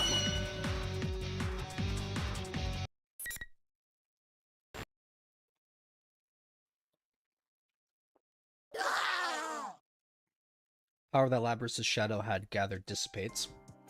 It's over. All that's left is for Labrys to accept the darkness within her. But will she truly be able to do it? I turn around, but Labrys hasn't moved a muscle. She had been avoiding having to watch the battle just now as well. What more can I do for her? There they are! Yukon! Labrys! Sister, Narukami-san. Chi and Aigis, not just them. Yukiko and Yosuke are right behind them. Or even more surprising. Man, as soon as that invisible wall thing disappeared, I knew you did it! Mm-hmm. We ran into Aika-san along the way. She told us about Labrys and everything. A little late, wasn't it? If someone told me what was going on from the start, I would've... You fell into the TV when you were half asleep. For crying out loud, you really know how to blow it when it counts. Hey, what you gonna tell them for? I don't think this is the time for that. Huh? Naoto? Yeah, we were surprised too. The job she was on turned out to be related to all this.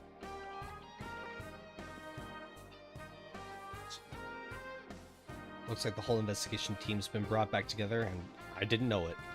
Everyone says that Rise told them pretty much what had been going on. Their smiles are encouraging.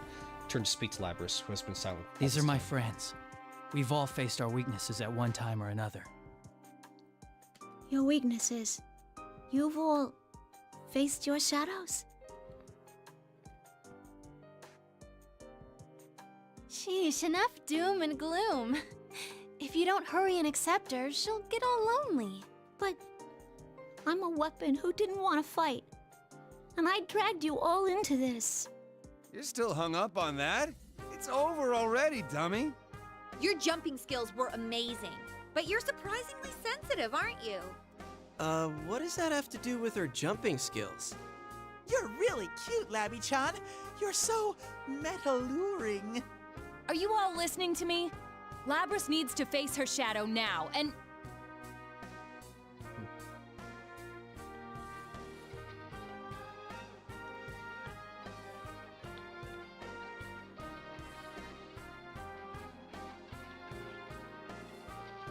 Nice to meet you, Labrys.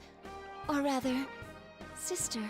I am Aegis, the 7th generation anti-shadow suppression weapon. I am your successor. What? Excuse me, but you're... I mean, are you also... Yes. I too am a robot. It just occurred to you now?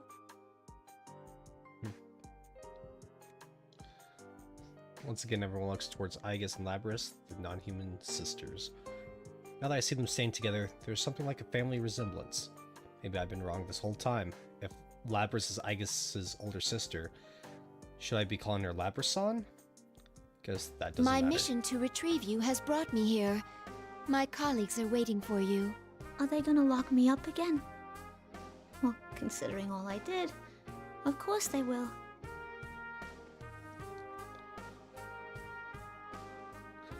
I hadn't thought about it, but if Labrys and Aegis are treated as weapons, it's no surprise that there would be measures to keep them in check, but Labrys shouldn't have to just accept it.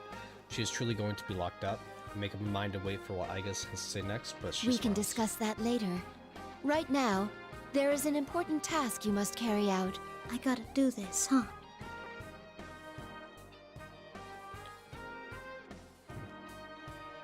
It's okay. We're all right here with you. I indicate my friends have gathered around her. I had been forced to fight against my friends just as Labrys had in the past, but I had been able to endure the suffering that Labrys had not. Of course, I hadn't been forced to fight to the death, but the biggest difference between Labrys and me is that I wasn't alone. What if I had been all alone in this place? What if everyone else had forgotten about me?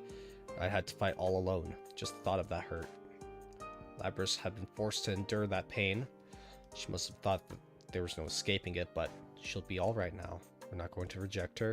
It doesn't matter if she's a machine. She's not alone anymore. Yeah.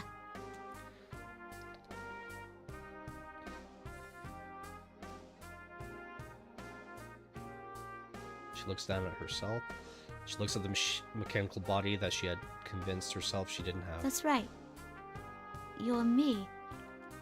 Labrys and her shadow turn to face one another, staring into each other's eyes. She can't avoid looking at the shadow now. You're the way I was on the inside, screaming to be understood. The pain wanting to be known.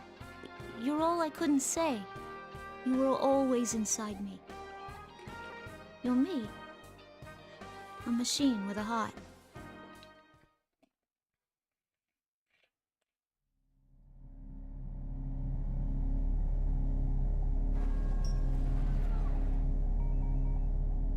I'm sorry I ignored you all this time. I was the one who left you all alone.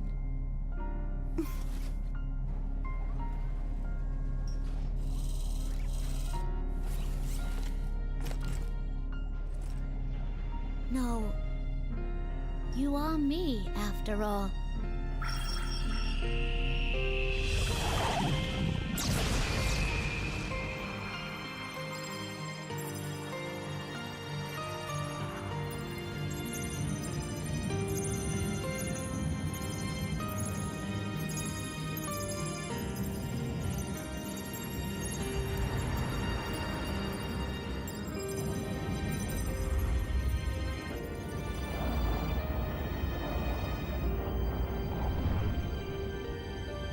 This is my persona.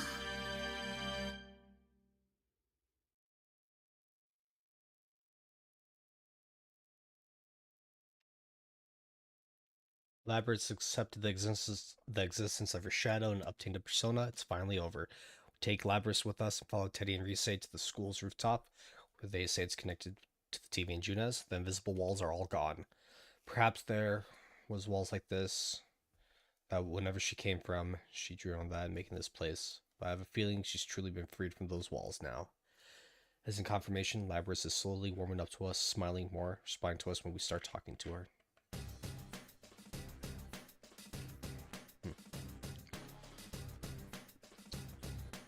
Mitsuru-san! Akihiko-san! These people have overwhelming intense presences, but thankfully they don't seem to be enemies. The moment we see them, we tense up, but after Igus calls out in recognition, we learn that they are her friends. I'm Mitsuru Kirijo, Labrys's handler.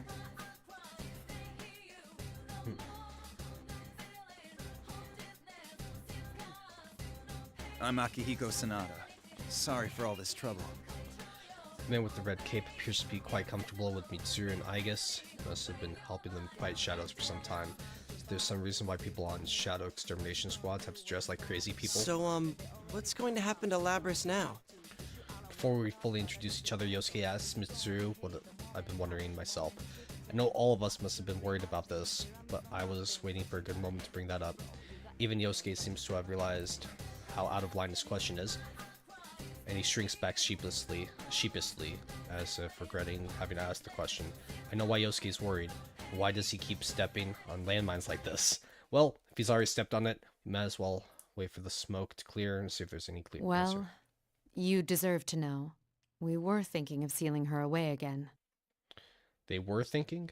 Some changed their minds? But our report from Igus says that thanks to you, Labrys has acquired a persona. She's hardly a rogue test unit anymore. Besides, she has a heart. We would never treat anyone with a heart so poorly. Yeah, we did it! Thank goodness! I'm so happy for you, Labrys! My friends roar in excitement. Labrys looks around at all of us, bewildered, before saying anything. Even though we've only known her for a very short time, we've already come to accept her as our friend. Tsurusan's words come to a great relief, as if I've been worried that she might lock me up too. Good job, guys. Let me say thanks. He speaks without any hint of concern, but I see a touch of gratitude in Akihiko's eyes. He certainly looks, how can I put it, bold, but he must be an honest, upright person. I guess I could call him stoic. There's a distinct... There's no way that people so considerate would neglect the goodness of Labrys's heart. Seems that Labrys can't believe everything she's hearing. She turns from Akihiko back to Mitsuru. You're not gonna lock me up again? No fooling? We only seal away objects. If I did that to you, knowing you have a heart, I'd be no different from the Kirijo Corporation of old. Labrys, you've been blessed with good friends.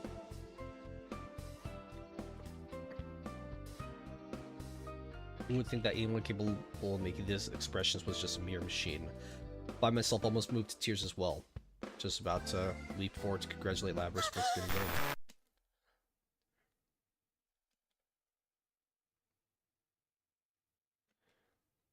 It's not over yet. Ooh. What? It's the same communication system as ours. Everyone, step away from Labrys! I cannot gain access. She is being hacked. It isn't coming from inside this facility. The signal originates elsewhere. You mean outside the TV?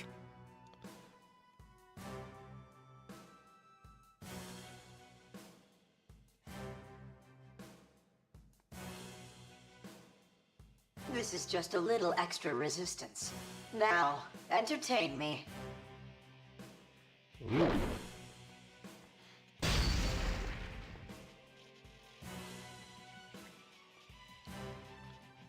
Grace has once been filled with sorrow over her pain past. She has smiled when she had found real friends for the first time in her life. Whoever is controlling her has stolen all these things from Labrys. Then we'll save her no matter what it takes. We'll save her no matter what you try. Fuck yeah.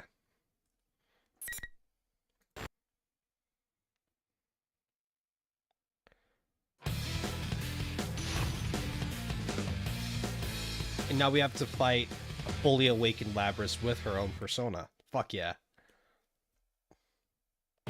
Final. Fight!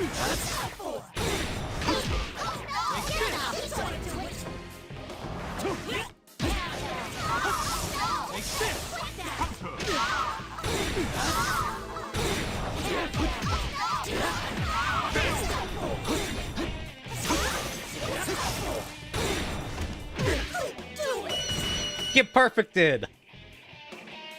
I'm just that fucking great. My, she was quite easily defeated. Evidently, I didn't push her far enough. Well, she is a test unit, so this is as far as my little game goes. Who are you? Why are you toying with people's emotions like this? Labrys isn't a tool. If you want to fight, then come out and fight! You're quite passionate. You, Narukami, was it? Labrys' shadow was only the mastermind of the tournament. I see now. You're the true culprit behind the whole thing. Indeed. It was I who stole Labrys away. Since I don't have a persona and can't enter a TV, I needed a puppet that could run amok for me. Labrys' persona was only partially awakened, so I had a feeling her shadow would appear if she underwent a little suffering. You got the better of me this time. You deserve to know at least that much. This time. So your scheme hasn't ended. Well then, everyone, until we meet again.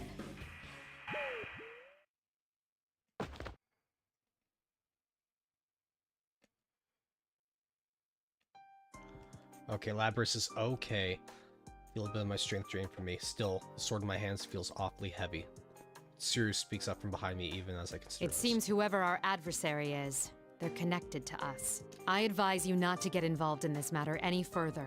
From here on, you should leave this to us. What? Wait a second. We went through this whole big thing and that's it? She's right. There's no way in hell we're backing out of this now. I understand how you feel, but this is too dangerous for you. We will do our best to ensure that no harm comes to you. Trust in us and let us work. My friends bristle at Mysterious proposal. After all, we've come this far and we already know about the dangers. So much I want to say, but I can understand why they want to stay Guys, away. I think we can trust Mitsuru-san. We should let them handle this.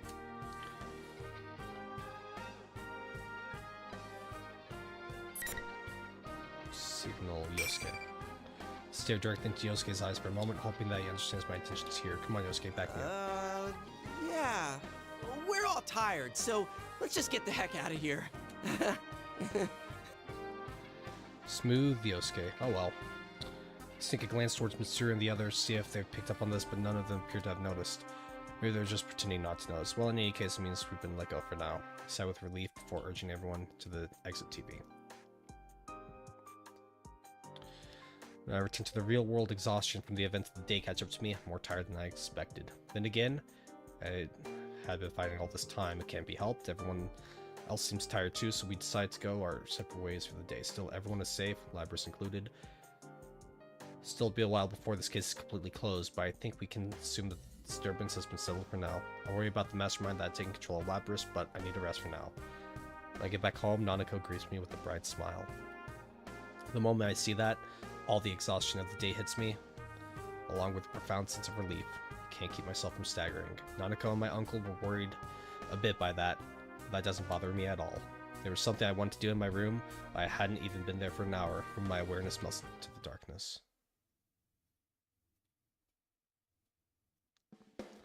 I wake up to my phone ringing. According to the call, we're supposed to meet up at the outskirts of the shopping district at the crossroads in front of a gas station. When I arrived, the other members of the investigation team had already shown up. Surprisingly, the one who called us was Labrys. She wanted us to come so that she could say farewells to us. Woo! Is that it? Yeah, I'm pretty sure that's it. Oh man, it's so long. What the heck kind of car is that? How does it even turn corners?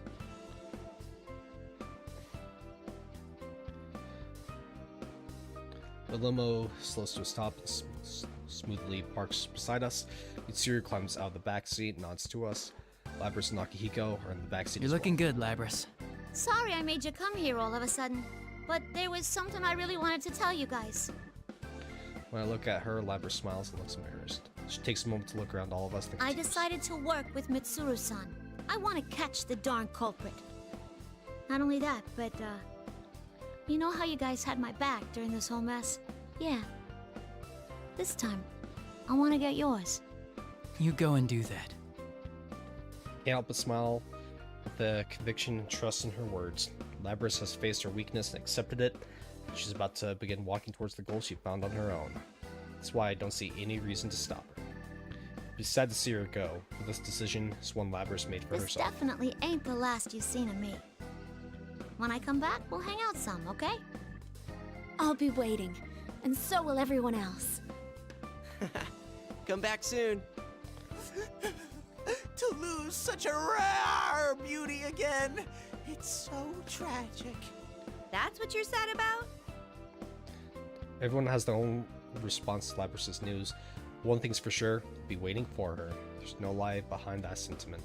After all, she is our friend. Tsuru tells Labrys that it's time to get back into the limo. Labrys looks me around the eye. She seems as if she might cry at any second, but is resolved not to. She You guys are the best. I'm glad it was you who were there when I woke up. Well, see ya!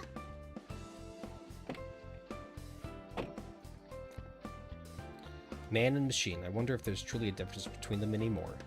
The thought comes to me as we wave our final goodbyes to Labrys.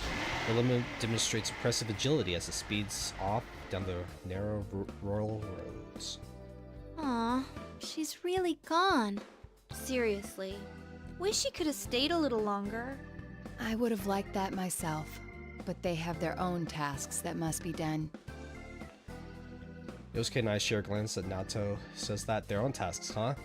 It's not just theirs. We smile at each other. Ever since I answered Mitsu's proposal instead of TV, I've had my mind made up.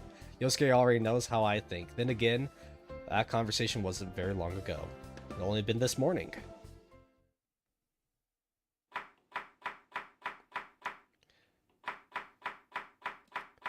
Nanako hears me making noise in the kitchen. That's makes me excited.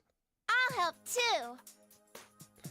Panic for a moment when Nanako reaches for the other cutting board and knife. I consider stopping her, then decide If you're not gonna to. use the knife, be careful, okay? Make sure you don't cut yourself. Uh-huh! I'm always careful when I cook with you.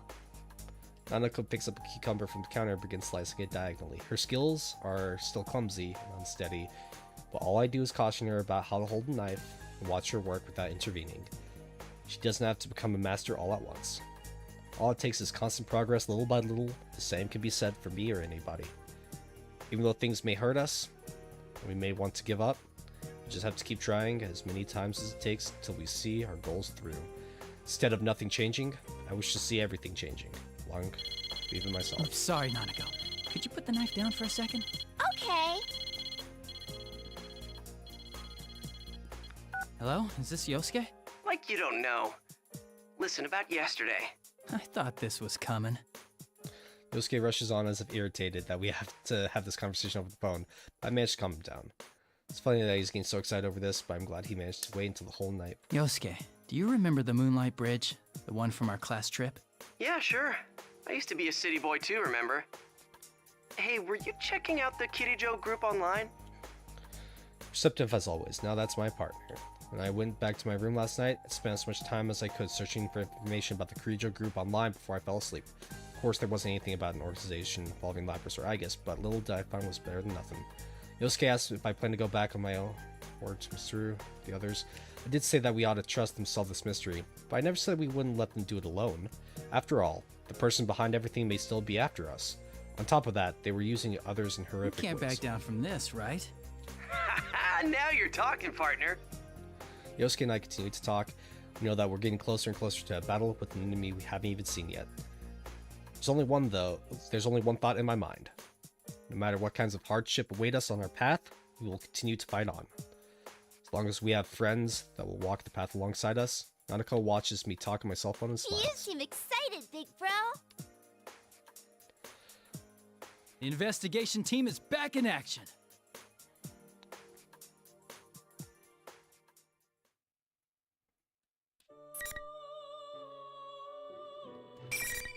fuck yeah. Clear. Clear. It's weird how kanjis doesn't say clear.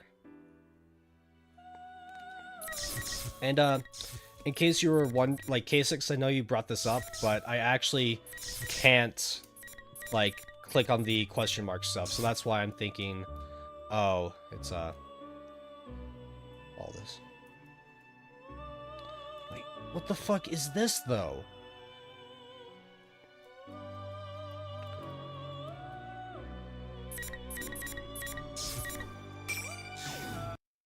Is this like seeing the wait.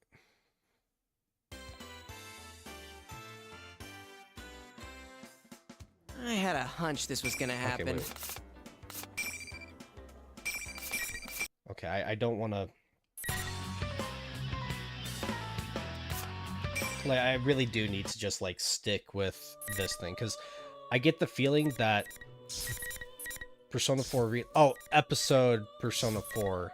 It's like, okay, I mean,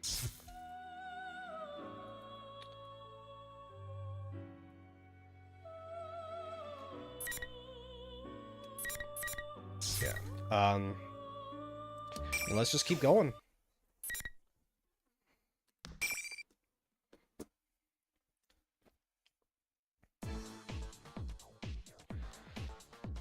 My name is Labris.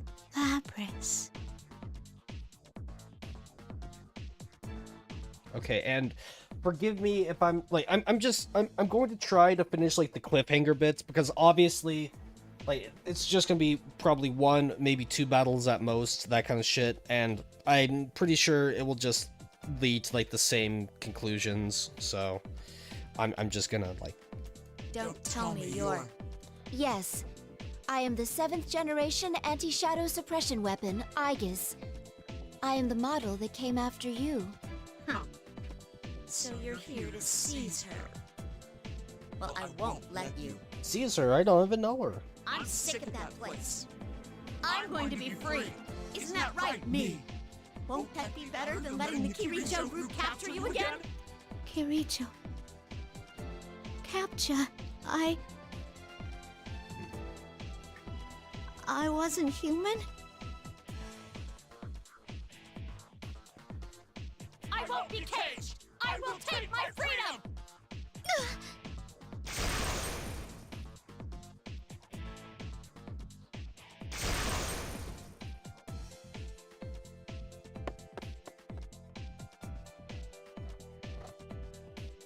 Wait!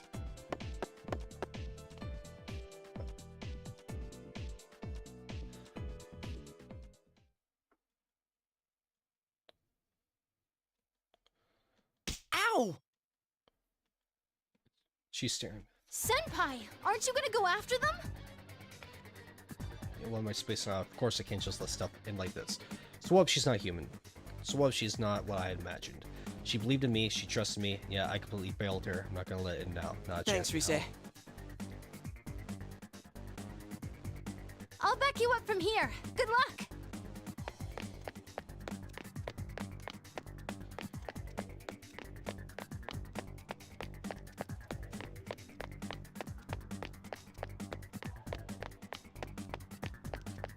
To the roof.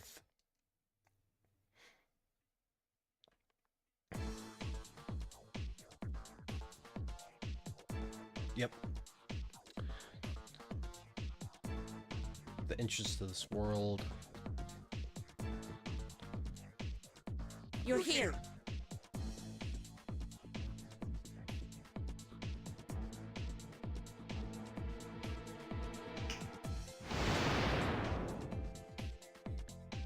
What? The Grand Prix isn't over yet. If you want to chase me, you'd better fight each other. Hey, wait!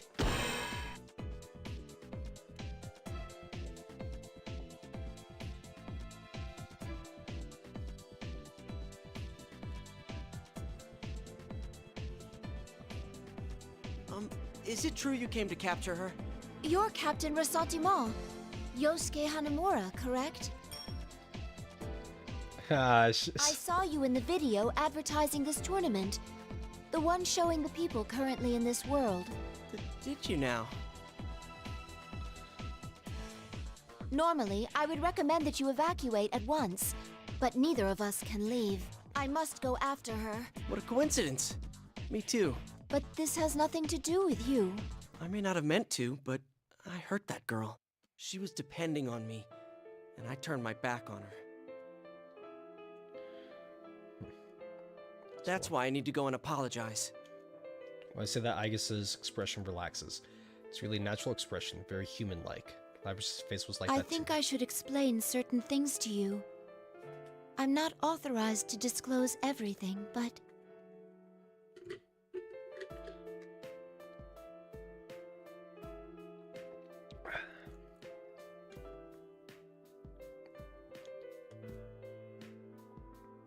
So an AWOL, holy crap. Doo-doo-doo. There are shadows outside the TV too? We would never have realized that a television could lead to a space like this. Well, I'm surprised by what you just told me, so I guess we're even.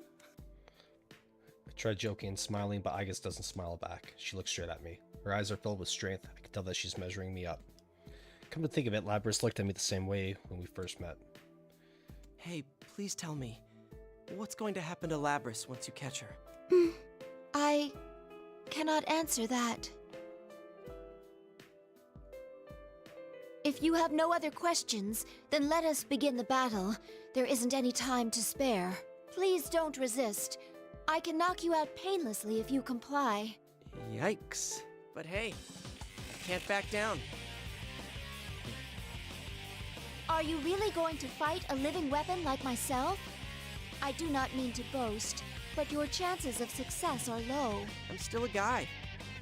And guys should help out crying girls, right?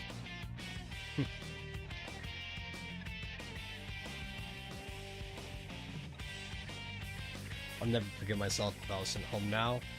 It was something important to me. I've already made my decision. Maybe Aigus sends that resolution to me, because she takes a fighting stance. I understand.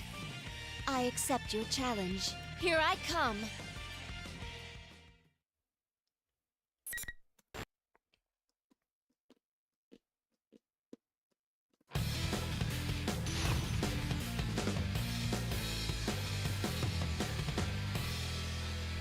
Yeah, I think the best course of action is let's just finish this shit tonight. Heavy damage! No crap! Just getting started! Come on! Heavy damage! Severe impact! Fire! Just getting Limited started! resist bramble! Firing! Just getting started! Bramble! Please hit! Guarding! Guarding! Evading! Maximum speed! Bramble! No! Evading! Heavy damage! Heavy damage! Light damage! Strike! Here I go! Here I go! Upward! Cannon! Upward!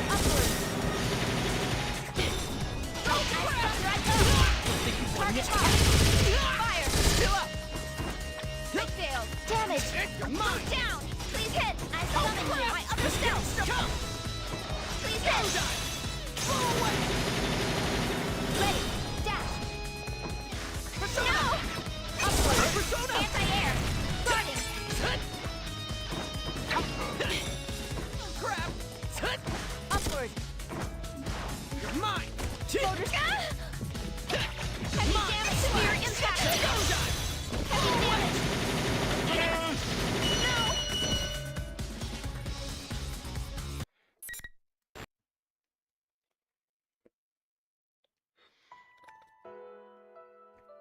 Well done. I'm surprised you defeated me, but this may have been for the best. Huh? You are truly concerned for her, even after discovering that she's a living weapon. Your sympathy is much more impressive than that of a fellow machine like myself. Such consideration is immeasurably warm and cherished for us.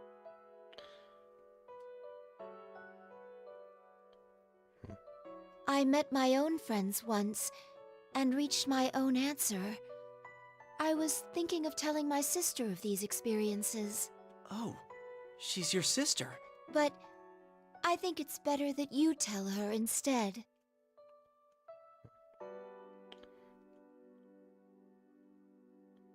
I don't know if I have the answer you're talking about, but there is something I want her to know. I'm not sure if I'll be able to get it across, but when I was going through tough times, I had my friend... Son of a bitch, that was such an awesome speech. I'm up the last word. Silence Friend. ensues. Dude, do you pick up on everything? Pure disappointment when you open your mouth. Now I understand. How do you know about that? My database is perpetually being updated. Even as we speak, I am receiving information about you from the server, known for wearing a trash can on his head. I comprehend. Wait, how come all this information about me is bad? And what's this server you're talking about? To think you would have such hobbies. The possibilities of man are truly infinite. That's not... Senpai, can you hear me? That's right, now's not the time to be acting Loud and stupid. clear. Did you pick up Labrys's trail? She's headed for the announcement room again. I'm gonna get out of here while I can. Announcement room again. First I was worried about Rise. Now that I think about it, as long as she can use her persona to track the enemy, she's safer than anybody in here. Alright, time to catch up. I entrust Labrys, my sister, with you. I thought, I don't know, that you were gonna capture her and lock her up somewhere. Her shadow was talking about how she didn't want to be caged again, and that she wanted to be free. But you don't seem like the type to do that. I think you really do have her best interests in mind. I'll bring Labrys back to you, whatever it takes, Aiga-san. Hanamura-san, thank you. Labrys does have a place to go. She doesn't belong here in this made-up school. About it, I guess, start running again.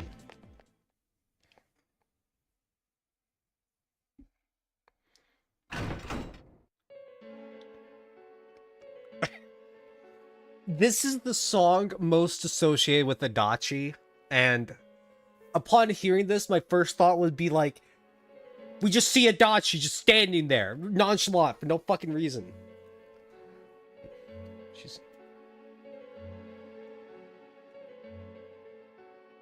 Oh, it's you, Yosuke-kun. What's wrong? Shouldn't you be in class? You're not thinking straight. We're inside the TV world. You're not the student council president. What are you talking about? I came here to broadcast a student council announcement.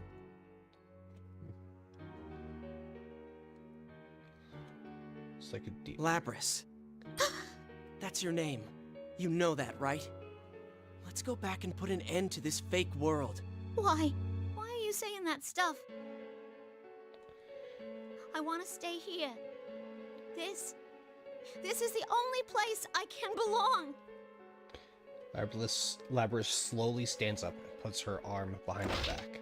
She removes her wings, they expand to form a giant I axe. won't go back.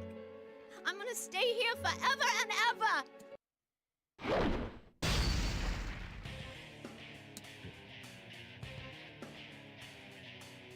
I'm sorry I have to do this. I'll apologize as much as you want later, but right now, I've got to stop you with everything I have.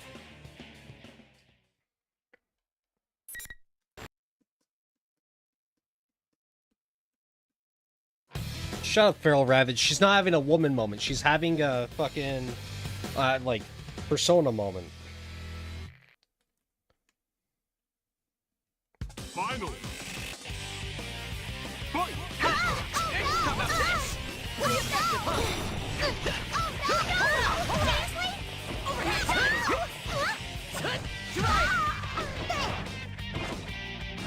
Give it up! Here we go!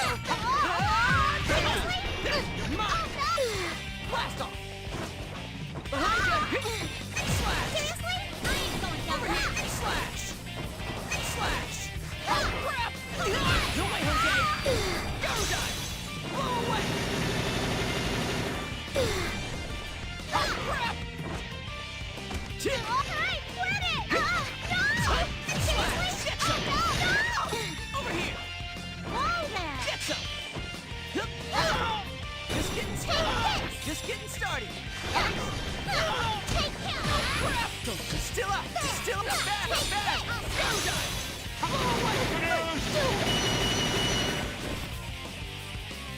Look, I am 100% willing to admit I simp for these cute robot babes. Shut up, Feral Ravage. Fuck you.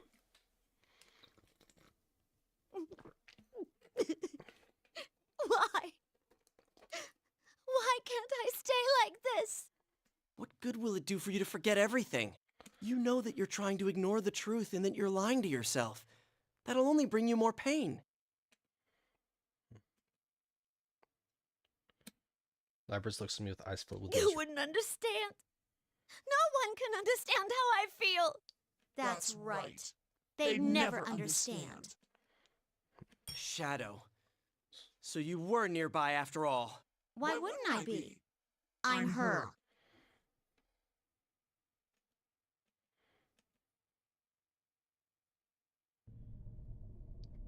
Ooh, new cutscene?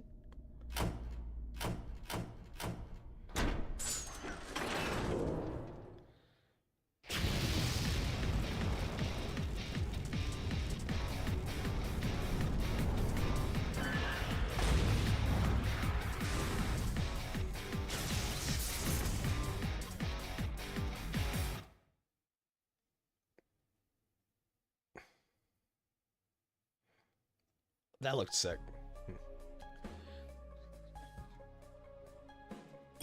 What's going on? What is that? Some giant metal container, like a furnace? Something's being tossed into it like garbage. Look closer and see the garbage looks like arms and legs. Hey, it looks like people. I tried to calm the horror. I feel creepy up my spine. I just don't know how to describe it. All I can say is that whatever this is, it's nasty. This isn't the announcement room anymore. As I stand fixated on the view outside, the shadow appears silently from the corner. And I still need her, so I can become myself.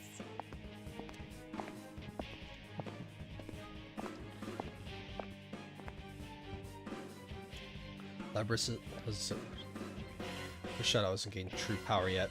That's why she was trying to Forgetting was your only escape route. But that's been stolen from you too. Poor pitiful me.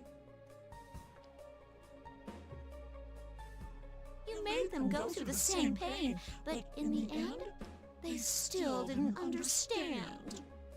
The same pain? It was so painful. It made you so sad. You hated destroying them.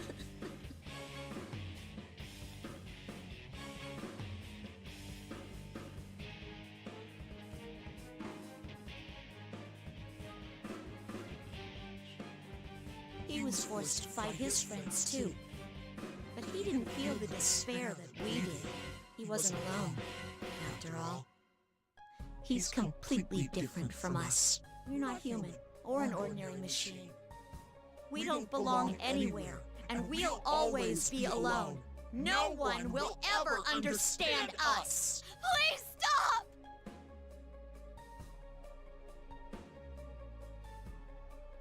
I'm not alone! I'm not! If they don't understand, who will? The only ones who could were all destroyed by our own hands. No! That was you, not me! You're not me! I'm free now! No one can capture me! I'm truly free!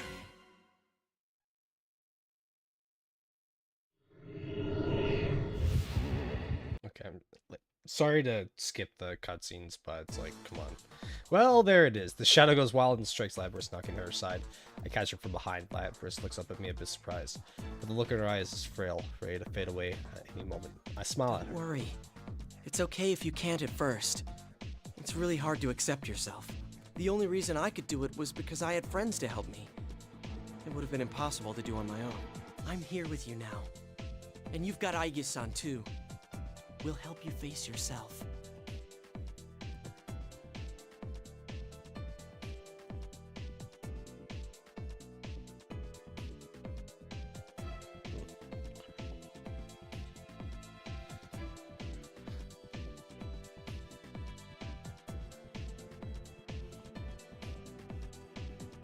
I'm gonna save you no matter what. And when we make a promise like that, we keep it.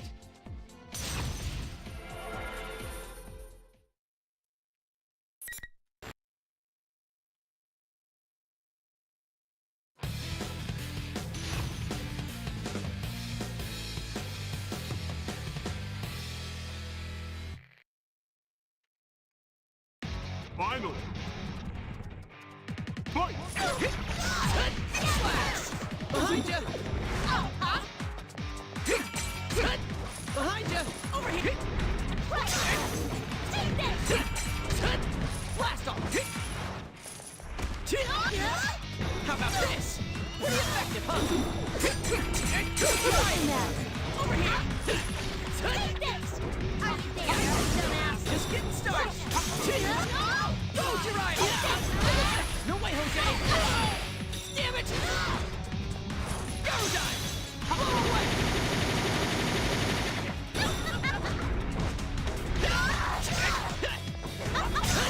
Here we go! What's the matter? Just getting started. How about this? Pretty effective, huh?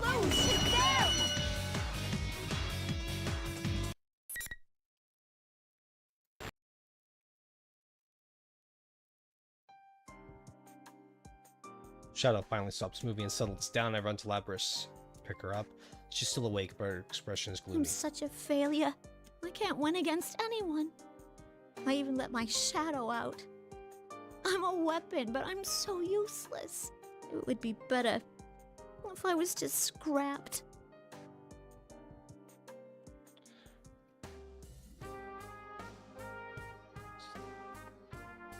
Hey, there was someone I liked once, but she got killed. It was the worst thing you could imagine. I couldn't forgive myself or believe she was gone. I even tried to forget about her. I thought then that no one could understand how I felt. I mean, how could they if they weren't me? Only I could understand how I felt. That's what I thought. I had given up. But that wasn't true. Even if people haven't had exactly the same experiences, they can still understand each other. I have some great friends now to prove it. Friends. If I'm strong at all, it's because I have them. I can remember my friends are with me whenever it really counts. Yeah, but I don't have that. You should, though. There must have been someone who was important to you. Just think back.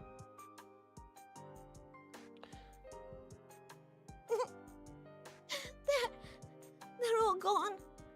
I can't see them anymore. And it's all my fault! That's what Shadow Labrys was getting at. She just didn't lose them.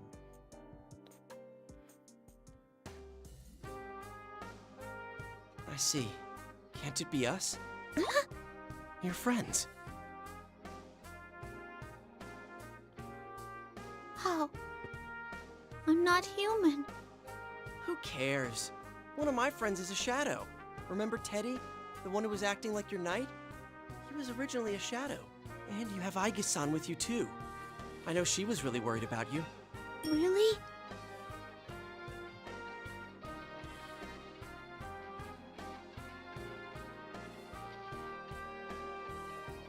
You know, my arm's gonna get tired leaving my hand out like this. You really are something, you know that?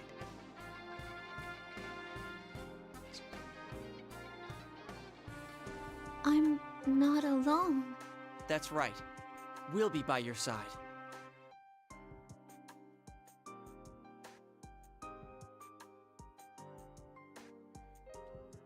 Wanting everyone to understand. You weren't wrong about how I feel. Then we're gonna get the transformation cutscene. Yeah, okay.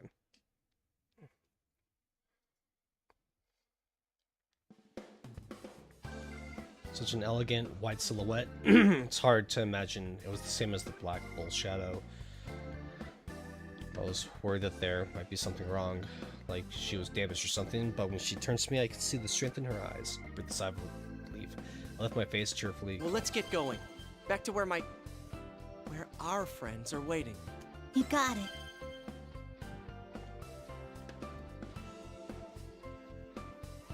Labrys accepted her shadow, and the host disappeared. For a while, I was worried how the P1 Grand Prix was going to end, but it's all over now. So all that's left is for us to get the heck out of here. I hear from Rise, all those fantastic visible walls have disappeared. Now I can go meet up with my buddies in Aigis, or so I thought. Led by Rise, Yuichi, Yukiko all come run into the announcement room. Teddy, Kanji, not to follow them. Way to rush things, but I guess I would want to run around if I was stuck in cage all day too. The investigation team is back together. Everyone is surprised when they see Labris. I mean, I can't blame them, she's a robot. Explain the circumstances to them. Labris looks tense the entire time, but of course, even after learning how all this transpired, there wasn't a single one of us who would blame her. I lost in the very first round. I wish I could have fought a little more. I'm glad that I didn't have to fight you, Chie. At least fighting against Yosuke-kun didn't trouble my conscience much. It didn't? There. She can say that because she loves you. Pardon me if I don't share your optimism there. Because are way too easygoing. As I'm playing, Kanji seems pretty enthusiastic. We should do that again sometime. It ain't good for our bodies if we don't let our personas out once in a while. But normal people can't let them out. And I'll sponsor a real Grand Prix. I'll call it our very first Go on a Date with Teddy Grand Prix. No one would enter. How cruel. Can I sign up? Don't. You shouldn't. You know what? Count me in. Oh, if you're in, then I'm in. Huh? Well, then me too. I'm out. So fucking... Damn it, you jerks. As long as it makes Labris All right, smile. it's time we go back. Everyone cheers in agreement. We all head to the roof. That's where the exit of the TV world is, the studio area. Plus, we can meet with Aegis.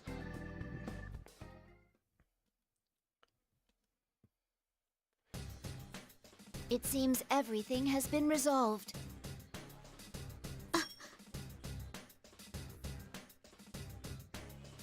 It's over already. I still don't feel entirely satisfied, though. Don't be like that, Akihiko. Just be happy that it's over.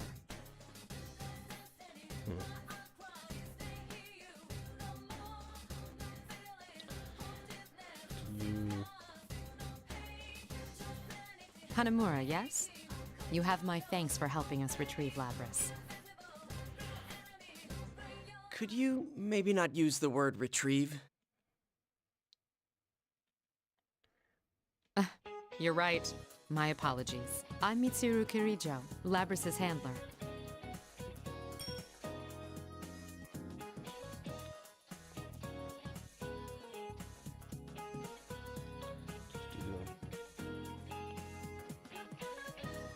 I'm not gonna be scrapped.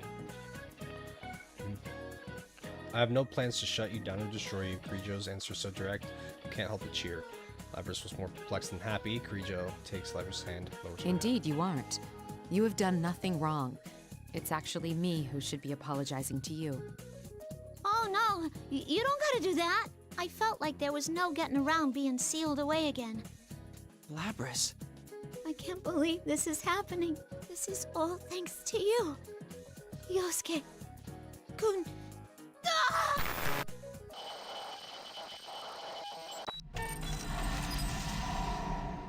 Labris?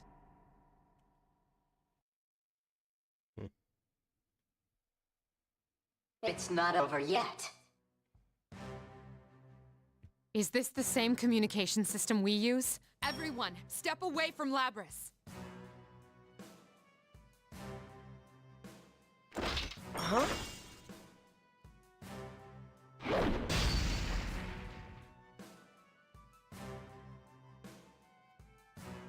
Labris! Hey, what's gotten into you? I cannot gain access. She is being hacked. It isn't coming from inside this facility. The signal originates elsewhere. You mean outside the TV? This is just a little extra resistance. Now, entertain me. What's happened to you, Labris? Damn it, why do we have to fight now after making it this far? Ugh! Did I fail her again? Well,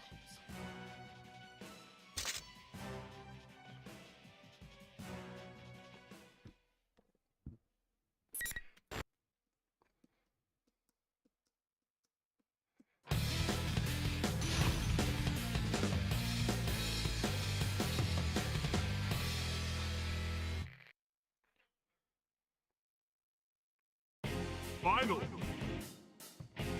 Fight! Behind you! Alright! Behind you!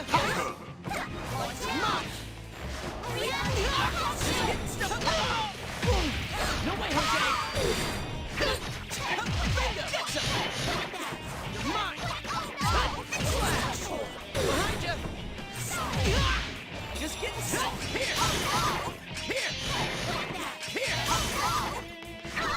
Here we go! Now! Here! Over here! Behind you! Danger! Here! Negative penalty! Grab!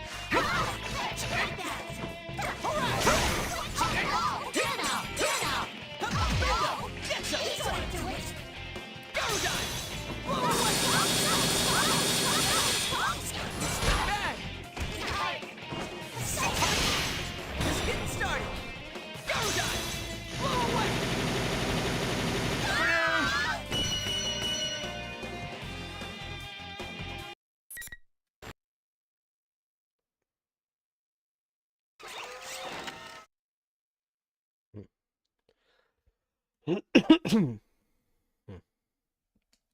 My, she was quite easily defeated. Evidently, I didn't push her far enough. Well, she is a test unit, so this is as far as my little game goes.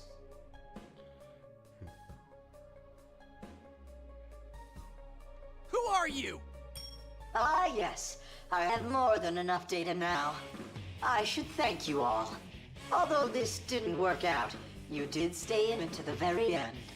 Labrys's shadow was only the mastermind of the tournament. I see now. You're the true culprit behind the whole thing.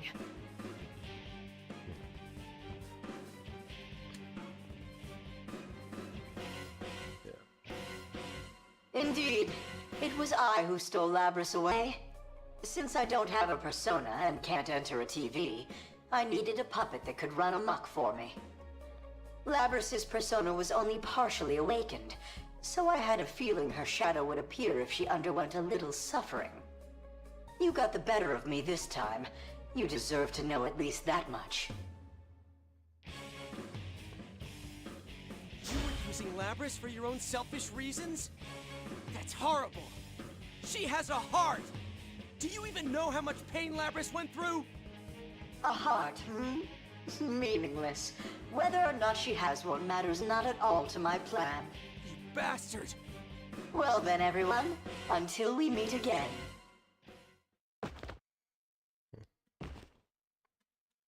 Damn it!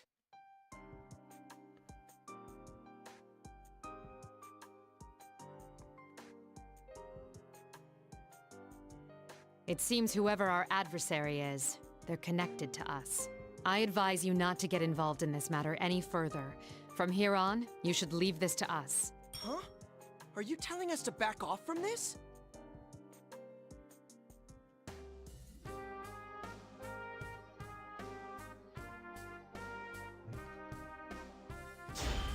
I understand how you feel, but this is too dangerous for you.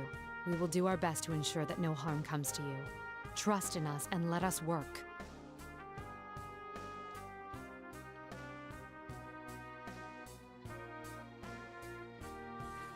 Guys, let's leave this to them. Huh? Are you serious? Look at yourself, Yosuke. You can barely stand. But... Yosuke, let's go back. I thank you for your understanding. Don't worry, we'll keep you safe. I'm sorry, Hanamura-san.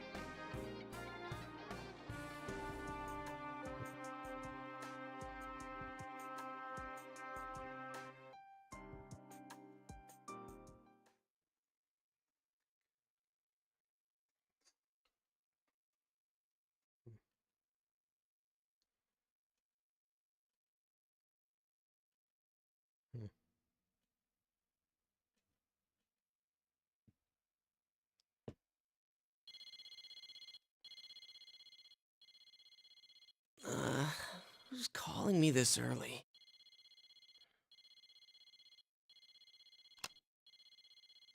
Hello? Huh?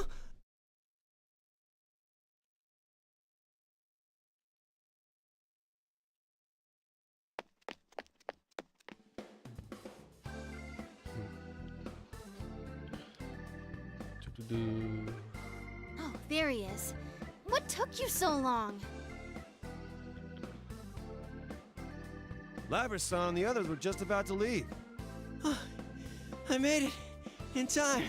I'm glad I could see you before I left.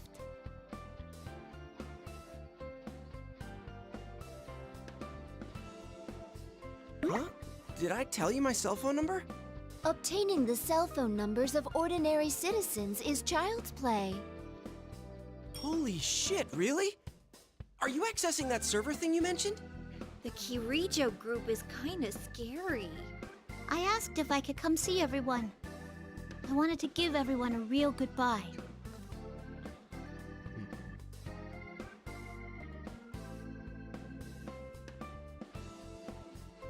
But what'll you do now? Are you going back to that lab? No, I decided I'm gonna work with Mitsuru-san and them. I want to do my damnedest to catch whoever used me to bait a trap for you all. Sounds like you're ahead of the game.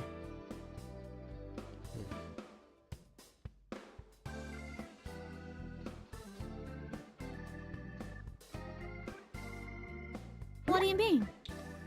Oh, just talking to myself. I'll let you know when everything's been decided. Okay. Just make sure you tell me, okay?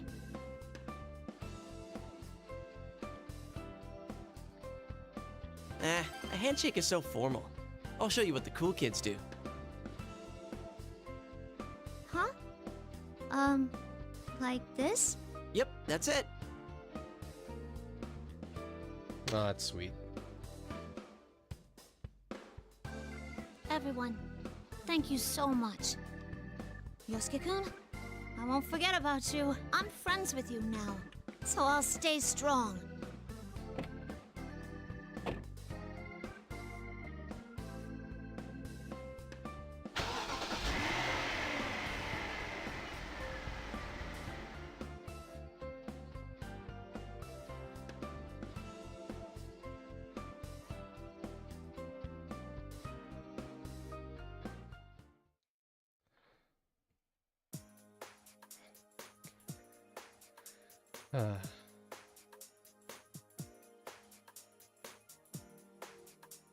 Come on, let's hurry up and do a toast. I only get a 30-minute break.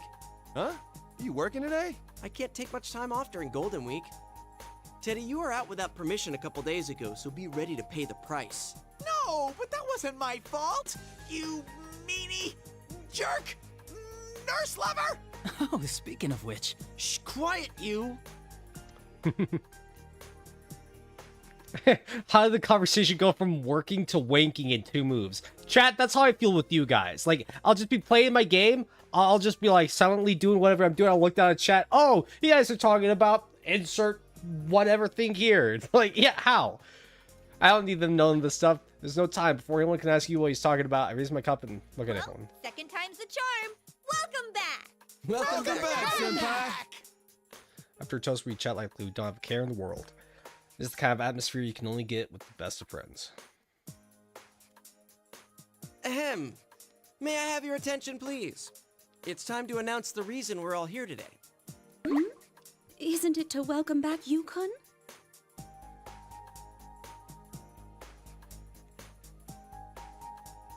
It's about yesterday's incident.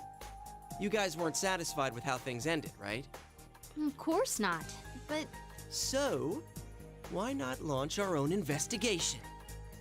Does that mean... That's right. The investigation team is back in action. Oh, now you're talking. Wait a moment. I thought we were going to leave this to the Kirijo group. Did I say we wouldn't get involved? You only said leave this to them. Oh, you're right. Actually, my partner here brought it up first, though I'm with him 100%. Now that's our sensei.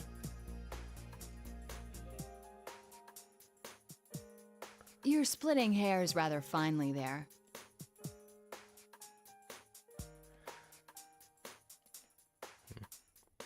So you're not on board? Of course I am. Thought so. All right then. Let's find the real culprit. Yeah!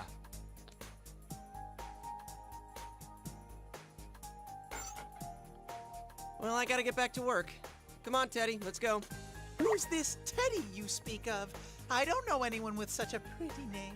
You got some nerve trying that on me. Sounds like someone wants me to make his next shift a living hell. Ah! No! But I'm still gonna skip work! I wanna have fun with Nana-chan!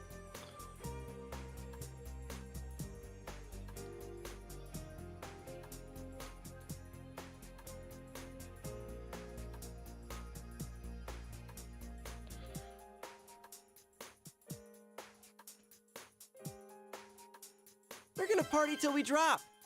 This time, for sure.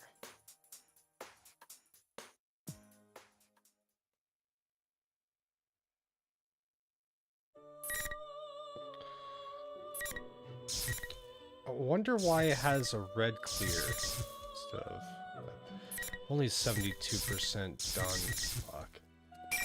Okay, I'm calling this stream here for sure, but before that, I just want to look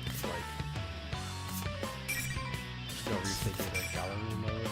I want to see if I'll have access to the game stuff.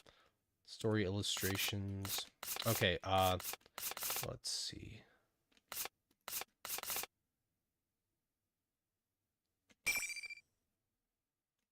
Okay, yeah, so this is like all the images, so that's gonna be helpful enough. I just want to see like, is the game gonna give me access to cutscenes?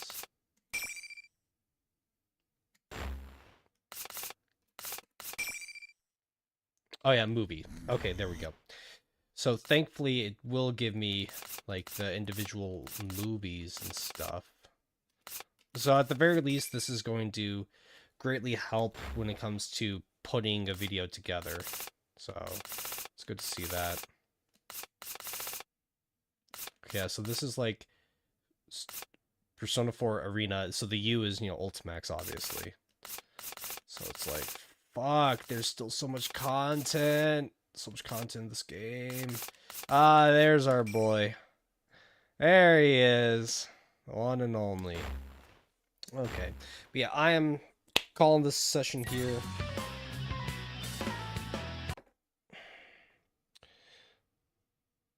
Okay. So, stop. Let me go to the bathroom real quick.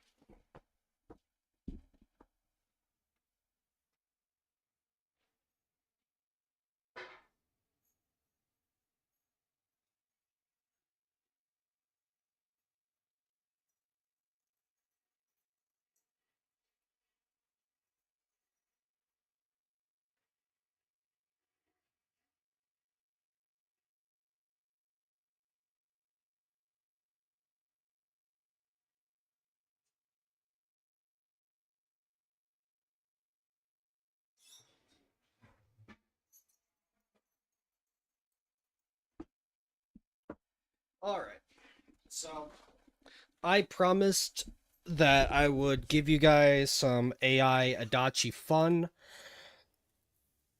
So, if anyone wants me to type funny, not gonna get me banned off YouTube things, okay, like, just funny lines, no gamer words, nothing about, like, whatever, like, come on, just... All I'm saying is, like, you guys aren't retards. You guys aren't retards. You know what I mean when I'm like, if you have something funny you want me to make Adachi say, just type it in chat now. I'll wait a few minutes, just a bit before it's like, oh,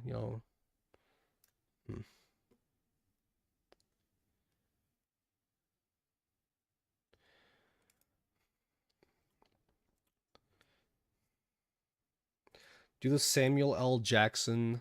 Okay. Yeah.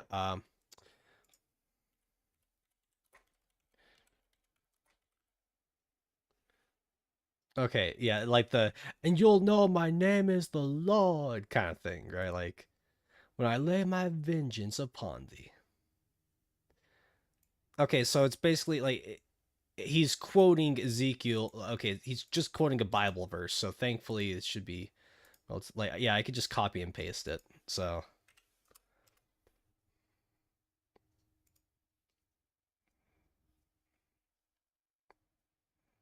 The path of the righteous man is beset on all sides by the inequities of the selfish and the tyranny of evil men. Blessed is he who, in the name of charity and goodwill, shepherds the weak through the valley of darkness, for he is truly his brother's keeper and the finder of lost children.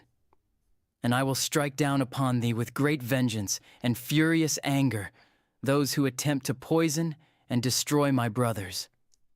And you will know my name is the Lord when I lay my vengeance upon thee. Damn right, Adachi. Damn right. Okay, what do you mean I'm not a retard, my mom? Okay, that's a good one.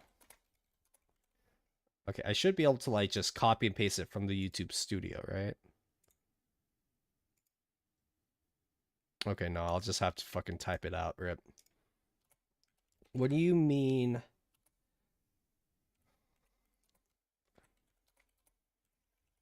Tard.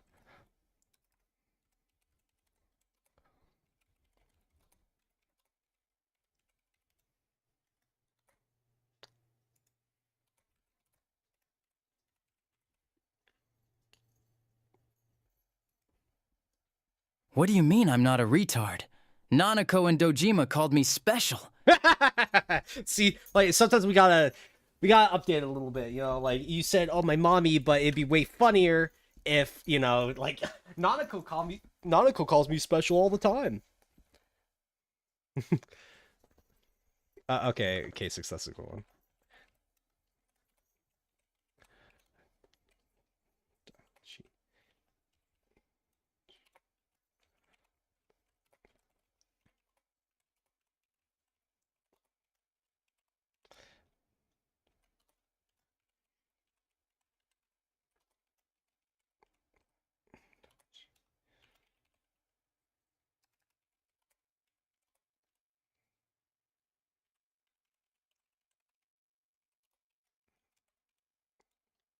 Do.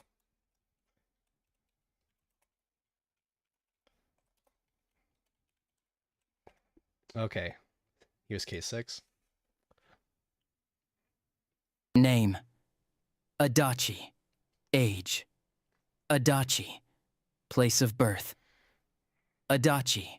Occupation: Adachi. Base of operations: Adachi. Favorite hobby: Adachi. Adachi. Do I know the Kira line from JoJo's? Okay, so I know about JoJo's Bizarre Adventures, but, like, you can't just ask me if I know a very specific fucking line like that.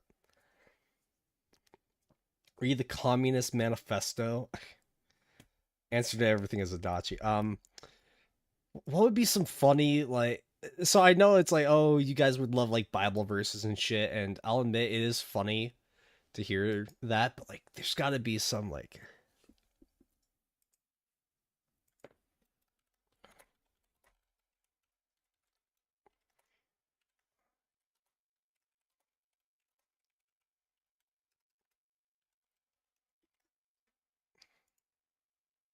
No, you Narukami. I am your father. Okay. No, you Naru. Okay, that didn't come out well. Oh, the fucking, the tragedy of Darth Plagueis the Wise. I'm sure we've heard this one before, but I mean, come on. It's like, it's so funny.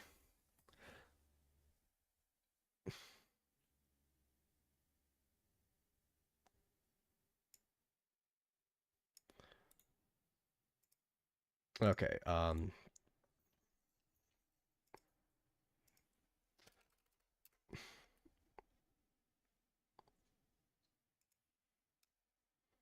let's see how the AI handles this. Okay, so I'm going to, like, cut out the bits where Anakin talks. It's just going to be like the Emperor Palpatine bit of, like... So, like, fuck it. Okay, generate. Did you ever hear the tragedy of Darth Plagueis the Wise? I thought not. It's not a story the Jedi would tell you. It's a Sith legend. Darth Plagueis was a Dark Lord of the Sith so powerful and so wise, he could use the Force to influence the midi-chlorians, to create life. Oh, I should make him say personas He had such instead, a knowledge but of the still. dark side. He could even keep the ones he cared about from dying. The dark side of the Force is a pathway to many abilities, some considered to be unnatural. He became so powerful, the only thing he was afraid of was losing his power, which eventually, of course, he did. Unfortunately, he taught his apprentice everything he knew. Then, his apprentice killed him in his sleep. It's ironic. He could save others from death, but not himself. Okay, there we go. The dark side of the TV world. Yeah. Oh, the B-movie script. I'll look up the opening of the B-movie script, but not the whole B-movie.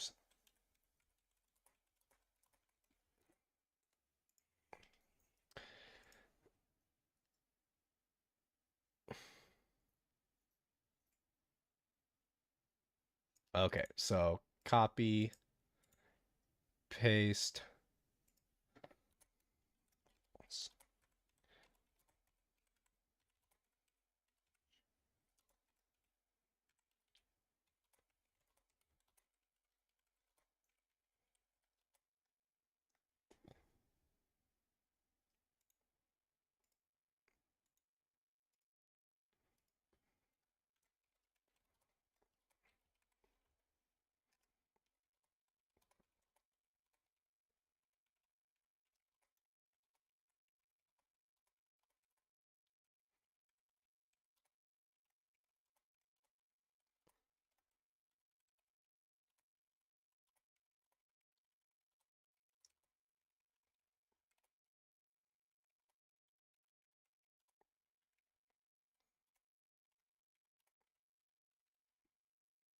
Okay, just that.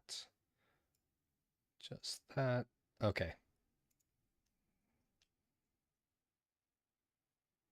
According to all known laws of aviation, there is no way a bee should be able to fly. Its wings are too small to get its fat little body off the ground. The bee, of course, flies anyway, because bees don't care what humans think is impossible. Also, ninja, ninja, ninja. Ninjas are so fucking cool. Before I wanted to be a detective, I wanted to be a ninja. When I told Dojima that he called me a retard and slapped me, rip bozo. Rip Bozo and Dachi. You can't open up to anyone anymore nowadays. If you tell someone, oh yeah, I wanted to be a ninja when I was a kid, they just call you a retard.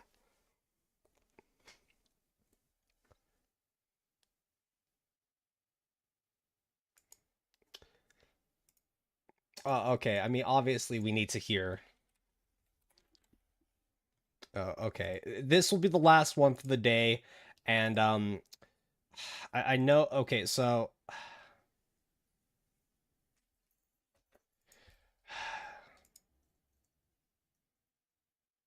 let's see.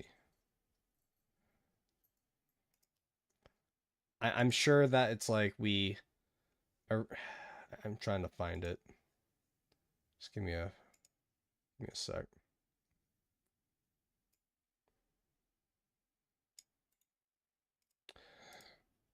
So I'm sorry that I'm gonna be like such a fucking hypocrite, but it's what I do.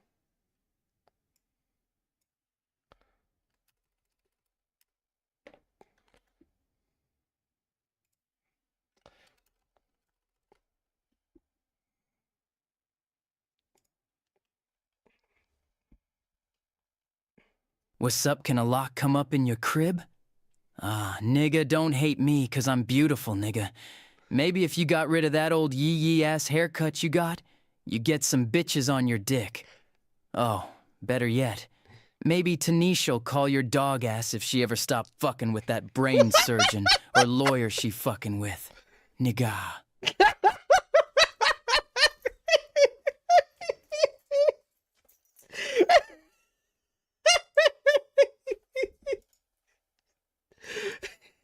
Thanks, thanks, Adachi.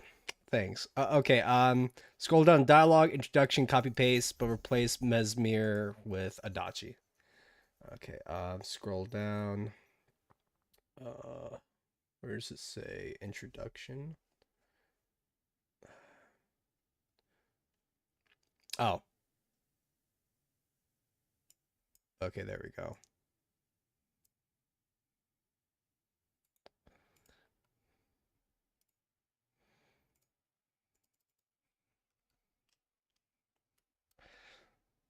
I mean, Adachi does have the pass, right, chat? Like, come on, it's Adachi.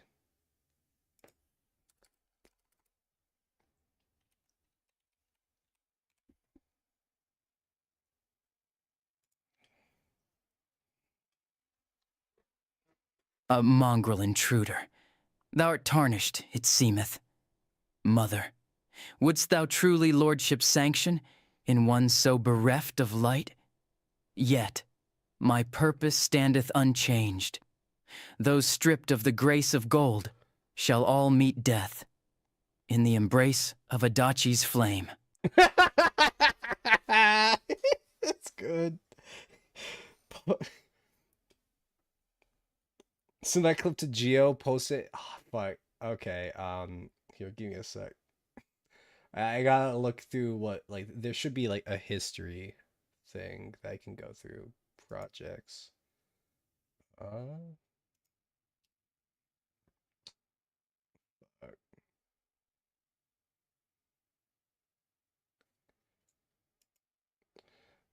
Where's my... Love cures people, both the... Okay, fucking... damn, I don't really know how to go through, like, the history of previous things I've made. So it's like Ribbozo. Oh, wait, history. There we go.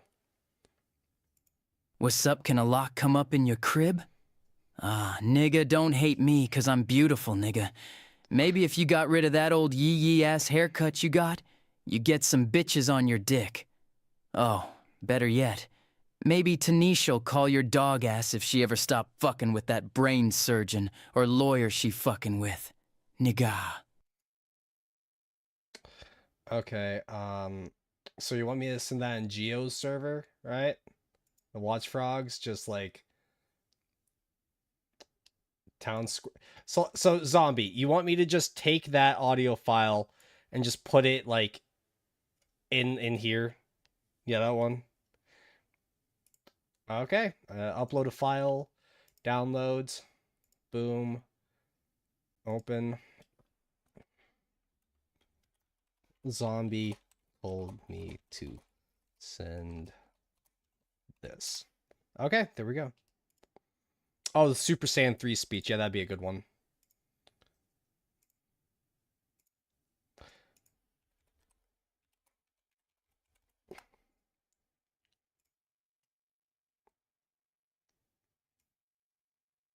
Okay, I'm just gonna, like, someone has, like, a whole ass fucking thing, and it's just, like, ahs, right? So, like, I'll just, like, see what happens when I have just the basic paragraph being like, ah. Copy.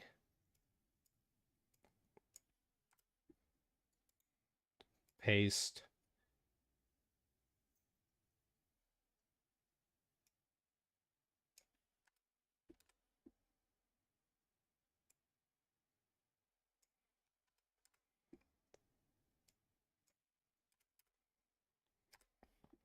Okay, so this is the Super Saiyan 3 speech. So the copy pasta, like the copy and paste thing that I got, just has like a huge fucking block paragraph of just like capital A being spammed. So let's see how the AI handles this.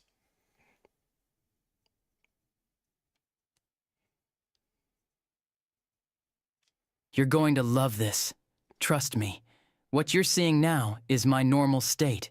This is a Super Saiyan. And this is what is known as a Super Saiyan that has ascended above a Super Saiyan. Okay, so like the AI doesn't handle Saiyan well, so that's where like you can do a little fucking thing like say, like if I just type SAYIN, like Saiyan, It'll handle that a bit better. So let me adjust that because Saiyan, like, come on, like we're not fucking weebs. We say Saiyan.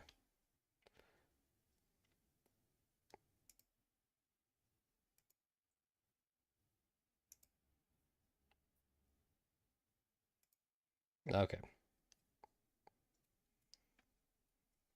Well, I don't care if that's how it's correctly pronounced. You're going to love this. Trust me. What you're seeing now is my normal state. This is a Super Saiyan. And this is what is known as a Super Saiyan that has ascended above a Super Saiyan. Or you could just call this a Super Saiyan 2. Just wait. And this. And this is to go even further beyond. Okay, how's the AI? Achinyer sa tadir sai. Ashurkichien. I swear to God, it's just a big paragraph of A's. It's just like, ah! What the fuck? It's still got like 3 minutes. The AIs keep like. Okay, I gotta stop it. Like the AI is actually about to shit itself. It got like 4 minutes of like extra generated speech just from one big paragraph of capital A. So retarded. Okay, what else? Does anyone have any other funny, like, meme bits?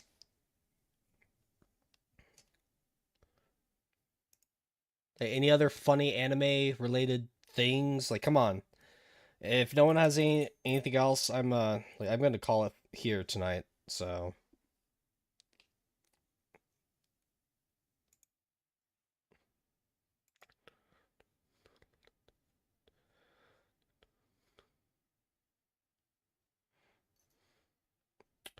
Do do do do do do do do do do do do do do do do do do.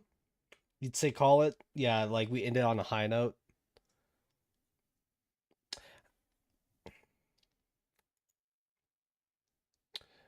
One thing I wish it was Omae wa mo shinderu nani. Oh yeah, that's a good one. Omae wa mo shinderu.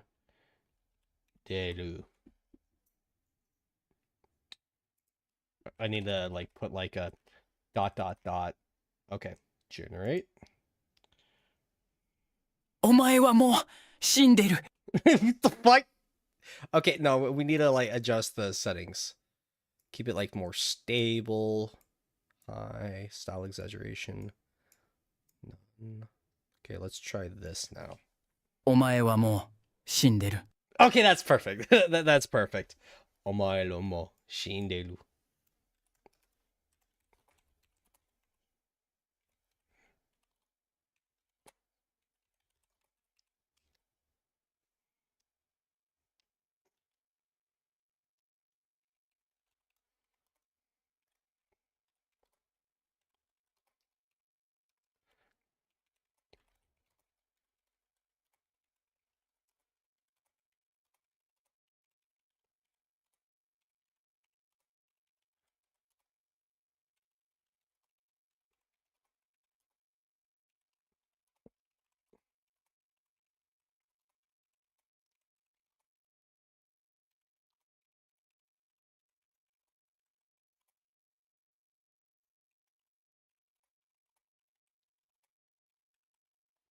Okay.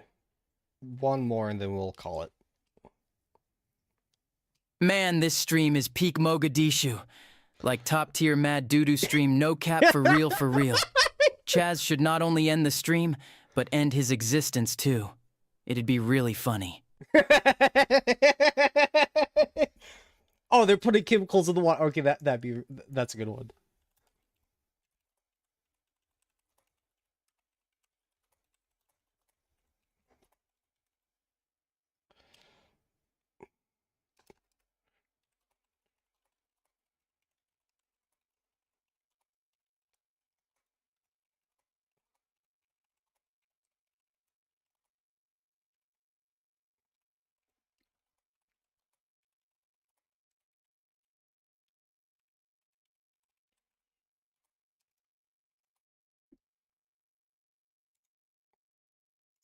Okay, here we go.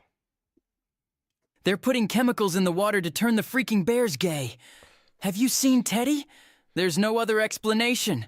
They're putting chemicals in the water that turn the freaking bears gay.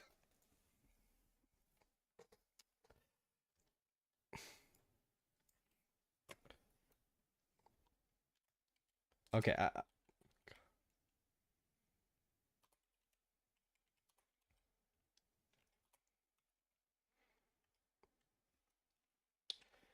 Okay, let me try this. See if this will fuck with it.